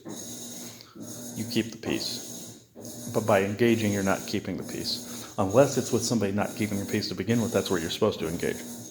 Again, I'll stop now. But that's part of the hamster wheel. That's part of the hamster wheel. This race war against you, drug war against you, it's a hamster wheel. Don't participate. Step outside. You'll see it's a much more peaceful world. And don't bust people for not wearing masks. That's not an emergency. If someone calls in, says, oh, this person's not wearing a mask, they're putting other people in danger, don't respond to the call unless it is actually to ticket the person that just called you. Don't participate in it. You start ticketing a few of these people calling you and misusing the 911 line for non-emergencies. That's what you're supposed to do. Not wearing a mask is not an emergency.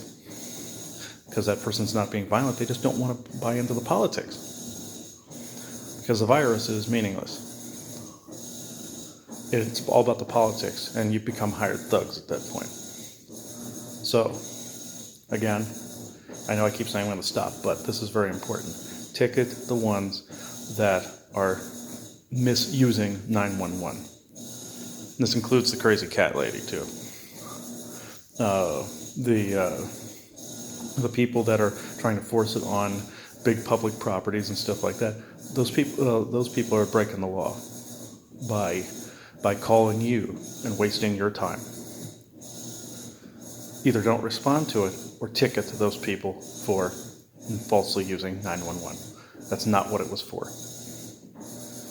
So even switchboards are getting blown up over this crap. Start ticketing a few of these people and call it a day. So again, I'm not dumping on you, just friendly advice from somebody who sees how the energies are working. Respect, holding you in the highest respect by giving you the friendly advice. So, knowing that you are caught in a hamster wheel and in a snare. You haven't fallen into the Paleolithic barbarism in some areas, but in some you have. Australia, again, I'll use that as an example. So, I will be done with that. Not dumping on anybody, not in judgment. This is an observation. So, it's 10:26 a.m., Sunday, December 26, 2021. Thank you. Okay, one thing I did actually forget to add was the meaning behind why Joanna was driving away with the other person in that truck. It was a trick to get me to think that she was just going to go off on her own and separate from me and then leave me behind, and I wouldn't be in my lane that way too. That's another meaning of that, which that's a common trick that these shitheads have been playing on us to try to get us to separate. Oh, that we're not in our lane together sort of thing. And that I was just going to be abandoned by her at some point in history, which they've always tried to do, saying, oh, she's just a handler, an agent, she's eventually going to another assignment.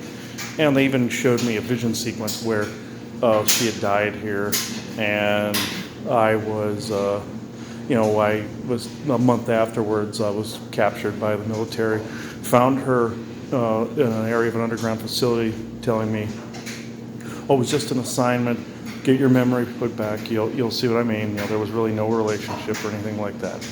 I was afraid of that sort of thing, and they were playing on that. It just isn't true, mind you.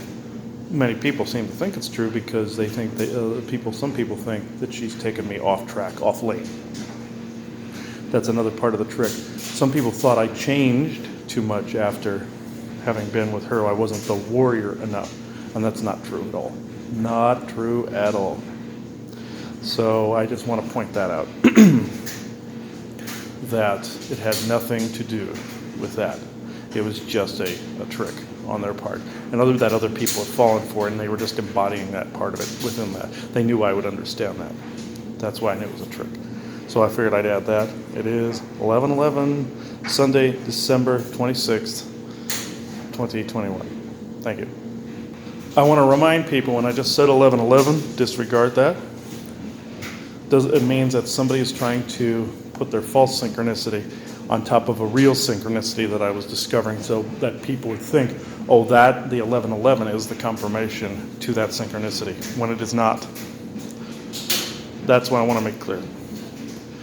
Just because I said it was at 11:11 a.m.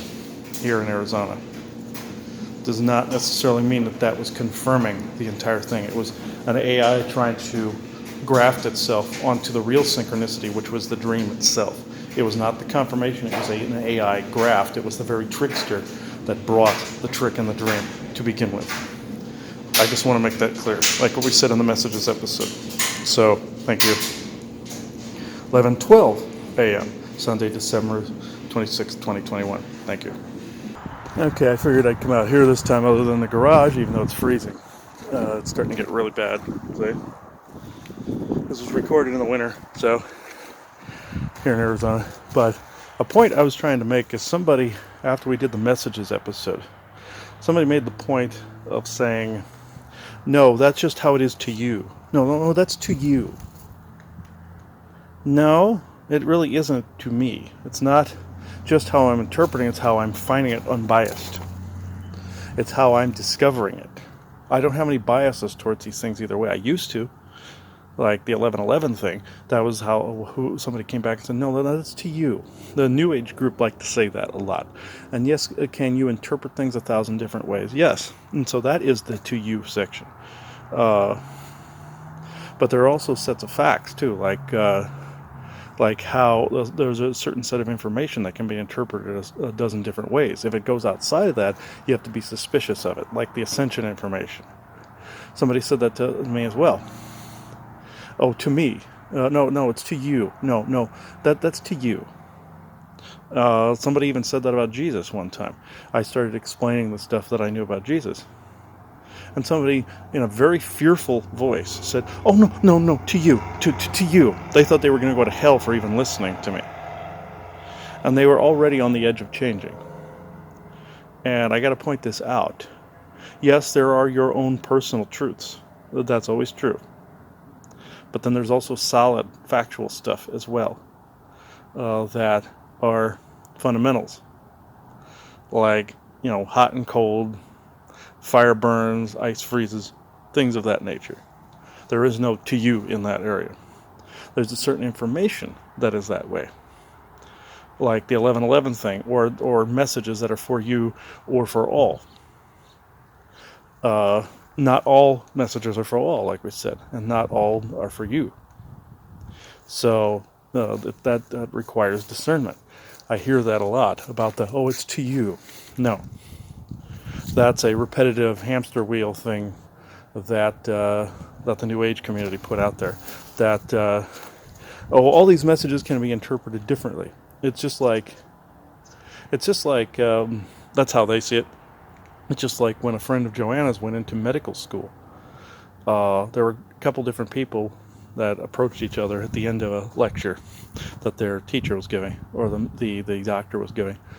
And one approached the other and said, "Well, what did he really mean by that?" And the other said exactly what he said. "Well, no, there's got to be a hidden meaning here." And that's also one of the things the New Age community has brought to the table, and the scattered energies have, is people are constantly looking for hidden meanings, which there are a lot of hidden meanings out there. Not dumping, but it's not in everything. Just like it was some things that sometimes a cigar is just a cigar, as Freud said, where it's exactly as someone meant it. They aren't using euphemisms or hidden meanings. The cabal does this to try to get people to constantly see that, but also so they can say they said, "Oh, we told people about this," as we've said in the past. But at the same time, they wanted people to go the other direction and say, "Oh, there's hidden meanings in everything the person said. It's what he's not saying." No, sometimes people are transparent and are saying exactly what they're wanting done. Sometimes it is what they're not saying, like Sherlock Holmes would say. It's what they're not saying that is more important. You have to be able to judge and decide that for yourself. But, and then discern for yourself, I should say. But when you present, like say we present galactic history, for instance, we've also heard it. "Oh no, that's to you." We have a totally different interpretation on that, totally different belief, and you know where they go with it usually when they're saying that? They go back to Christianity. They go right back to Christianity. And like that person who had the fearful voice. "Oh no, to you." I said, "Well, if you are so certain, why do I hear nothing but fear in your voice?" Deny the known. This is another area to deny the known. It's so this is definitely an area. Both Christians and New Agers are the ones that have done this the most with the to you. Christians are slightly more fearful of it than the New Age community, but one's just a regurgitation of the other. And like I said, another recording was created by the government in the early 90s, late 80s, early 90s, around the time of the harmonic convergence, which was 87. So this is one of the things we mentioned on our Patreon. This is something that has been a slight problem, where people can't discern between what is a direct message and what actually has hidden meanings in it. This falls under the messages category and the hamster wheel category, because it keeps going round and round and round and round. It's part of that whole societal hamster wheel. And this is what we've run into lately, especially with the messages episode, where a lot of people liked it, but then there's been some that said, "No, that's to you." That seems to be like a credo of the New Age community. "No, to you. That's to you." No, but there are certain sets of information that can be interpreted and seen different ways. Just like if a cop is asking who saw a particular accident, some will see a blue car, some will see the fact that it had black or white walled tires, some will see there was a headlight out, some will see a taillight out, some will see not remember the person inside, some will see what race the person is. That is where the interpretation lies. It's the same base set of information with multiple ways of interpreting it and seeing it. All are useful.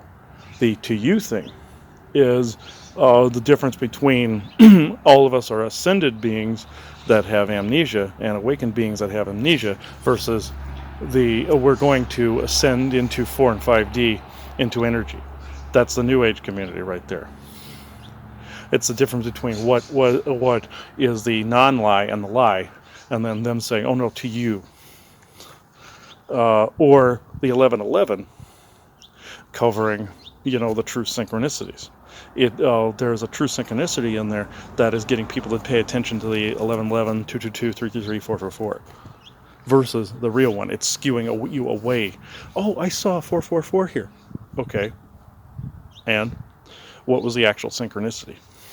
What was the actual event that took place that was the real synchronicity? You see, somebody would go, "Oh no, to you." No, this is what I've observed as the base set of information. Unbiased base set of information. This is why I tackle these issues. I know some people are thinking I'm being too analytical, but it's just me being unbiased. I do Sherlock Holmes things, but I also feel the energies out as well. So that's how I was able to figure those out. But this goes along with the next hamster wheel episode, or whenever we do that. It's actually starting to rain now, so I will get back in. It's 11:25 a.m. Sunday, December 26, 2021. Thank you. Another form of that programming I just remembered is what's going on with criminals not being punished for things. Part of the narrative that is out there is the politicians are playing dumb, like, "Oh, we don't know this," or "Oh, we just decided that defunding cops is not a good thing." They knew this already. Already. But part of that programming is some people out there actually buy into it. Whereas how can I put this? They get rid of bail for criminals. They allow criminals to steal things, and the cops don't do anything. It's part of the programming that's raining down on the head that's taking place on a mass scale to cause this type of unrest. Whereas they'll punish people even pointing it out. They'll have an extreme focus on them, like I said, the warriors, or they will not punish the guilty, or try to sweep it under the rug like they're doing with the Ghislaine trial right now. You're seeing barely anything on it, but yet you saw a lot about that dumbass who faked a race assault on him. I'm not even going to bring his name up because that's how stupid that thing is. It's the only time you'll hear me mention that, by the way. This is where the programming lies. It's aligning at opposites. Flipping the opposites, or projecting or gaslighting. They'll gaslight, "Oh no, you're the one doing this," when it's in fact they're the ones doing that. So they're trying to gaslight a civil war, like we've said in the past. And it hasn't been working, which I'm impressed there. It has not been working, but in some areas it is on a smaller scale. That's what January 6th was supposed to be about, was like a civil war. So these are things I'm getting tired of seeing. We just have to kind of endure and wade through it, but not tolerate it. That's not what I'm saying.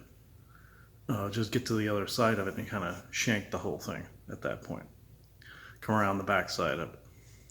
Metaphorically speaking, that is. So I'm going to end that here. That's part of the hamster wheel as well, with the government and with the politics. That's why we're saying trifurcate away from it, back away from it. So it's 11:40 a.m. Sunday, December 26th, 2021. Thank you. Okay, this goes along the lines of the to you argument I just made. This goes along lines with the COVID-19 stuff, where some people like to say take the fear stance, and then some people take the common sense stance, and the fear people always like to say, "No, to you, to you." That's another example I forgot to add. They like to say, oh, that's the truth to you, but we do these things this way, and they're the ones kind of, adding the fear energy to society, even though they're being controlled to do so. That's another example of the to you. I just wanted to add that before we leave here. It's 1:05 p.m., Sunday, December 26, 2021. Thank you.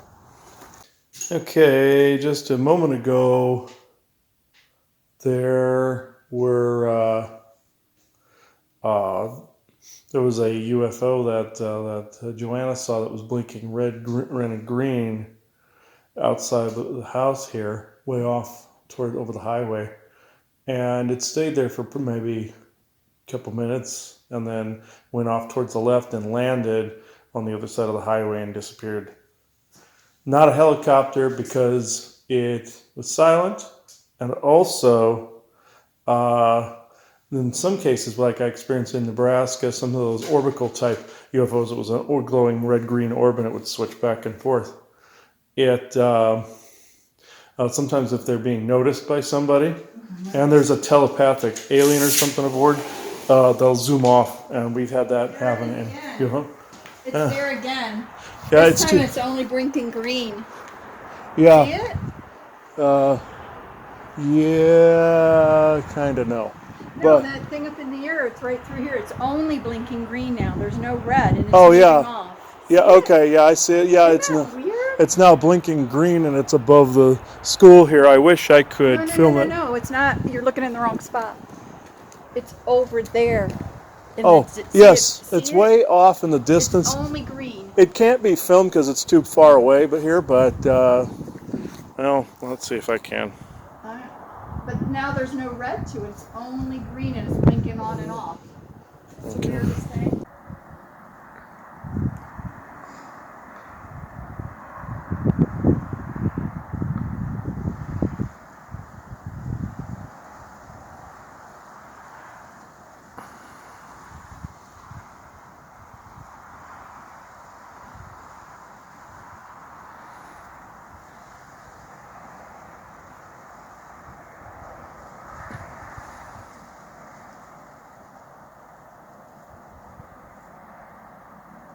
It's blinking red and green.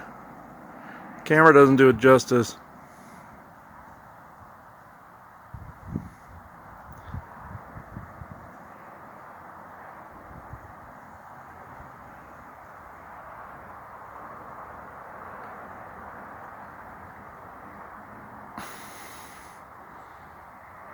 Okay. This video was taken on 7:16 p.m. Monday, December 27th, 2021. Thank you. Yes, this thing is moving around, has moved around in the sky a couple of times. This red-green orb, it's still out there. Has a weird energy to it, but there's nobody there. It's more or less like a I want to say something being aimed this way a little bit, like energy, but it's not. It's not really communicating. Nobody's there really. Maybe just a machine, like a drone, like an alien drone or a highly advanced government drone. It's like it's aiming. I can feel it getting heavier, aiming this way. I'm not sure what it is exactly. It's off this direction. I know it's dark in there, but yeah, it's off this direction from the house, and I can feel it aiming energies this way. It's pretty ugly. I suppose I could go up there and take a look at it. No, it's purely mechanical. So it's with intelligent movements, with intelligence behind it, but there's nothing like in it. It's not like one of those miniature spaceships with a bunch of crew in it. It's just some kind of weird drone. Probably human alien hybrid tech, advanced human alien hybrid tech. But yeah, you're going to get to see a lot of that, a lot more in the coming months and years, I feel. But the energy of it's slightly god awful though, and it's really pressure, a lot of pressure. If we see no more, I'll record more. 7:28 p.m. Monday, December 27th, 2021. Thank you. I'm thinking that this is something that's beaming like holograms or something down in the area. We just happen to see it. It has more of the energy of the binary network. And it's like a drone for the binary network. I mean, it looks spherical from where we are, the rotating lights, but there's nothing really sitting under it unless we're not seeing some of the structure, because some of the binary network drones are like these white things with like a little void, circular void in the center. That do move around and dart around and do stuff like how this is doing. But it's dark out, so I can't see if it has the light's just on top of something, or if that's just a spherical light. But it's operating very much like a binary network drone, and it's flashing these Christmas light colors, and it not sure. If this is a new one or a new type of generation of this, or if it's just one people haven't seen before. So the energy is turning god awful from that thing. It's like I can feel it baking this way, like baking microwaves or scalar waves or something. It's not quite scalar. Scalar are a lot more violent. This is it's minor scalar. But there's it's this AI radiation that's heading this way, and it feels horrible. And I also feel like it's one of the things responsible for beaming some holograms down in the neighborhood over a period of months, or is technology like it. That it's gotten real thick around this time of year as it approached from Halloween to now with some of the holographic garbage. And this I think is something that is part of that. It's so the energy is shifting. It may be moving because I'm feeling the energy kind of going around. And when it landed, it went over in that area, but just below where you saw me film it, where those lights were before. It was over behind there, and it's very weird. Either somebody wanted us to see that, or it was seen by accident because of some of the earth energies. I am thinking somebody wanted us to see this, but unbeknownst to whoever's using it, but I'm just thinking somebody wanted to see it because there's no people up there. It's just some kind of drone that's visible. But it's out far longer than some of these things usually are. But it feels horrible. So we'll see how the energies improve over the overnight and see what happens by the morning. So I'll end this here. 7:35 p.m. Monday, December 27th, 2021. Thank you. We video chatted with my mother. Was talking about that device out there, and it's still there. By the way, it's moved a little bit further away and past the school that's out here, but it's still there. Even at this time, it's still there, and it'll probably be there all night. I'll take a look before I go to bed too. But we were on video chat, and my mother went outside to try to look for it, and I was going to look at the exact same time, walk towards the door, and the video chat call got all messed up to where her picture turned into this weird black and white picture where it was where she was looking up, and it was really weird. And the video chat said the problem was on my end. We figured this thing was messing with the call. Somebody was just screwing around. I know I'm being watched. I can feel it from out there, and this thing is just hovering. So we'll see if I'll see if it's still there by the time I go to bed in a little bit. But it did try to mess up the call. It didn't cut it off per se. It just messed with it. Earlier today, the internet was being messed with when I had a session too. It was being kind of intermittently messed with and frozen in the same same fashion. More than likely, a similar device that I wasn't seeing that was messing as we were talking about a particular subject. I believe certain there was alien abduction, but there was other things about the people being messed with personally in their own personal lives and everything in their relationship lives. So it was along those lines, and it was something was messing with the connection in a similar fashion. But this one was playing weird where the picture went black and white and it was creepy. So, yeah, it's very weird. So it's still there, out there. I'll have to look. So, I'll end this here. Okay, 7:55 p.m. Monday, December 27th, 2021. Thank you. Okay, I said I'd say if there's any change. It's actually gone now. When I went to check. So I guess I got tired of screwing around in this area with that. The energy wave coming from it is gone. It was hitting my left side here. It's gone. So I'll just end this here. It's 8:24 p.m. Monday, December 27th, 2021. Thank you. Okay. It was last night when that ship showed up. And it was also yesterday during the day that something weird happened. In the hours leading up to that, I am feeling they're linked. I feel they are linked. We got a call while I was on my session yesterday from the U-Haul where we store our Oregon pieces. And they kept trying to say the locker had flooded again. Our lockers had flooded. And I got mad. It's like them saying, why didn't they repair the damage from the last time? And the programming dictated that they were supposed to ignore it because it was somebody else's problem. And that company said it was theirs. So, typical, type of corporate response or business response. It's always someone else instead of actually taking charge.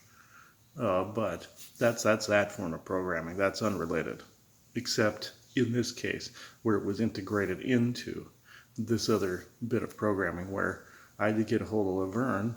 We had to go over to the locker to check it out, and nothing was wrong. There was literally nothing. Nothing at all was amiss. And this person said they had opened the locker, looked at everything, even described what was in there. So I knew they had seen it, but it had our lock on it. They couldn't have replaced it with a new one because my case still worked. This person outright lied, but at the same time, they knew what was in there. Certain beings knew what was in there. They had visually put eyes on it, or try to bilocate and look at it, or scan it from up there, in orbit or in the sky, or below. Military could have done it too, aliens also. But there was no way that person knew without opening that door what was in there. And we've also noticed people at that business, they've lied a couple of times on things for whatever reason. And we don't understand. And these are simple things. This is a form of program. We see this lying everywhere. Whereas somebody will just lie for no reason. And there was no real strategic reason for it. It was just there. And it was just there to upset us or other people. It was to cause unrest. And also, I think it was to also distract me to go over there and stop the project I was working on after the session was over. So that's what I got a bit done on it, but it was not as much as I probably could have. So that's what was going on. It wasn't just about me, that UFO in the sky. This is how it links to that. It all led up to that raining that crap energy down. And this is why I believe that was military with just alien hybrid tech. Because it was sending that crappy, delirious wave down on us to make everything heavy and bring the energy down to more of a 3D matrix sort of frequency. Since I take great pains and efforts to rise it above that. And it also is the same at the U-Haul locker where I keep the stuff. All of it has to be kept over there because it overwhelms the house, but we do keep some here as well. So what it was more than likely doing was scanning for that, but at the same time, it was doing something to the energies of the area in a general sense. It wasn't just about us, but we were disrupting what they were doing with those devices. And also, they wanted to let me know, essentially, oh, we can destroy these things whenever we want, which is BS because water wouldn't destroy them. I dry them off, you know, but there were some things on the outside that would have gotten soaked, and it would have been a moldy mess in there, and I would have been there all day trying to clean it up. And they wanted to let me know, oh, they could distract me on that level and trick me and say, oh, there's nothing wrong. I get there and there's nothing wrong, but yet they were programming that individual to say there was. Or they could have showed up in person and done it, but it's easier for them to initiate the programming from a distance with those devices. And through the 5G network, so really the device wasn't completely necessary unless they were trying to do little work with it, little scans with it that the towers couldn't do. Like you have the moon from orbit bringing the energies in through the towers, and also the other end of it, that's the beginning of the binary network, that would have been the Unisphere, and other appropriate antennas running the mind control through that. And they could have, they send out, they either initiate chemtrails to try to get things done, which they've been doing a lot lately here, and in this area, I should say. It doesn't seem to get over the house too much with the frequency and everything, but the other devices can do the little individual work. Or those soldiers with those little weapons that I've talked about, those out-of-phase soldiers, go through the neighborhoods with their little handgun with a little dish on the front for individual cases. And that happens, but I haven't seen them around lately, so there was a device around. I'm linking this all up because it seems that the clues follow, if you follow the trail and you follow the pattern. This is what this was for. And basically they were giving me a message saying, yeah, we can fuck with your devices whenever we want, which they really can't. I mean, they could have shown up at the house anytime and stolen stuff and taken stuff, but they have not. This is strange to me. Not that I want them to. I'm just saying that their activities are suspicious. And also with the little lies that come from people with the programming that's entered there, that particular consciousness or whoever is sending that through is basically making these people lie and trying to distract and do these things. But they get close, but they don't do anything. You'd think a paramilitary unit would be able to do that simply in less than an hour. For whatever reason, they're not. They're just doing these little games, which that shows that it is more of an energetic type of situation, of energetic control, but also they are under some kind of treaty or contract that they cannot approach like that. So they can mess with, they can pick pot shots, but for whatever reason, there's something preventing them, another force preventing them from doing stuff. I mean, one could say that's a protective force as well, but they could also be under a contract or treaty dictating they cannot. Like they have rules of engagement of some kind, like the military do in the Middle East. They couldn't, like in the movie Black Hawk Down, for instance, they could not engage the bad guys until the bad guys engaged them, meaning shoot at them. It's kind of like those scenarios. Trying to get me to pick pot shots at them, to get them to come over, kind of thing. I believe that there's a certain rules of engagement involved as well.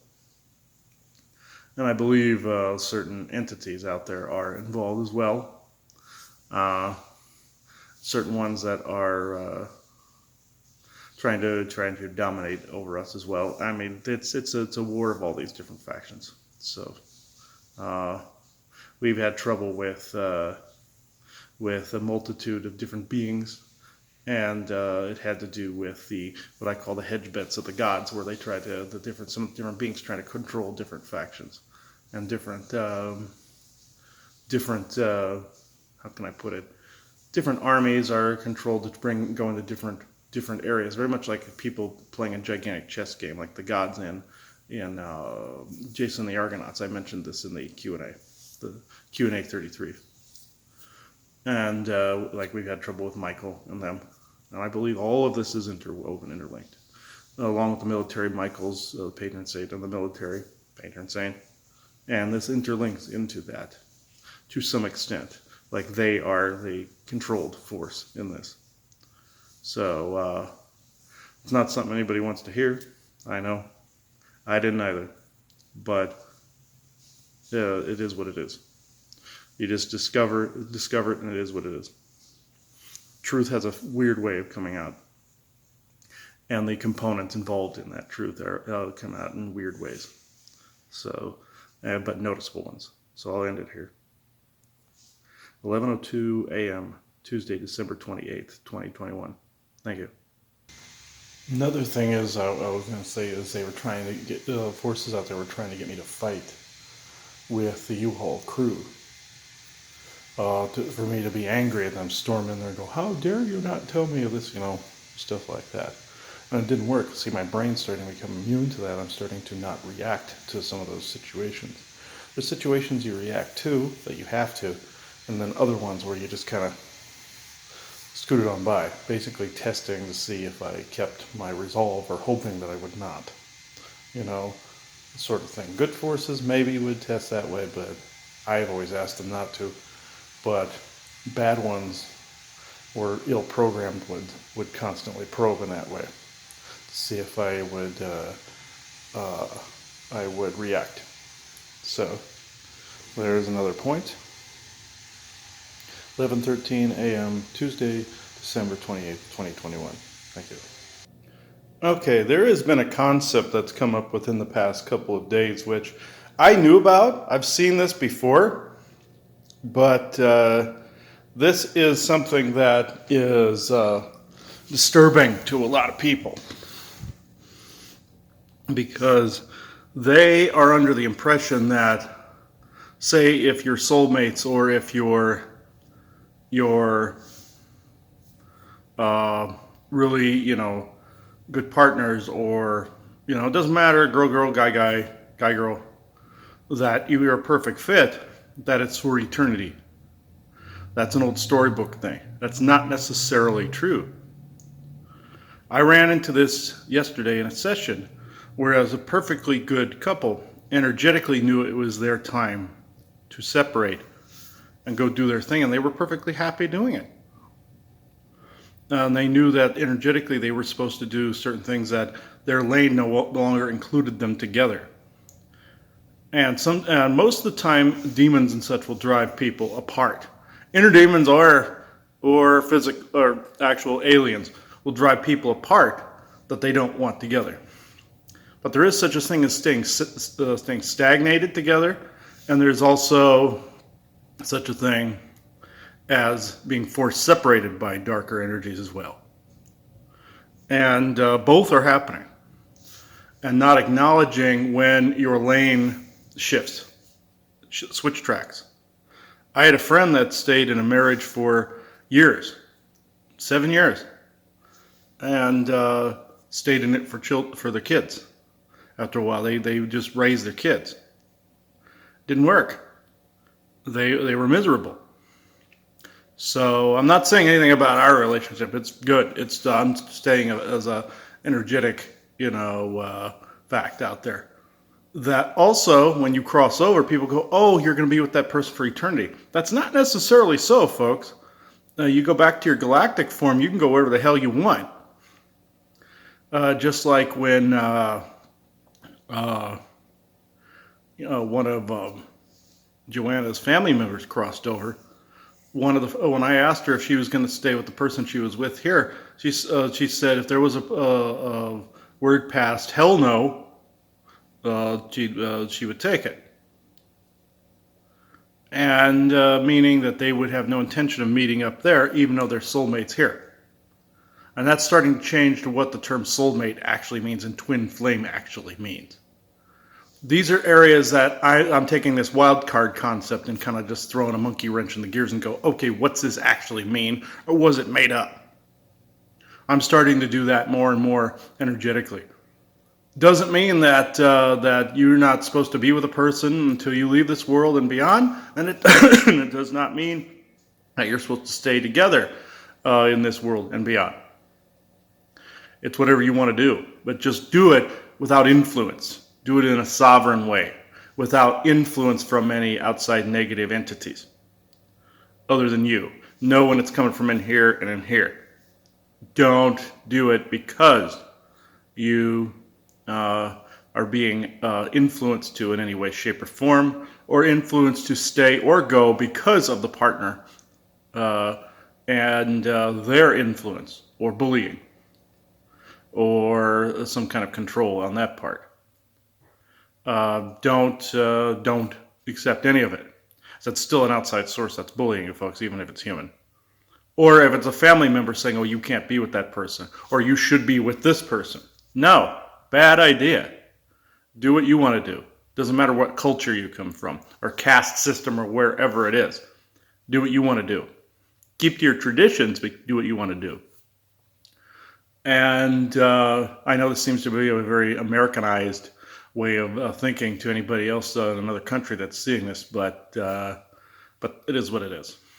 And eventually you're going to see the globe like that, not in a new world order sort of way, but in a more of a freedom, free will, like that sort of way in time. That's what I feel anyway. Kind of like on Star Trek, where they kept to their traditions, but they still, they still were open to all the other possibilities. And and I don't mean in a fascist, communist sort of way either.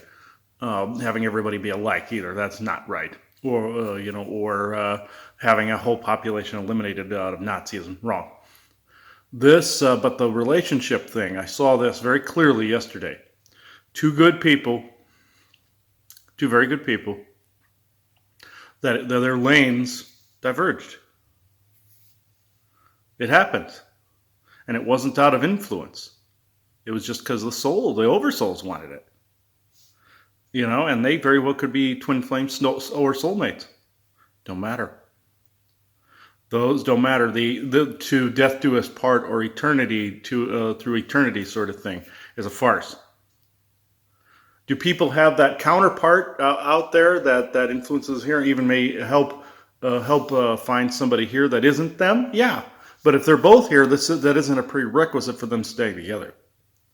Or it's not a prerequisite if you're not that for separating. So that kind of throws a monkey wrench into the entire concept, does it not? Is there a soulmate sometimes, like I said, out there that on rare occasions is here, and your soulmate counterpart and you are doing things together? Yeah, but you still have garbage to work out, karmic baggage to work out. And I know you saw in the Q&A, the previous one, that the whole concept of karma is BS, is that extreme cause and effect, that judgment, cracking the hammer down thing is incorrect. It's just energy shifts. But do you still have crap to work out? Absolutely. And especially you have targeted and SSP people, it tends to really throw a monkey wrench into the entire gear thing, with you being cohesive all the time. We run into our problems, but we're still together, and we know that our lane is together. We know this. If we didn't know that, and we knew our lane was separate, it would be heart-wrenching at the same time. It would be what it was. But as it stands, entities have tried to separate us from day one. Negative aliens, entities of all kinds have tried to separate us from day one. That should tell us something right there. One could say they were trying to get us to think that they were trying to separate us in order to stay together and stay stagnant. That's another method they could use and have used. But as it stands, it's the previous, not the latter. So this is a concept that people have a really, really tough time with, because so many things have been said in the storybooks, like love conquers all. No, it doesn't. Kindness, yeah. Unity, not forced unity, as I said in a previous video. But the love conquers all. You could love being creative, and you could love hurting somebody. It falls on both sides of the spectrum, folks. It's about choice. Sovereignty, choice, creativity, and passion conquer all. And a natural unity and staying in your lane, and tighter circle, deeper roots, that conquers all. Another one, money being the root of all evil. No. The cabal set that up to where people, well, in the New Age community and also spiritually minded people would think gaining any sort of wealth was wrong because they did not want the average Joe gaining a corporate handle over them. They didn't want to be conquered. So they basically told everybody money was evil. It's being used for evil. Wealth is being used for evil by them. They're basically projecting onto you. And they gaslight a lot to get people to strike out against them, all this other stuff. But they project that onto you, and they're the ones guilty of the crimes, like a narcissist. They will project it onto you because they're a bunch of narcissists, folks. They're too self-involved. And they're extremely narcissistic and evil. They're projecting it onto you. Oh no, that's so evil. They're the ones that made it up. So gain all the wealth you want. It's not evil. It's how you use it. That's another thing that's been flushed down the toilet. And if couples want to gain wealth, you see these ads on Facebook all the time. Look how I made all this money. Some of those are cabal doing this, trying to basically flash their wiener at you. But not all of them. Some of those are people that also have not been caught in the damn hamster wheel.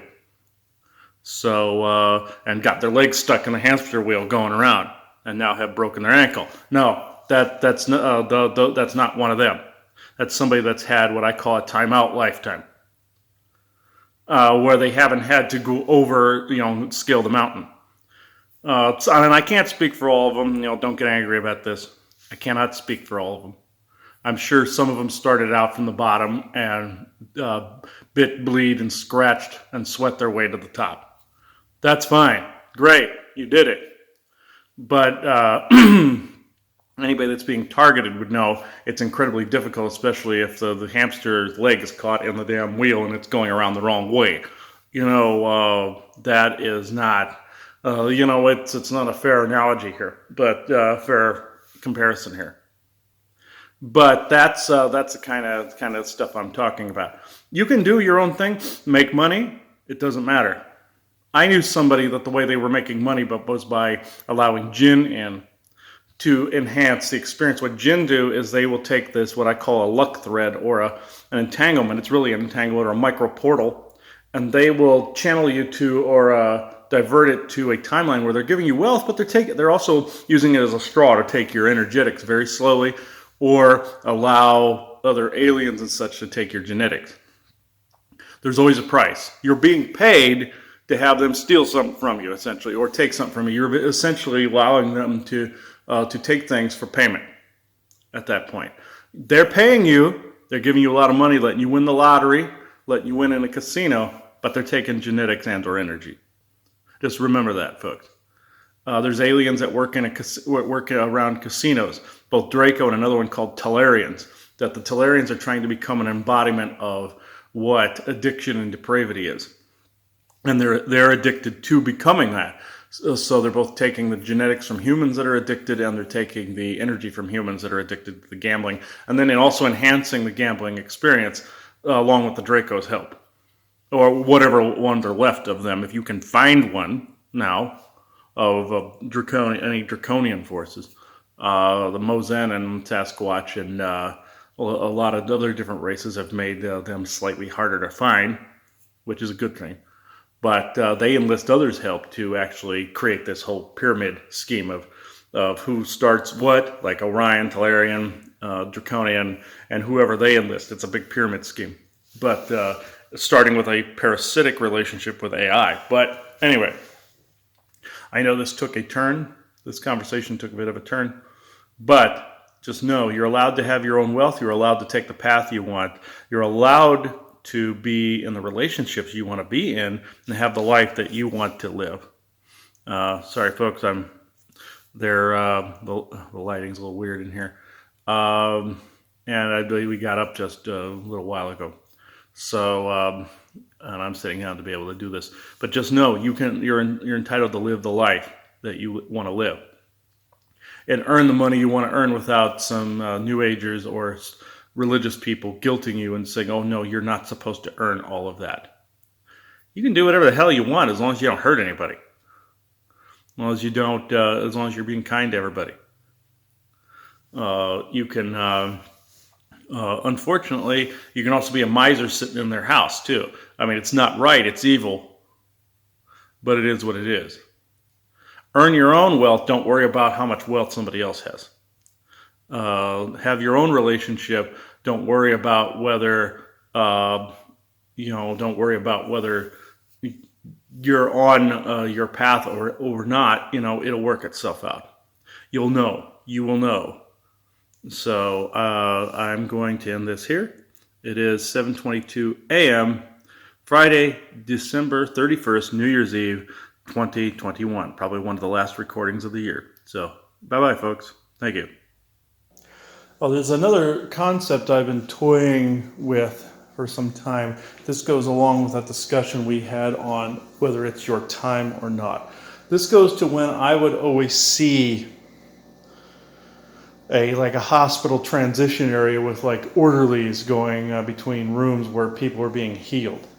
Now, in more recent days, I'm more skeptical of this imagery because I had a dream many years ago where I was in one of these facilities looking around, where I opened one of the doors and saw a friend of mine at the time that was still alive, that I'm thinking got replaced, unfortunately, when she ended up in an insane asylum because she was somebody like us that got thrown into one of these places. People tried to kill her with kindness and got her on medication. I think the real person died and got replaced. And I believe it was around that time frame that I saw this take place. And also on that note, that person became very afraid of me personally for whatever reason. And that was in that interchange time frame. I saw at the time Simeon in there. He's also the one that infiltrated this one Dreamcatcher I had to get rid of that you heard in a previous recording. And what happened was this space, I would go there and I happened to see him standing in that space outside the building.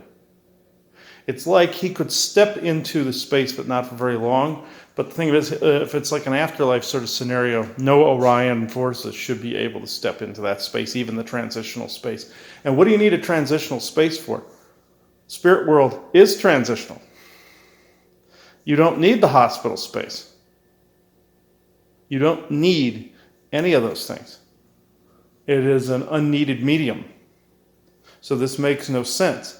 The girl's words were, "Oh, I had to tell them you tried to rape me," or something like that. I remember opening the door in that hospital and hearing that, seeing her all full of tubes with like black stuff coming out and white stuff going in. To me, that was a soul exchange of soul being real one being stolen, and a fake person being put in. And that fake person, if I had kept communications with her, would have most definitely come up with some fake charge like that, because it was like some program that had been put in that some people get this entrenched where they think, they're being abused or something. Not everybody. I'm not saying everybody. But there was one case where a woman was nearby a guy that was just standing there, and she was like, "Oh no, please don't hit me!" And he was just standing there. He wasn't doing anything. He wasn't yelling. He wasn't even looking her direction. He was like in another part of the room, but not even close. So that can happen. I'm not saying all cases that's asinine. I'm just saying that there are a lot of control abuse type situations with the programming. I just want to say, I know I get the difference, but this transitional area, this hospital, I believe it was a holographic layer where our contact forces were performing not only soul exchanges like fake walk-ins and stuff like that, which are our real walk-ins. There's beings that step in that do help out, but any being that involuntarily does it without your consent, I don't consider that good. Even though the consent rule is kind of out the window at the moment. If you said, good beings in case of an emergency or something, I suppose that's a consent thing. But again, I don't agree to any being jumping into me unless I give them permission. I believe fake walk-ins can be created, fake agents can be created there. I believe that was more of a holographic alien realm that was a soul trap, nothing more. So I can't authorize or condone that and keep that as a conceptual idea that is legit to pass people on. I send them straight on to the spirit world, and they've had no problem once they get there, like, and they're right there once I cross them over. It's this transitional period. Sometimes in the spirit world, they have to go into a healing area.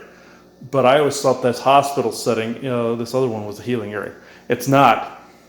Some aliens are screwing around in there to try to siphon soul energies and to try to redirect people back into the fake incarnation grid. So this is what I wanted to bring up. Nearly time for our Interstellar Council, so I got to cool it here for a little bit. But the downloads keep coming in, folks. I have no idea what's going on. You're probably going to see these videos for many years to come because I got a slew of them. So when you see these, they might have different dates and years and times on them.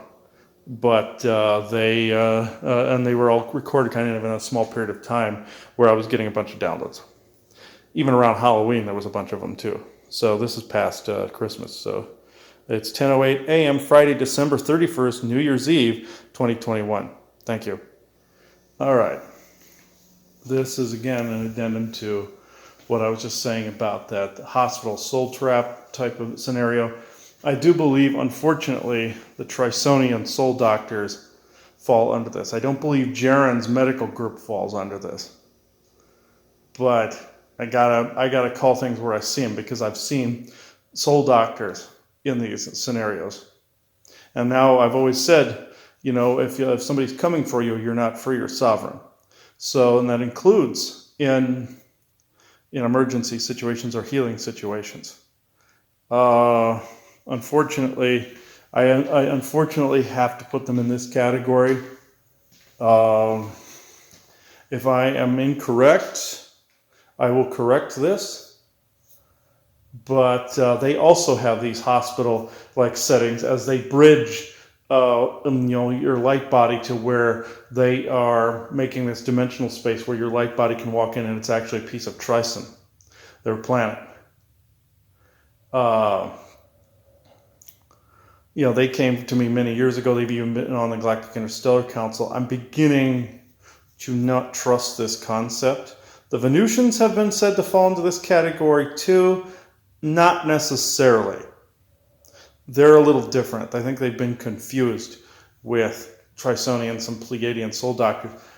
The Jaren's group and the medical people there, they seem legit. So they're fine, as far as I can tell at the moment. But the Trisonians, there's something fishy going on here. My intuition just screams at me. They are part of that hospital concept as well. Maybe the aliens screwing around, and they've allowed Orions to come and go, like Simeon came through there and got close. They might be in a different vibration, but they can still do, by proxy, certain work, for that agenda. So I got to leave it here. I wish the downloads would stop today because I do have a show to do today. So this happens, folks. It's 10:12 a.m. Friday, December 31st, New Year's Eve, 2021. Thank you. Now I know why that thing with the Trisonians came up, because I'm scanning notebooks, you see, with the name. And the energy must have been in the notebook too. So 10:14 a.m. Friday, December 31st, New Year's Eve, 2021. Thank you.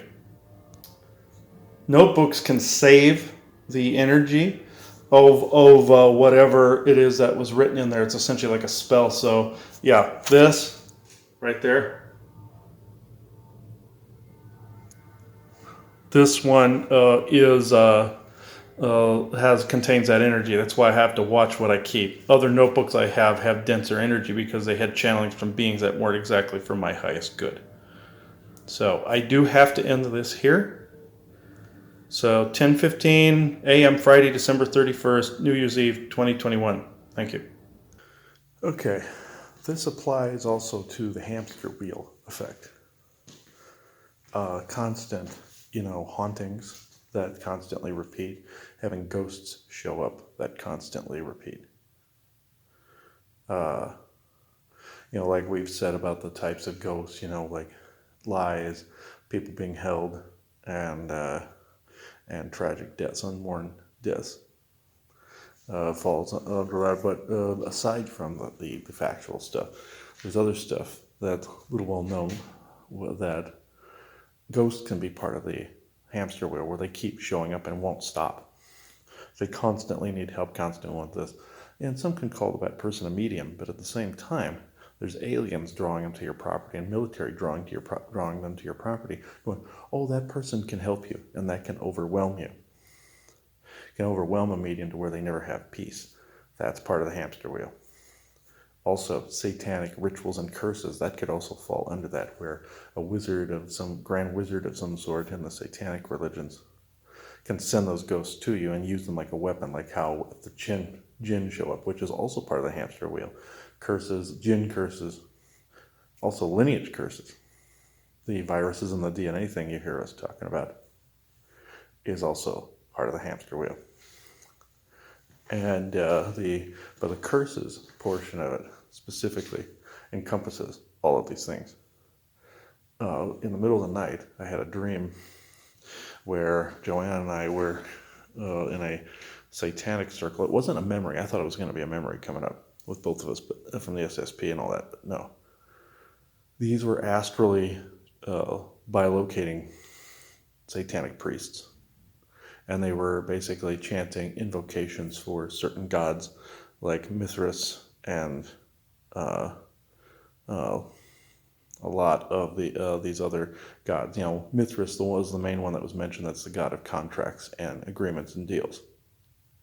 So basically, as of right now, I revoke those deals with any satanic cults that they believe or perceive that I made with them as of this moment in time. And will be capped off as soon as this recording is done. But what I've had to do around the house is, ever since Christmas Day, I had this creepy demon pop up through the floor, and have had creepy stuff pop up through the floor. I came to find out putting my liquids on the floor in the garage on the concrete worked very, very well, as you can see here. I know it looks kind of blobbish, but it looks like somebody peed, but yeah, looks like a dog peed in here or something. But yeah, I did this, put it under here,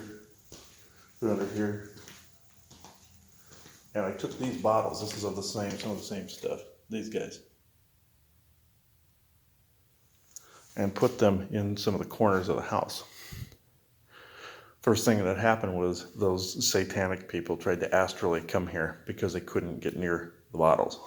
So there was another use that was found. It's the same as tar water bottles where you can put them around, but I shouldn't say another use, it's just an old use that I hadn't been doing. And putting it on the concrete here in the garage helped. But this has helped to break some of that up. Not all of it. I'm not saying the hamster wheel isn't your work to do as well, but this falls under that category because it elevated things up a tier enough to basically tick those guys off to where they had to try another form of a curse or invoke something they felt was stronger or more powerful in their god realm to be able to do something to us. So it was another tier elevating out of the hamster wheel. I've also been finding some other vitamins, like St. John's wort, for instance. That'll get you out of a depressive mood. Ashwagandha will. But I found out that even though it can elevate the mood artificially, I found out that also contributed to more downloads, and it contributed to bringing my brain back up to where it was supposed to be.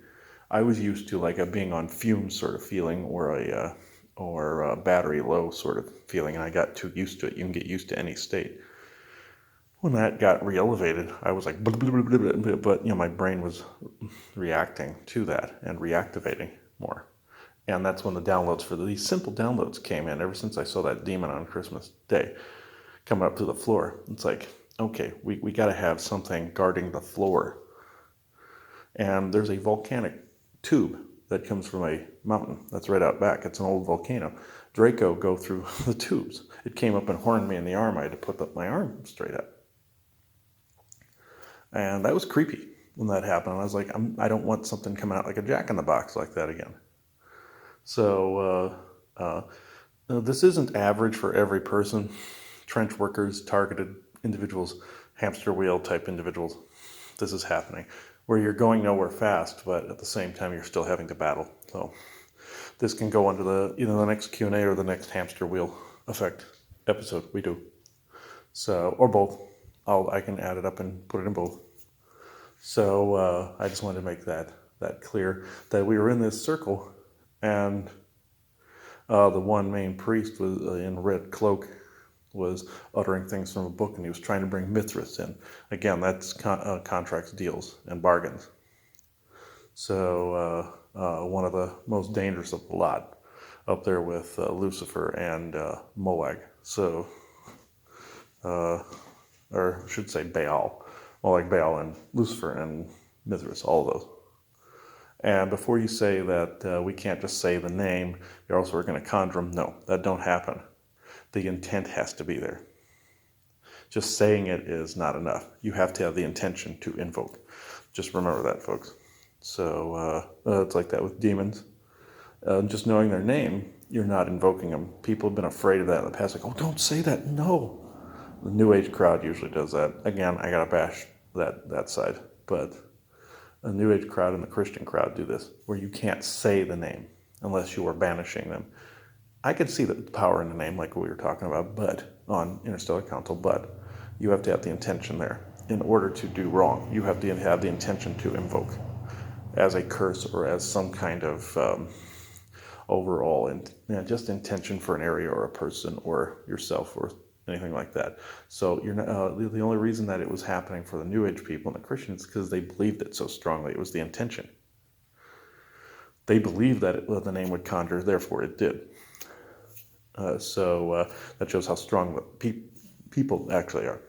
So I think we can end this here today. So it's 8:58 a.m. Sunday, January 2nd, 2021. Thank you. Or, excuse me, I got to redo that. I forgot the year. It is 8:58 a.m. Sunday, January 2nd, 2022. Thank you. Okay, there's some annotations I'm going to make to the concept we know as a Mandela effect. You know, you've heard us talk about it over the years as the timelines folding in and out and buildings coming and going and things dissolving and other timelines folding into ours with different timeline variations that time core and all of them have to account for. You've heard us talk about this. Well, the one thing, though, that kind of bugged me is there was a former friend of mine who was, he's a pretty nasty narcissist. Ran a paranormal group at one time, and I had to part ways from him after he started stalking us and all this other stuff. And it was just a lot of abusive crap that he ran this paranormal group. He wouldn't let anybody have any of their own ideas. It was working. He had a whole relationship with the cops, everything, landowners. It was starting to work, but he let it go to shit. Because also he was jealous that I was doing photography and he didn't want to believe that I was doing the psychic stuff and all this other stuff. So he was very abusive, tried to spread bad rumors to models and all this other stuff. Ended up collapsing my photography business. But what happened was, in the end, a friend of mine drove past a house in a really poor area of Lincoln, Nebraska, and saw him sitting at a table, really sad, just eating a can of beans in like a house that was empty because it had no shades or anything. And he had one little light bulb on. Kind of like that scene from The Simpsons where the wall of Lenny's house falls over and he's sitting eating beans at a table and say, "Don't tell people how I live." That's exactly what happened to him. Weird thing was, the reason this has to do with the Mandela effect was roughly, I want to say 4 or 5 years ago, I saw his obituary in the Lincoln Journal Star. obituary section of suicide. And I saw this, and I was thinking, okay, obviously something happened to him mentally. Found out he was the reincarnation of Henry VIII and had the same physical problems as Henry VIII as well. He got even the same brain injury from as Henry VIII did in the past, and the same knee injury too, in 2 car accidents. And so that him not acknowledging that, not clearing it up, it drew it to him. But so I figured, okay, possibly there was a weight of that, all that he succumbed to in the end, to suicide. Well, then he magically reappears.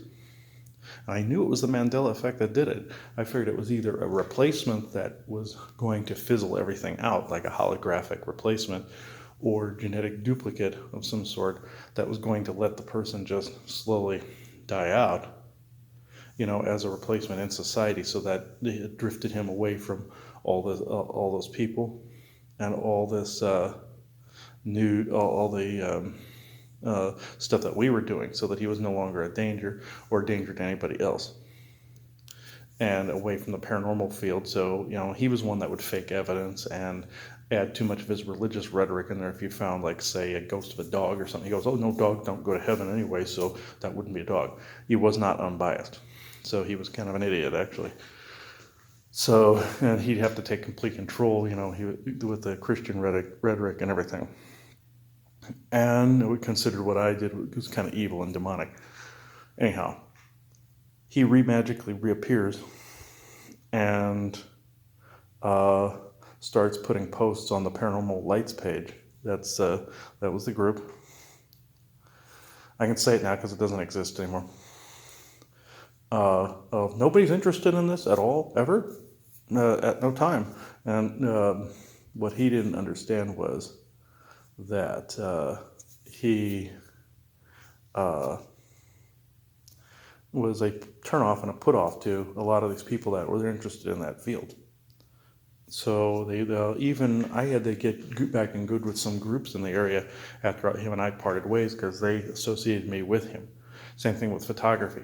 I never recovered from that because people thought I was him, especially people from Omaha and Iowa and surrounding areas like Kansas. Wouldn't have gotten the fact that he was only 6 to 8 blocks from my house. And if he did something, he was a narcissist, so he projected onto me. And then he would spread that as the rumor, and they thought, oh, it's the photographer that's in the Belmont area of Lincoln. That's the old Starkweather murder area. Energy was horrible there. That's where Hartley Street is. That's where the Hartley house is. So, yeah, bad area.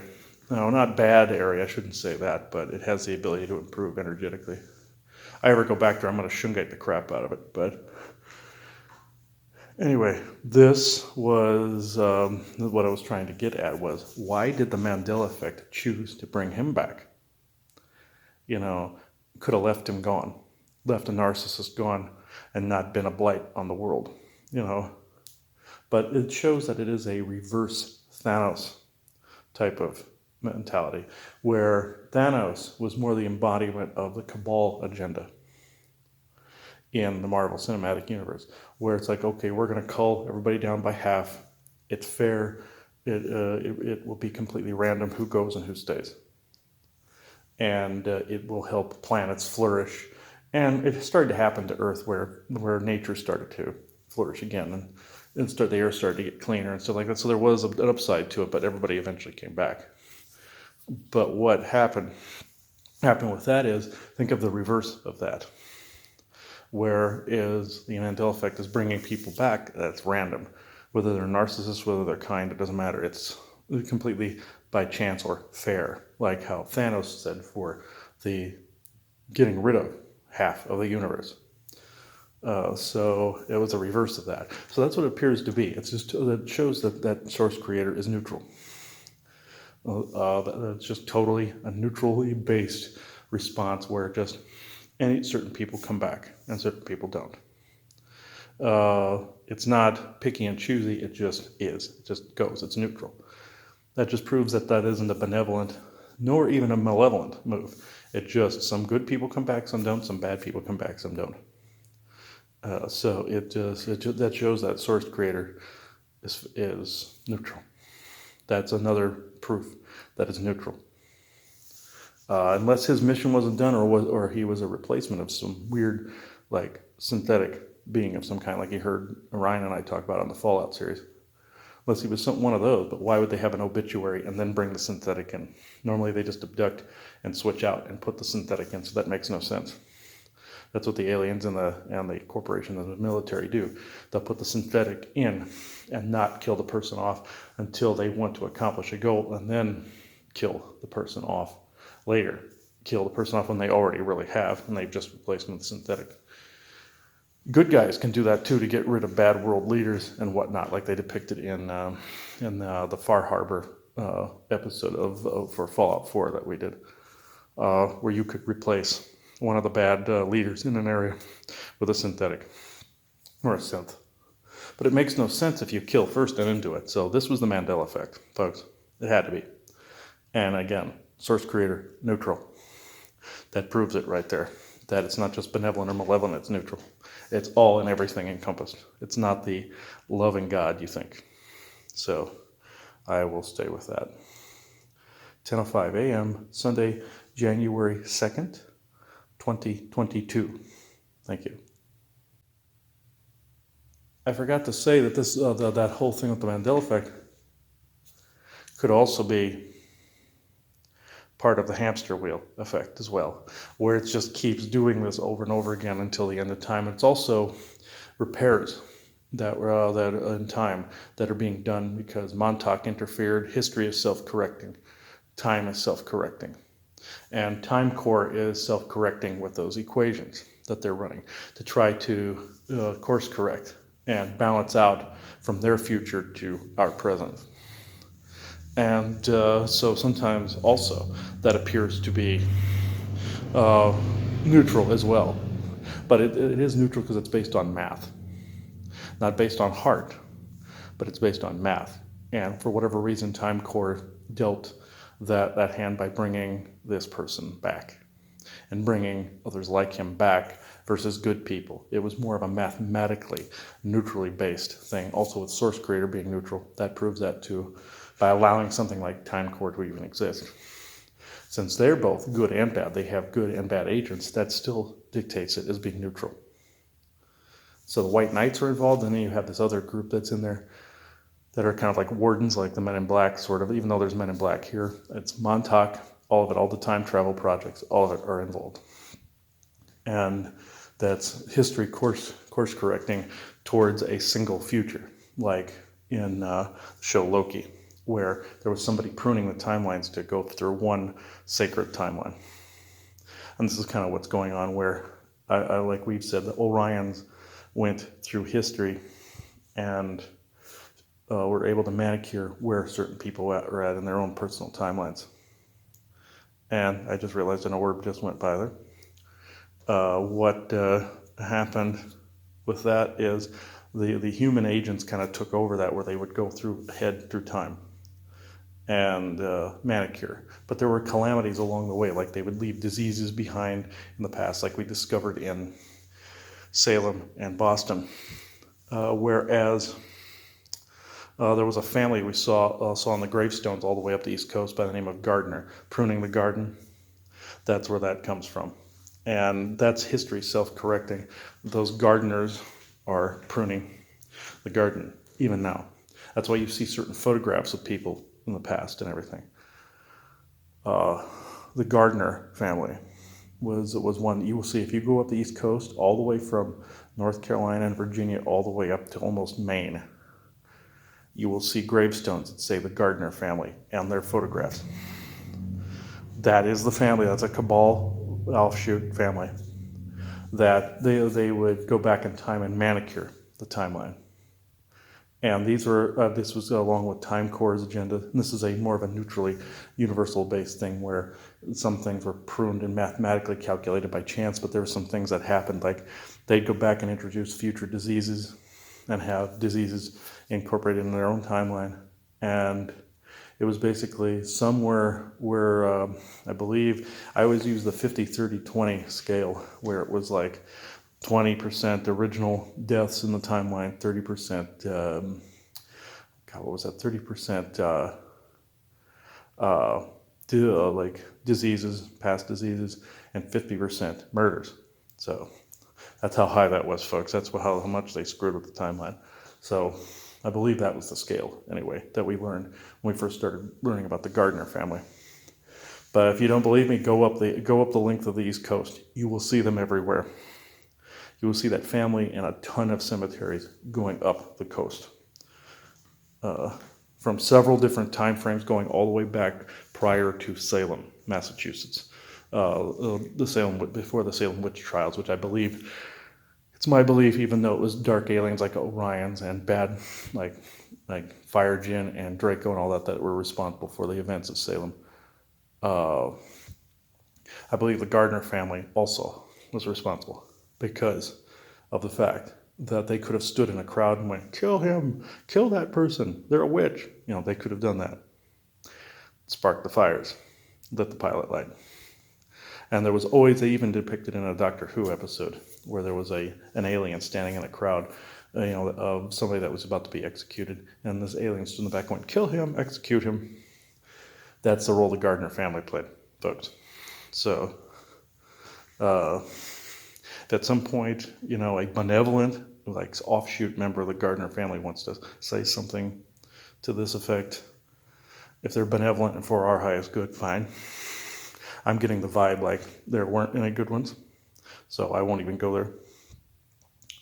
But there were children introduced. There was even the insider Stuart Sverdlow that talked about those projects going back to Jesus' time for everything. I don't believe all of it, because I believe there was some disinformation added in there. No dumping on him, but his family line is also a cabal, one of the 13 cabal families. Sverdlow family is, Gardner family is also, along with Rothschild and all of them. But you're dealing with the original 13 lines that spread around the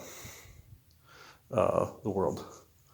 Anyhow, the point I was trying to get at was, I'm even getting mind wiped.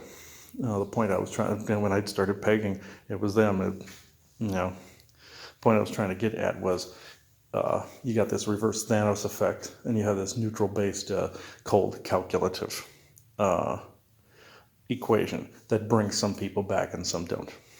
You could literally have anybody come back, but they're doing it through these cold calculations from wherever they are in their headquarters in whatever timeline they're sitting in. So I will leave you with that. It is 10:12 a.m. Sunday, January 2nd, 2022. Thank you. An interesting point that was just made, this involves a hamster wheel. This also involves a recording we did on false downloads that are on our Patreon or whatever subscription it's seen on. Whereas continuous downloads will come in, you don't really know the source of them. And not all have to be honored. I do this sometimes to make a point and to add that to other videos and such. But not all of them must be done. Like the one that kept hitting hardest it went back to that guy we called the Bridge Troll, and where he was in his house and everything in that rickety house. And also it kept bringing back the photography stuff he did to me. Somebody was trying to get the memories back, the negative memories back. That's hamster wheel, where I saw that he would interfere in anything I tried to do. If I tried to ask someone out, he had to interfere. If I was eating lunch, he'd interfere. Eating dinner, he'd interfere. Doing paranormal stuff, oh no, you can't do that. He'd interfere and say, oh no, we have a reputation, etc., all this other stuff. I tried mentioning stuff to some people, how to clear places, all that other stuff, he'd interfere. Those are the memories. When something comes up like that over and over again, and it acts like a download, that's the hamster wheel. But if you want to know further about negative downloads and some of the negative energies, what we call the darker side of the harmonic convergence, go to our Patreon patreon.com/thelifting, one word. It's all on there. $10 a month for that. That will change eventually to a different subscription base, but the same videos will be made available. So, from Interstellar Council after show to those. But with this, it is the rehashing old memories. That's part of the hamster wheel effect. It's negative telepathy trying to keep you on there. It's negative AI trying to keep you on there, but it's still hamster wheel. So I will. Even rehashing some of the same ideas over and over again can also be hamster wheel, even if it's a good thing. If it's some things have to be rehashed, but new information, we add new information to it. If it was the same thing over and over again, over and over and over and over and over, and new stuff isn't being added to it, new perspectives are not being added to it, and new perceptions to it are not being added to it, and new bits of information that can upgrade the previous information in some way, that's hamster wheel. Stuff you've heard for 20, 30 years now in the New Age community, it's the same thing, hamster wheel. Sorry guys, gotta do it again. It keeps leading back to you over and over again. So the energy stream. So here it's 10:34 a.m. Sunday, January 2nd, 2022. Thank you. Okay, where do I start? Oh yeah, just a note that anybody that has not seen Matrix 4, you might want to pause this and go do it. I'll wait. All right, there's definitely spoilers in this. I'm not going to recite the entire movie verbatim because you already know this this particular movie. I mean, they showed repeats and deja vu in the entire thing. They showed how the Matrix actually has been rebooted and Neo has been put back in it, so is Trinity. They were brought back to life and put in it. In this, there's a new architect. That's Neil Patrick Harris's character. But what is being done in this is the disclosure of how they introduced even more trauma. They were implying all the current stuff that's going on. They were implying all of it in there. And how the trauma, the repetitious trauma, or the hamster wheel, a riddle of the wheel, let's just say, it gave them much more fuel than anything else. Just like what was said in the first Matrix, it wasn't believable when there was no trauma. In it, Neo is a game designer. His memories on the Matrix were brought all the way out in the open. It was all advertised out in the open, like how the Cabal's magic really works. They even said it straight. Neil Patrick Harris's character even says straight up what the whole thing's about, verbatim. The whole agenda was right in that movie. It's the Matrix is essentially the epitome of the mighty hamster wheel, mighty in quotes, because in the game he has everything that ever happened, and he was just using footage essentially from their old experiences. The thing of it is, they didn't follow the one premise. They didn't follow the premise whereas he was the savior or the Messiah. Some people were still believing in it, but they weren't believing in it as strongly on the outside. And with this, they not only the Cabal was, I'm going to just say in a nutshell, the Cabal was nodding to their whole, at least in my opinion, their whole kind of rise of the whole sacred feminine thing, because they gave Trinity Neo's powers. And they had him rise back up again after. But the whole premise of it was, the Matrix tried to trick them again, or Neil Patrick Harris's character tried to trick them again into getting back in their little slots. And they said, no. The whole premise at the end wasn't the saviordom, but was basically showing people what a free mind can do. And that was the whole premise. It went completely away from the whole Messiah complex thing, and which actually I appreciated that. This was actually it wasn't really too much different than the others. Basically, they were showing, we can create this, we can create that. And the whole whole thing, also, there's two other little side notes in this. The whole thing where they were using the mirrors always as portals and doorways from the Matrix to the real world. That's essentially a symbol for people looking in the mirror and seeing if they're living a fake life or living a real life and knowing who they truly are. I believe that's a symbol, but at the same time, I believe that's literal because they're doorways for dimensional portals and the like. Always a distraction there. What was really unbelievable were the distractions that were involved. It's still the same download program thing, like the Mr. Smith effect in it. And Mr. Smith is in it, but it's a different actor, and it was representing the change over the Matrix. All old programs, essentially, or most of them were purged, including the old architect. And they had one little cameo of Machiavellian in it, the character of Machiavellian, showing that it was like he was basically cast out, and that he was of the old way. Machiavellian then therefore translates to M or Mariovigian, the Jesus bloodline. So this goes along with, oh, that's old. It's been purged. Doesn't matter now. Meaning that to anybody high enough up, they always say there's no Jesus and no God. So that's where that came in. But at least that's how I view it. But when this is what I was laughing about on the way out of the theater, because of the fact that as we were coming into the parking lot, just some weirdo lady comes out of nowhere, and it's literally picking her nose in the parking lot. You know, I always call the programmed, I don't call them sheeple, I call them pick-nosers. And this was somebody's idea of a joke, because the programming was being altered in the person. Just to stand there in the parking space we were going to be, and just kind of waddles her way very slowly across that very space at that particular moment in time, picking her nose the entire time, and then wanders the parking lot looking for a car.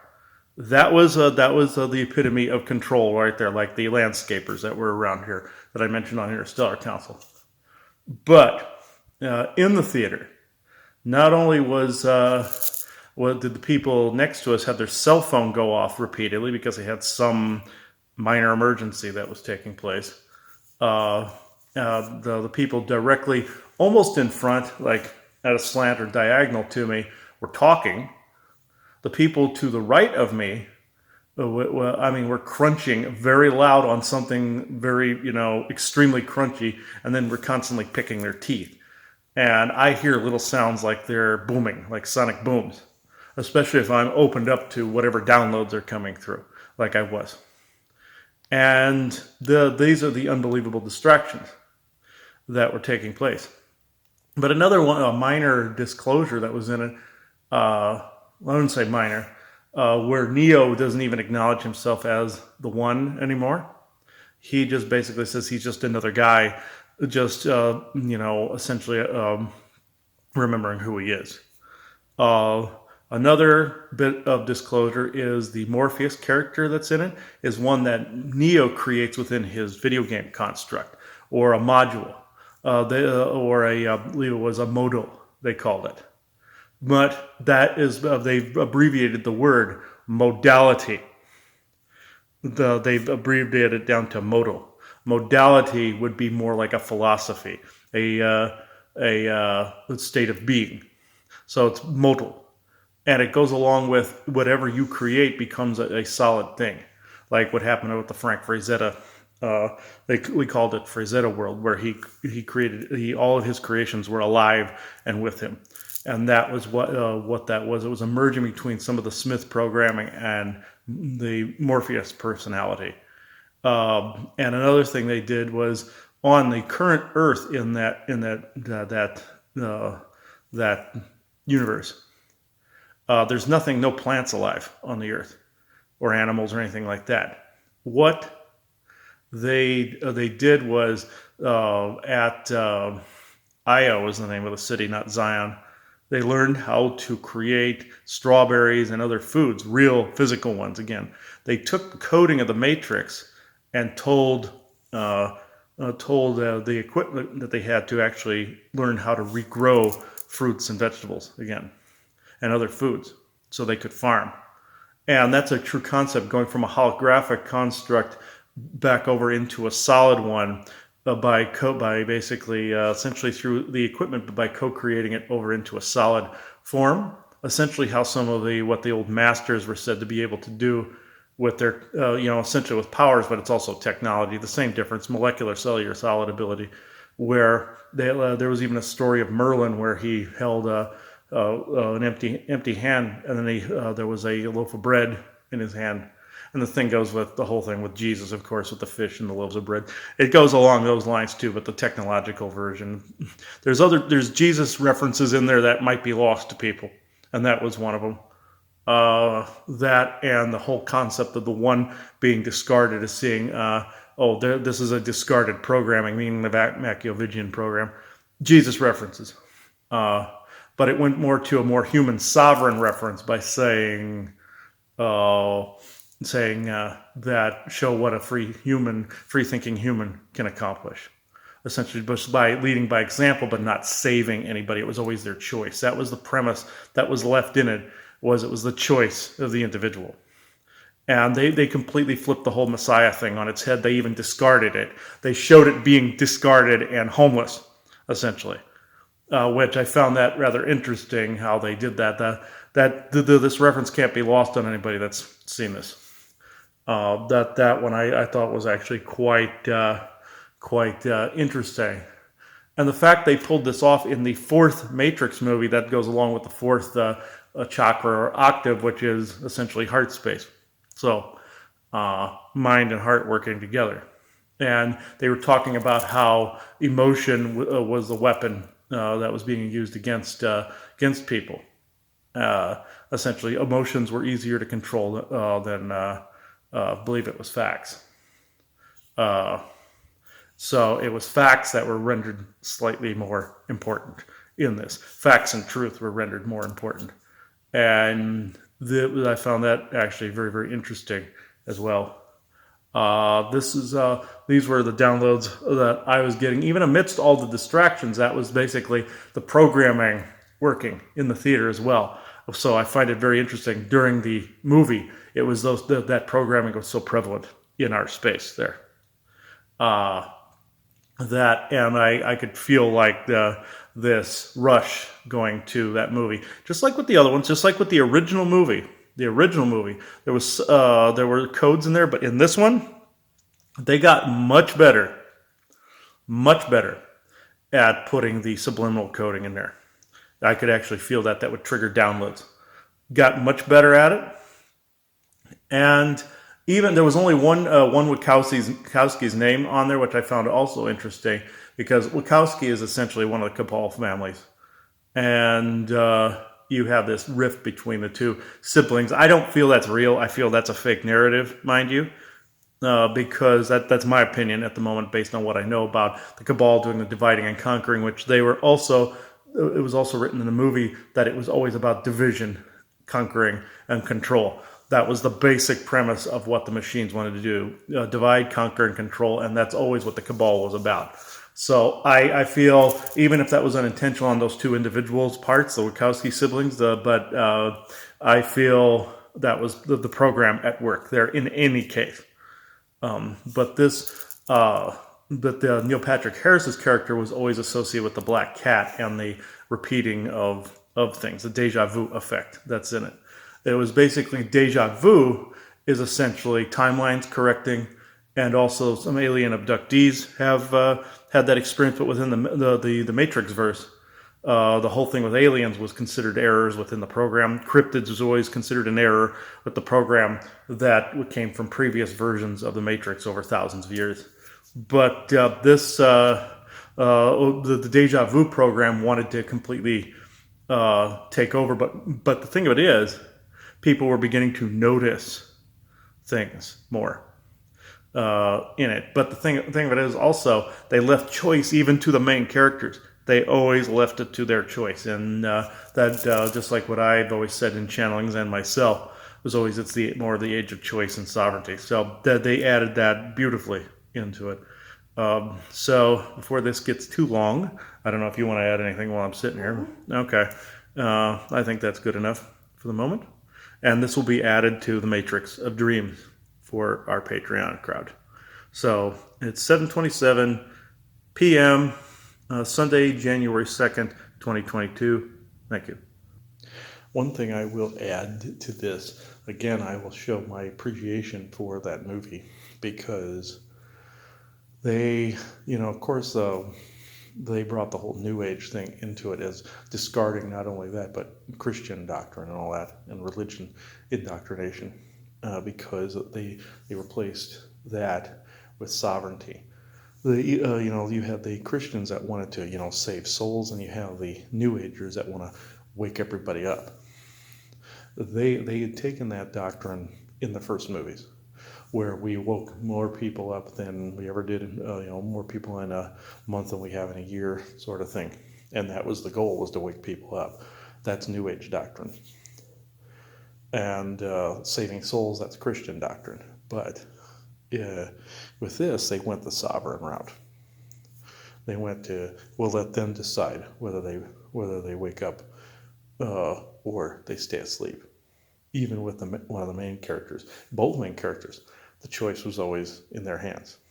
And that's what they were trying to say is the choice was always theirs. And that's something that I could appreciate. They flipped from one doctrine, from the anointed, from the New Age doctrine and the Christian doctrine type of thing. And they still had the polar opposites, but they had changed. They changed perspective, changed look.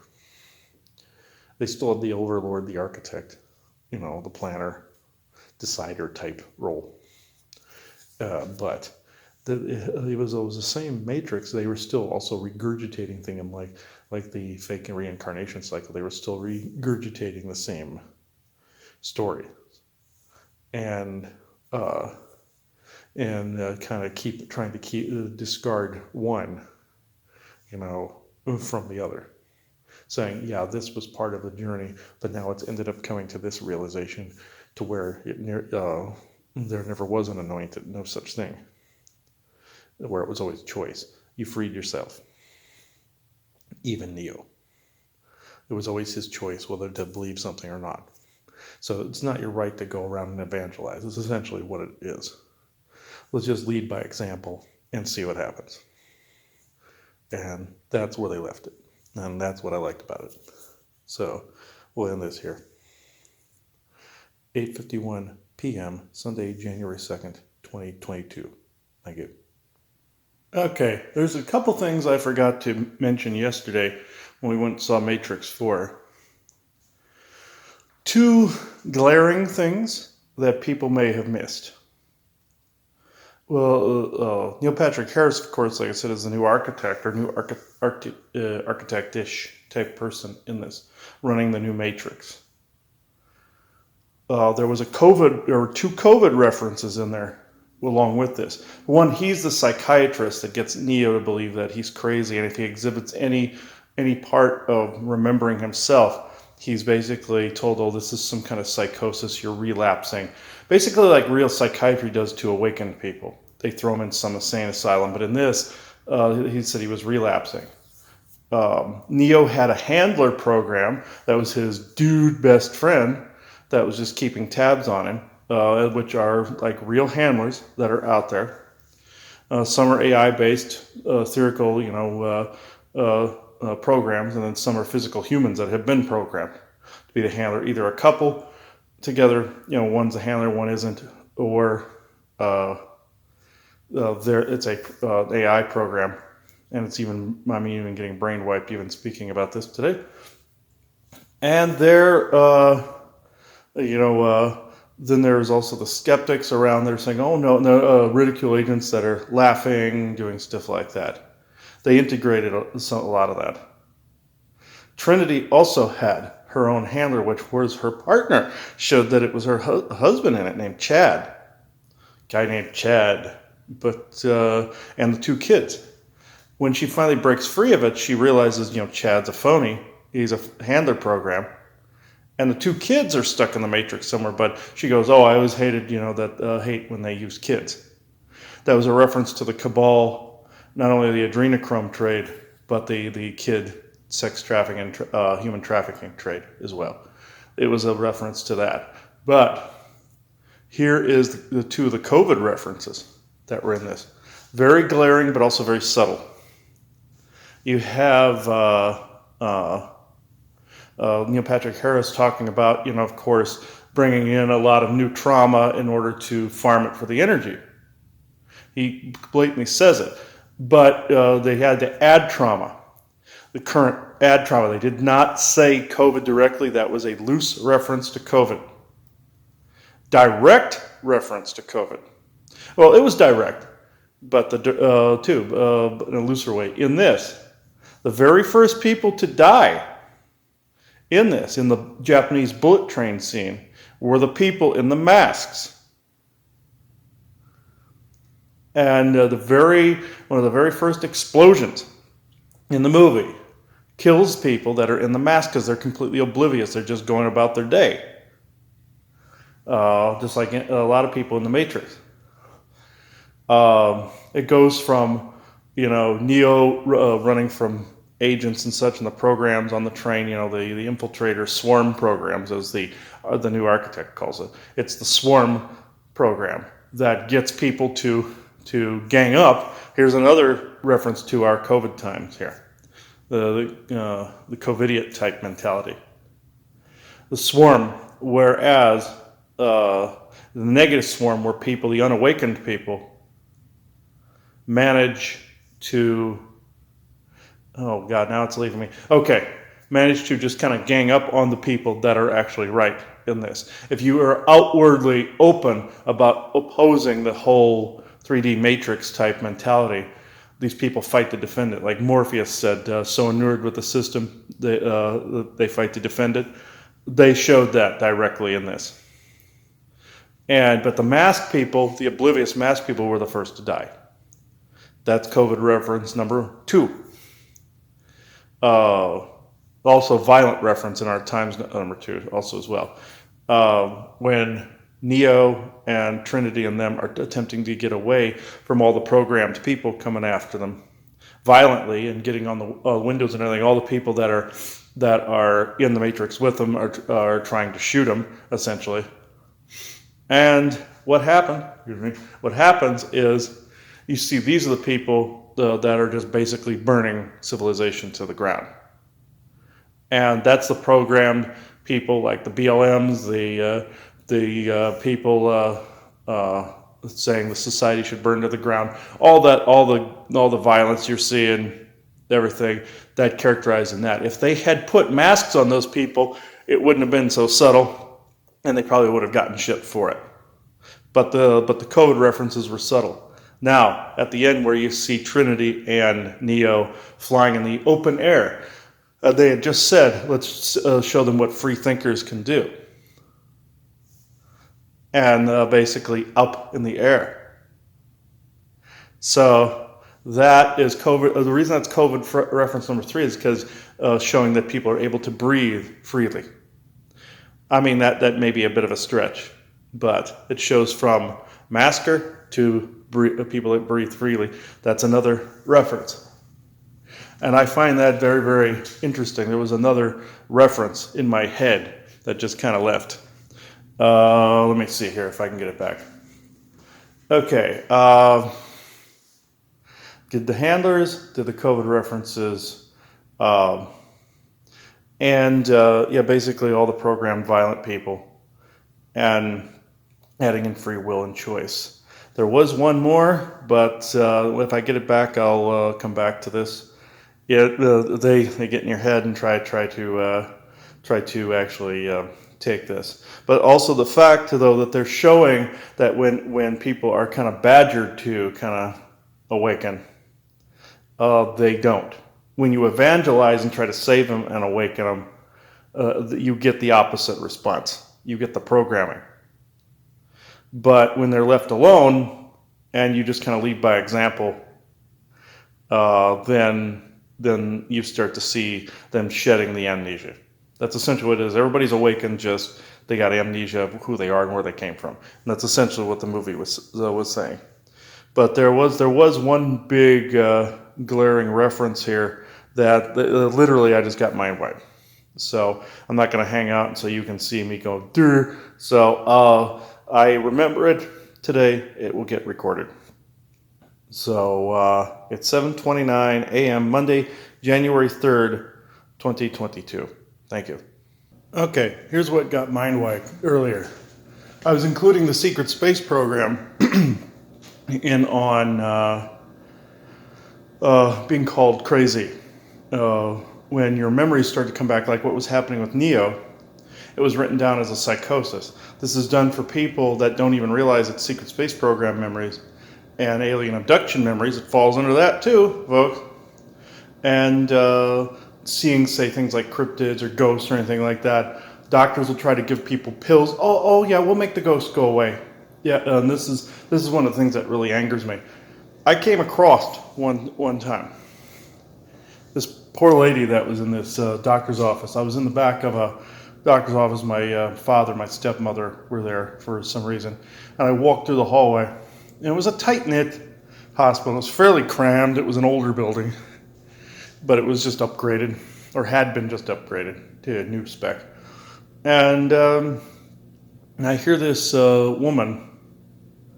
I knew this was like a the bad side, trying to get under my goat to go in there and try to rush into the rescue, but I didn't do that. I didn't play Savior. I didn't play God or anything like that. I just listened. And I knew I was supposed to hear this. This lady was saying, "Doctor, I'm seeing shadows all over my house. I'm seeing people that just appear and disappear. I'm seeing people jump in front of my car. I think I'm going crazy." And the doctor goes, "Oh, we have pills for that. Yeah." I wanted to go in there and strangle that doctor. The poor woman was seeing ghosts, was seeing aliens, which were the shadow people, and we're seeing holograms, which were the things jumping in front of the car. Easily identified if you know what you're looking for. You never, ever, ever, ever, ever go to them and expect them to know what the hell you're looking at. They are matrix-controlled people, like in the movie, and they will always prescribe medication to make the ghosts go away.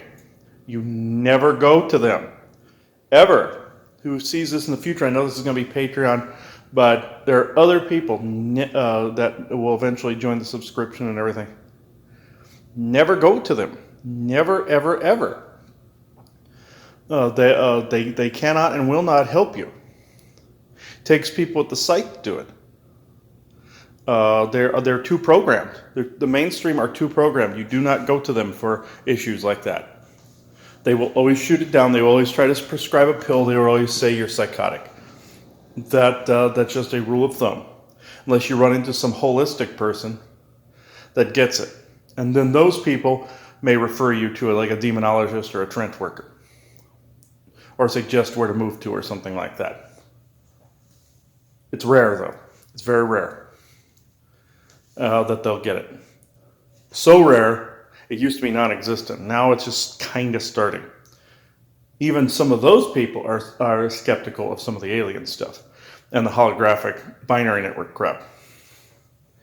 They even called it in the movie, they even called the Matrix, it was too binary, this good or evil, it was too this. Now it has to go into something else. And that's like the trifurcation. It went from bifurcation to trifurcation, which is sovereignty and standing outside, but also leading by example sort of thing.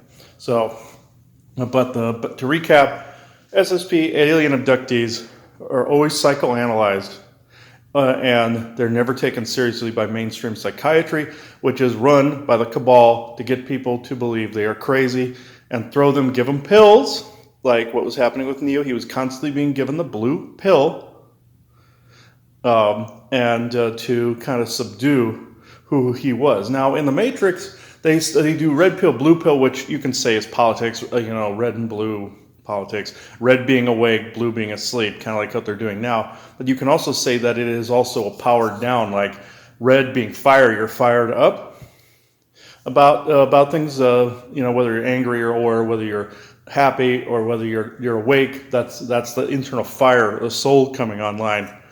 And you have the blue, which is like a dim blue flame. That's certain energies. which is how can I put it? I'm being mind wiped again. It is like lower bandwidth energies, slower moving energies, slower moving flame, a blue flame, instead of like a big red fired up. And I mean through anger, like as in something like hatred or violence or anything like that. I meant just being aware that something happened and it frustrates the crap out of you. That's normal. And if you're not frustrated with something, you're not paying attention. So that's why I believe they went. But also some people have gone red blue, as in Democrat Republican as well. So they've done that.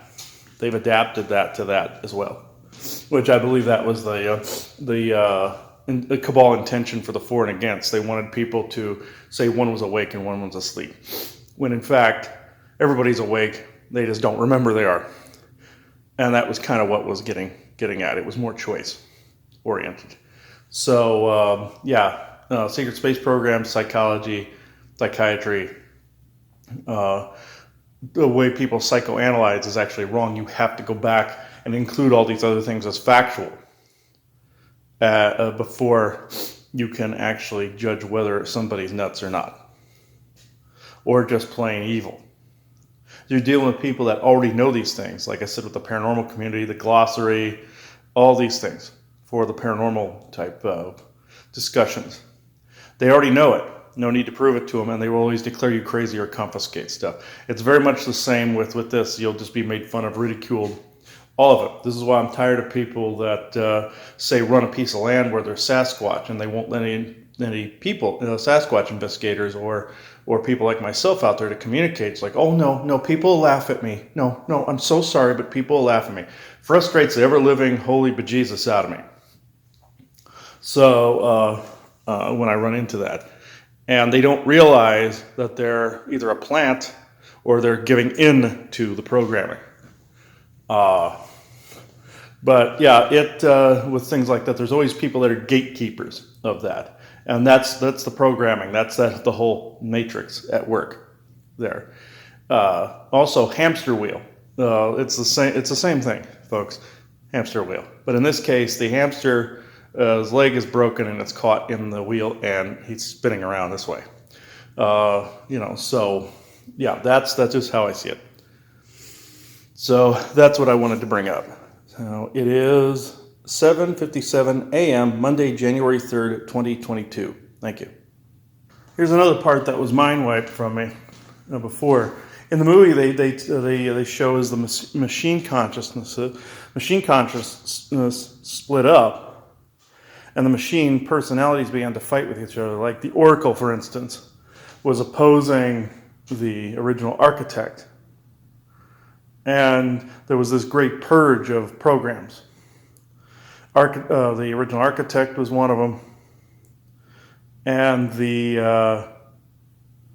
Oracle was one of them. And that's how Neil Patrick Harris came into being. There was also a remnant of Smith that survived. But what that is reminiscent of is when the clockmakers split up into the planetoids that are now separate personalities, and they do argue with each other and are kind of combative. And there's you have the personalities of the gods of old, put it bluntly. And you have different AI personalities down here that contest with each other. That is very reminiscent of that, where there's some that are workhorses. There's some that are kind of beasts of burden, and there's some really hyper-intelligent ones that actually can control the energy of neighborhoods. Like having a neighborhood full of smart meters will bring the vibration down. There's consciousnesses within those, and their arms are essentially the implants that are in the meters, and power boxes, things of that nature. There's things that are more intelligent, but they put rods or they put like a clamp in there to make it so they don't get hyper-intelligent. But yeah, and some of these personalities, like the one for social media, that one scans your mind and can place the ads that of something you're seeing in your head or talking about on social media. That's also with flying insects, certain insects and crawling ones that are little machines that crawl around. It's been presented in Japanese animation. Dragon Ball Z was one of them, where they showed a one character that was trying to collect cells from people. He'd have insects bite them, and these things would fly around and collect cells so that he could create the clone cell. Was the name of the bad guy, who was a amalgam of everybody's DNA, and he became one of the major bad guys. He looked like essentially an Orion reptilian, and he assimilated 2 other androids and became this Orion long-skulled looking insectoid / Orion reptilian. But why I've gone into that is because in the theater where we were, in every room we were, there was a fly flying around. It was 20 degrees out. Where'd the fly come from? Yeah, they can be trapped in a building, but they eventually die because there's no food or water to get to. They can't get outside. In Nebraska, where I was originally from, I let a fly outside into 20 below, 30 below weather. It just dropped to the ground, froze to death immediately, and it was really hard. You couldn't even squish it. You could pick it up, and yeah, it was frozen immediately. It wasn't quite that cold here, but it was like 20 degrees. It still would have died. And it was literally in every single room we went into, including the bathroom. So, and including where the food was, not the food was, but out in the main room, there was one fly. There was a 1 fly per room. When have you heard of that? These were mechanical. And I've squished a mechanical spider before to see what was in it. And it had little metal mechanical parts in it. I foolishly flushed it down the damn toilet. I should have kept it. But we also had a fly in our spider in our room at my mother and Laverne's place, where I felt this immense anger. And then all of a sudden there was this spider that was on the wall beaming this beam at me. So I just thought that was really creepy. But that was the mechanical one I squished, and it had metal parts in it. It had a flesh flesh exterior, but it was a camera essentially. As I stepped on it, it went crunch, and it was just a little device. And I've seen that all the time. And they'll put certain thoughts in your head, just like the AI does. It's the same thing. They're essentially a tool for the AI. But yeah, they even have in the Matrix movies, you see the different bots have like not only nanotech where they're able to reach through the matrix and actually interact with humans on that level. That's how certain programs do. The good ones, there's ones that are good that help human, that don't believe in all the other crap. And then there's some that look like little insectoids. There's some that look like spiders. And this is all accurate, folks, to not only Orion technology and harvester technology, but other tech that's out there. And also other species that are out there that they're kind of putting into the mix of artificial intelligence. They put insectoid and arachnid type beings in there, which that's not entirely false. I've seen ones bonded with AI before. Like where I've seen insectoids with like a Terminator-like face and everything before. Most of the time I just see the flesh ones. That either military are using as a husk, or it's the alien type, or the ancient Earth type that some of them look like scorpions, some look like these long, like centipedal with a mantid head on them. I've seen ones with like baby ones with a horseshoe crab type shell on them that come out of the ocean. Those type glow. They have a blue bioluminescence, just like the plankton. And I found out some of their eggs are going to mix that plankton so they can eat it. They eat it and they get the glow from it. So I found that out. So yeah, this stuff's all over the place, folks. This is essentially another part of the real disclosure with this movie and the set of movies. So it's 8:32 a.m. Monday, January 3rd, 2022. Thank you.